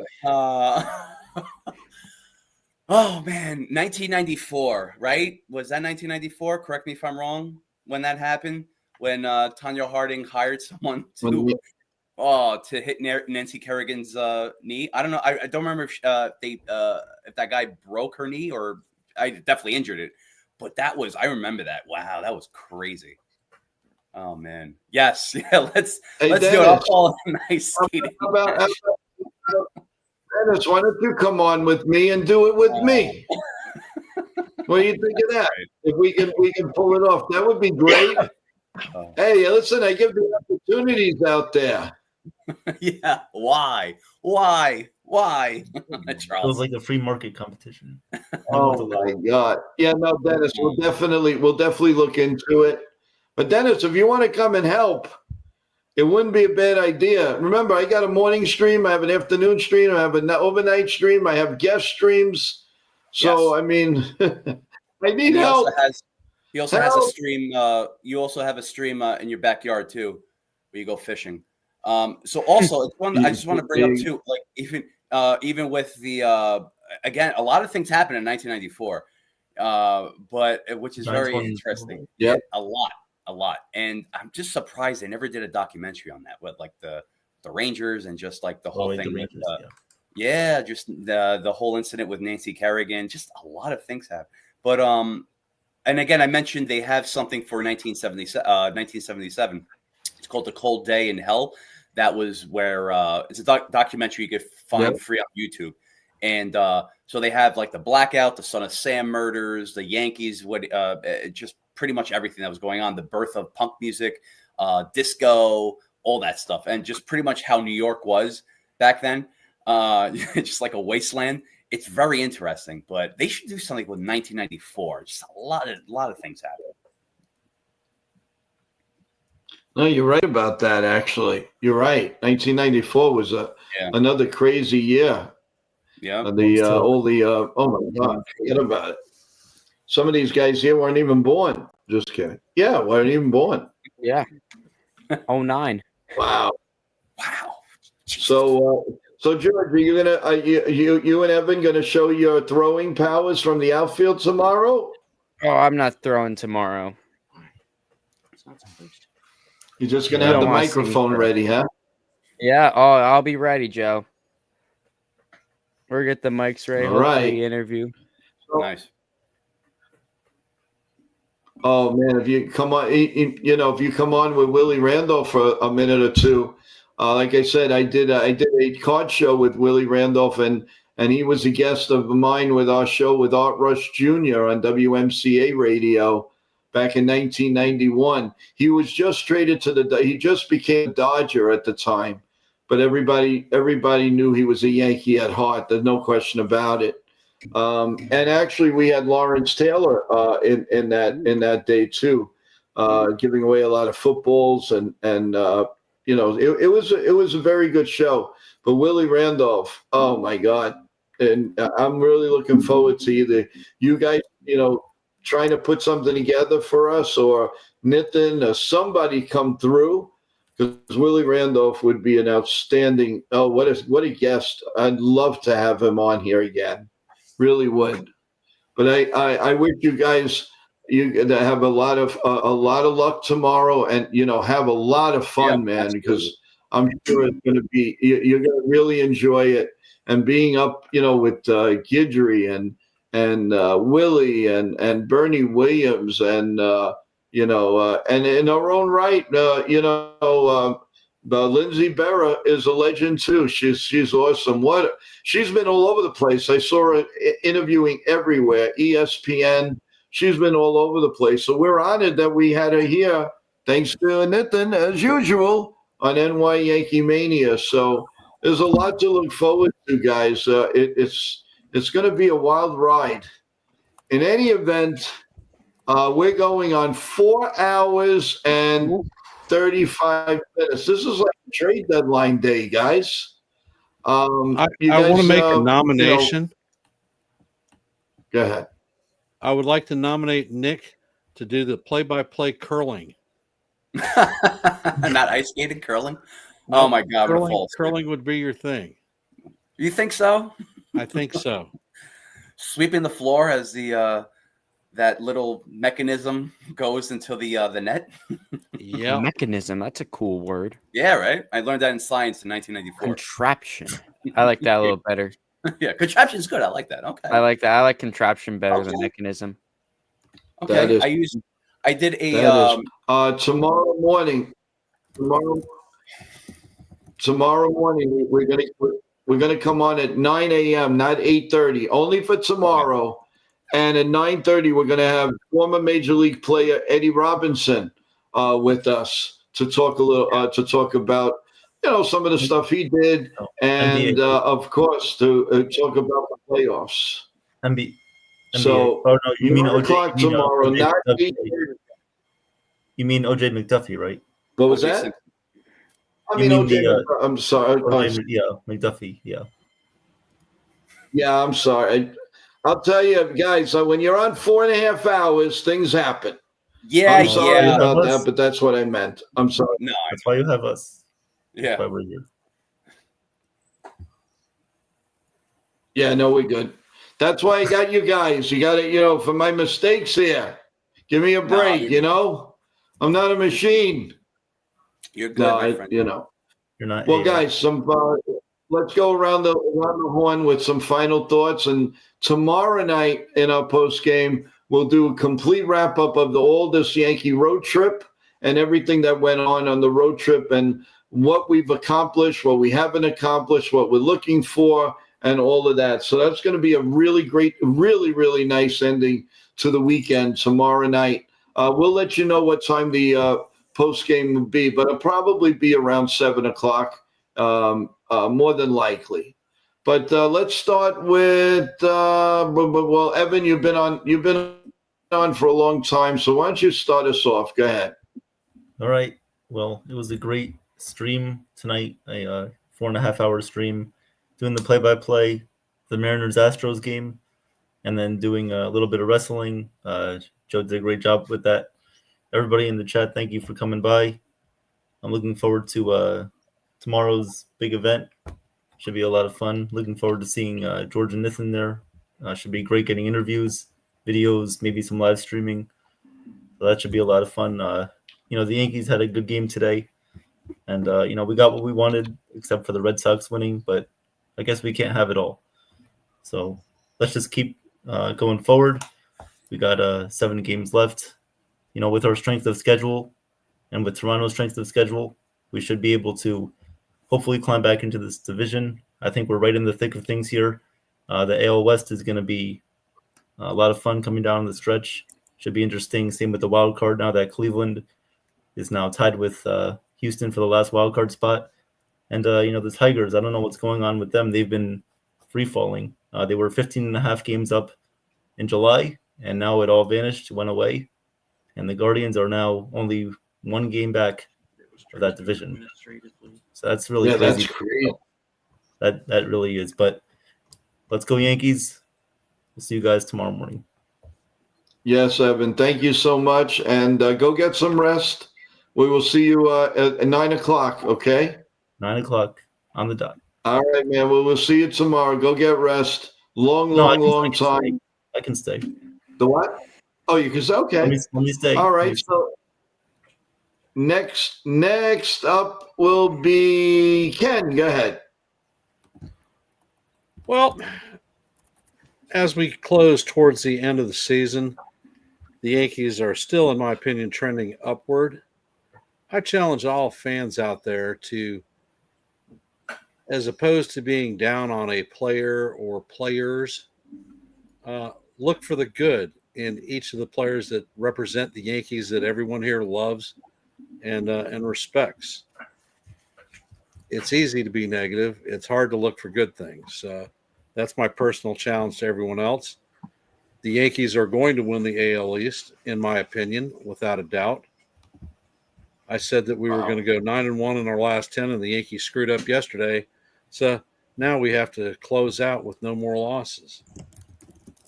Other than that, I'll say, well, let's go Yankees, and I will see you in the funny papers. Thanks, Ken.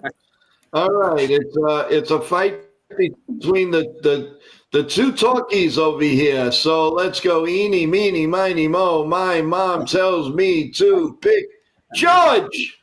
Hey. Hip, hip, or hey. Yeah, I mean, good win. Fantastic start from Carlos Rodon. I do think the division is still a possibility. A lot of things obviously have to happen. The Blue Jays have to slow down. The Yankees have to speed up. We need a good start tomorrow from Cam. I think that's crucial. We need the offense to continue their hitting. I think they will. And I'm just looking forward to it, man. This is the best time of the year for baseball. All the races get intense. On the flip side, we have a very competitive National League playoff race that we all can watch. We got the Mets, the Diamondbacks, the Giants, the Reds, all jockeying for that third spot. Will the Dodgers win the West? Probably so, but you never know with San Diego. It's just a lot of good baseball going on. Like I said, it's been a weird year. It has been a very weird year of baseball. No winners really are definite yet besides who clinched? The Cubs, the Brewers, and the Phillies. Besides that, though, no one's really balled out this year. That's why it's been such a weird season. A lot of people have been on equal levels in terms of wins and losses. So I just am really interested to see how this is going to play out. I think it will be decided on the last day of the season, which is always fun to see. Let's strap in. It's going to be a wild last few days of the season. Definitely looking forward to it. We got playoff baseball coming soon. No one does the postseason better than MLB baseball. No one does it better. And hopefully the Yankees can bring home championship number 28. That's a little ahead of ourselves now, but let's see what's going on, man. I mean, this was a really inspiring start from Carlos Rodon. If he can do this in the postseason, we are sitting pretty. So let's go Yankees, and let's bring home number 28. Let's go, baby. Absolutely. Yeah, and I'm telling you, before that, T-Row, thank you, Joe. You called an amazing wrestling match today. I felt like I was at ringside. Well, thanks. Yeah, I couldn't help but get into it. It was a grueling, fun match to call, and kudos to Michael for Michael Cole, because he does a great job. He really, really does. And kudos to Michael and all the wrestling announcers. But I really enjoyed it, and I think that's going to be up my sleeve down the line. Going to get a good ride. We can have a good wrestling panel and call the pay-per-views or one pay-per-view, which has been a dream of mine for a while. So looking forward to it. But for the Yankees come first. Once we get this, I mean, we've got a lot of pay-per-views we can do and a lot of wrestling we can do. And we have another channel, Total Turnbuckle Talk. Don't forget about that, guys. With my partner TJ, go look at all the shorts, go look at the videos and the updates and breaking news all the time. He is an amazing, amazing part of Total Turnbuckle Talk. Go check it. We're brand new. We're about 3.5 months in, and take a look. We got quite a few subscribers there, and it keeps growing. So take a look, guys. Wrestling is hot as hell right now and getting hotter and hotter as we keep going. So we're really, really happy. Ken, I got a question. Who's next to you? Hey, there he is. The mastermind. Wait a minute. Show your face. How you doing, John? I'm trying to fix microphone issues. Oh, okay. Of course, he's the man. He's the man. The legend of John and Ken. There you go. That's why I have an engineer here to take care of my AVs when I'm screwing stuff up. Well, we got to send him to New York now because he's got to take a look make sure Verizon does the right thing for us. Well, all you got to do is give him a plane or a train ticket, and he'll be there. Oh, no problem. He doesn't got to tell his boss he needs a little bit of time off to handle some business. There you go. I'll make him the greatest supplement he ever had. The what? My boss is a Yankees fan too. Then we'll make it. We'll send him 2 tickets to something. Don't worry about it. You know what? Evan will get Evan or George will get a signed from Ron Guidry or something. He'll be or Bernie Williams. He'll be very happy. Just let him sign something for the guy. There you go. But good to see you, John. Kudos to you. I did give you kudos during the show for everything you do for us and your dad, and you're the best, and we really appreciate you. So I don't know if he hears it, but you have to open your mouth. He doesn't see nodding your head. You're welcome. It's okay. It's okay. I know. And Ken, with everything and his wonderful family and those grandkids are so darn cute, guys. Unbelievable. And hey, by the way, yeah. Update. Natalie played in her first volleyball game. They won the match 3-0. Ooh. And did pretty well. Nice. Well, give a big hug from NY Mania. And the team is called the Vipers, so the Vipers won. Beautiful. Well, tell her that Uncle Joe from NY Mania says, keep it going. We're proud of her. You got it. All right, guess who's last but not least and never duplicated, never implicated? There he is, the man, the myth, Chef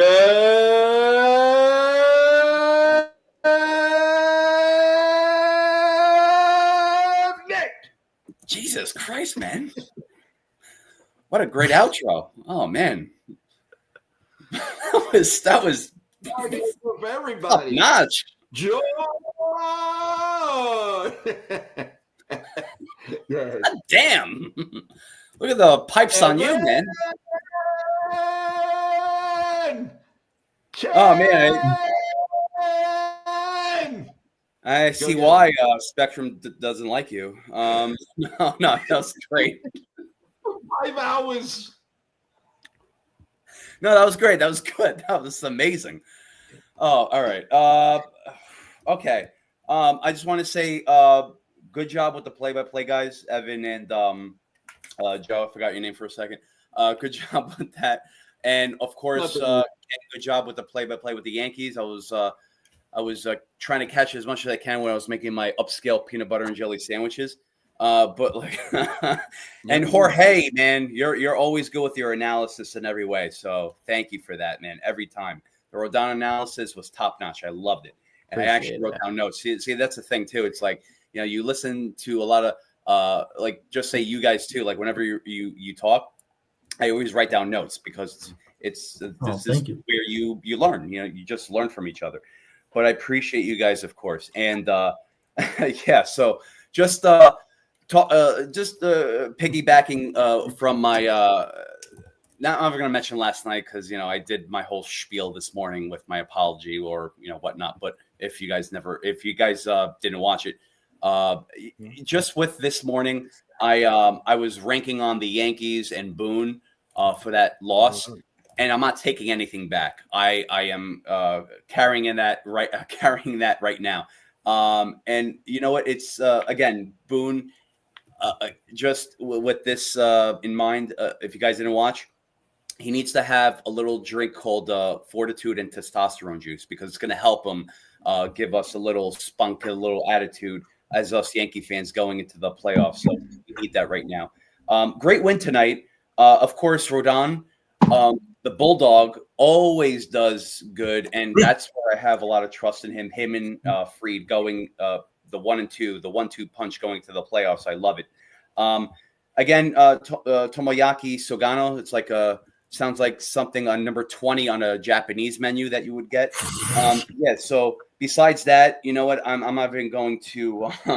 I'm not going to glorify the pitcher or the Orioles. They deserve to lose tonight. And good for Big G, who hit the G spot, baby. Always, man. 3-run home run. 3 ribbies in the game. So good for him. Kudos to him. Mr. Aaron Judge also with one of his own, 2 for 4. Let me bring up. I talked about Rodon. Let's talk about the bullpen. Weaver looked really great tonight with 2 Ks.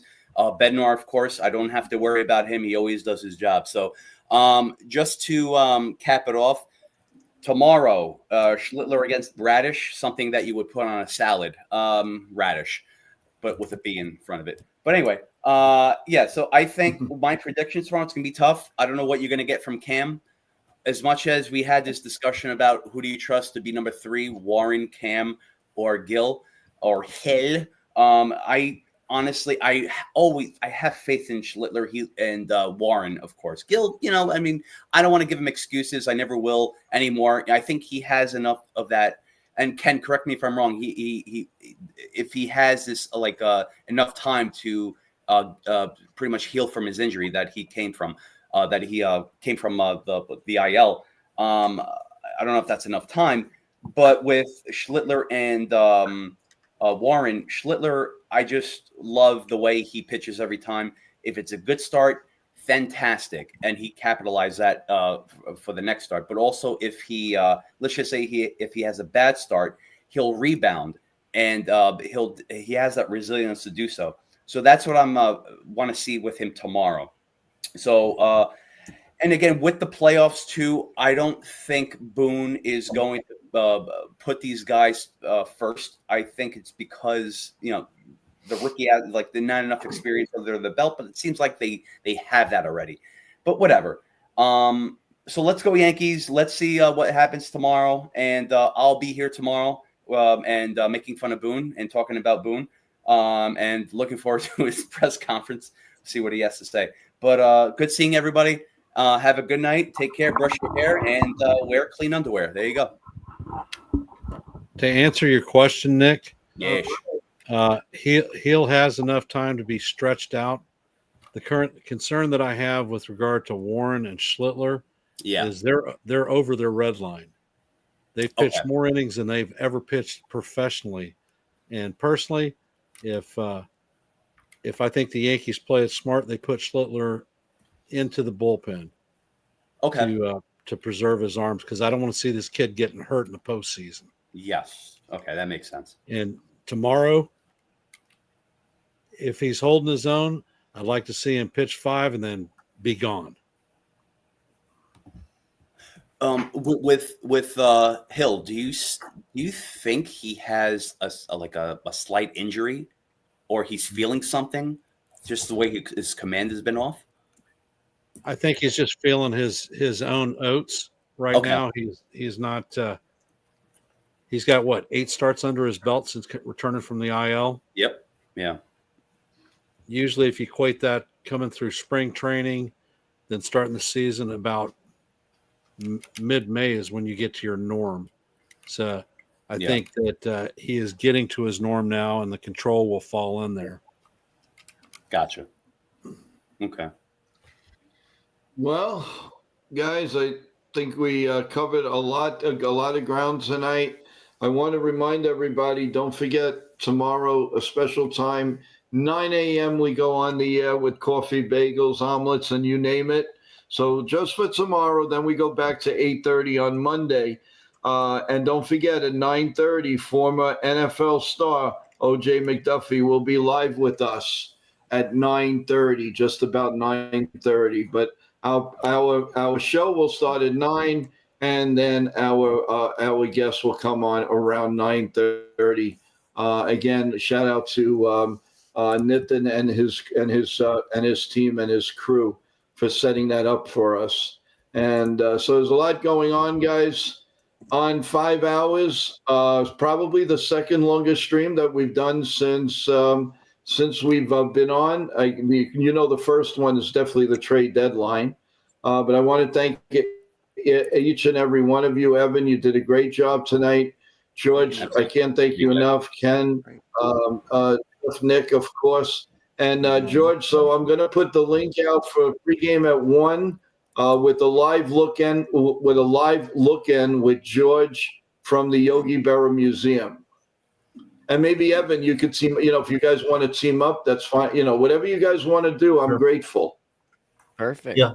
Just get a video with Bernie or Gator saying a shout out to NY Yankee Mania. Yeah, like a clip. Yeah, short. Yeah.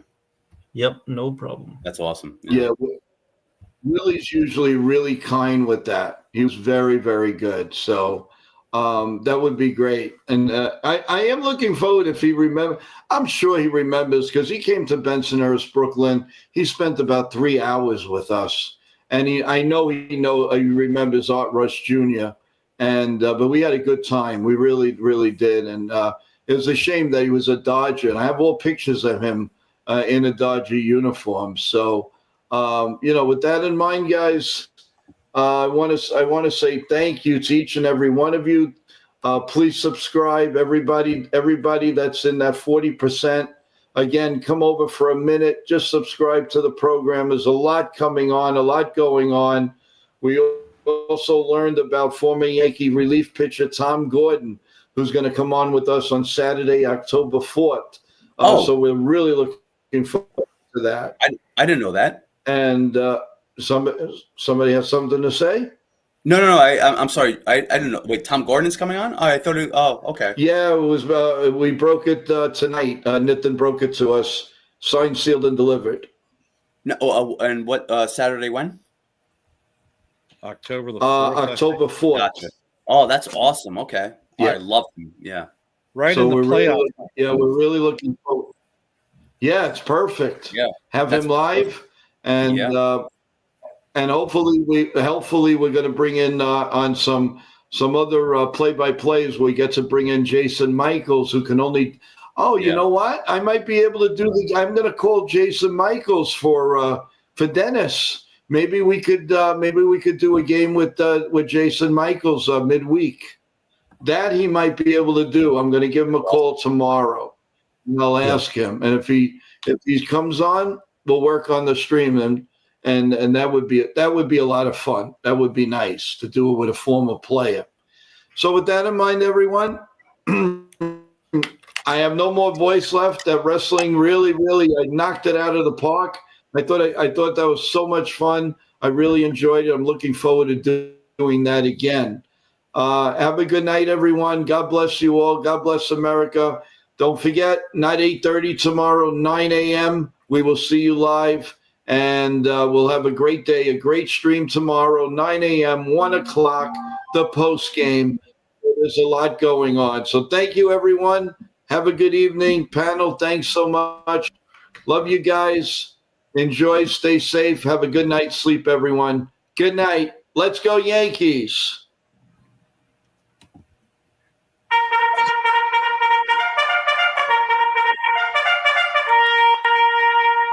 And we'll go out with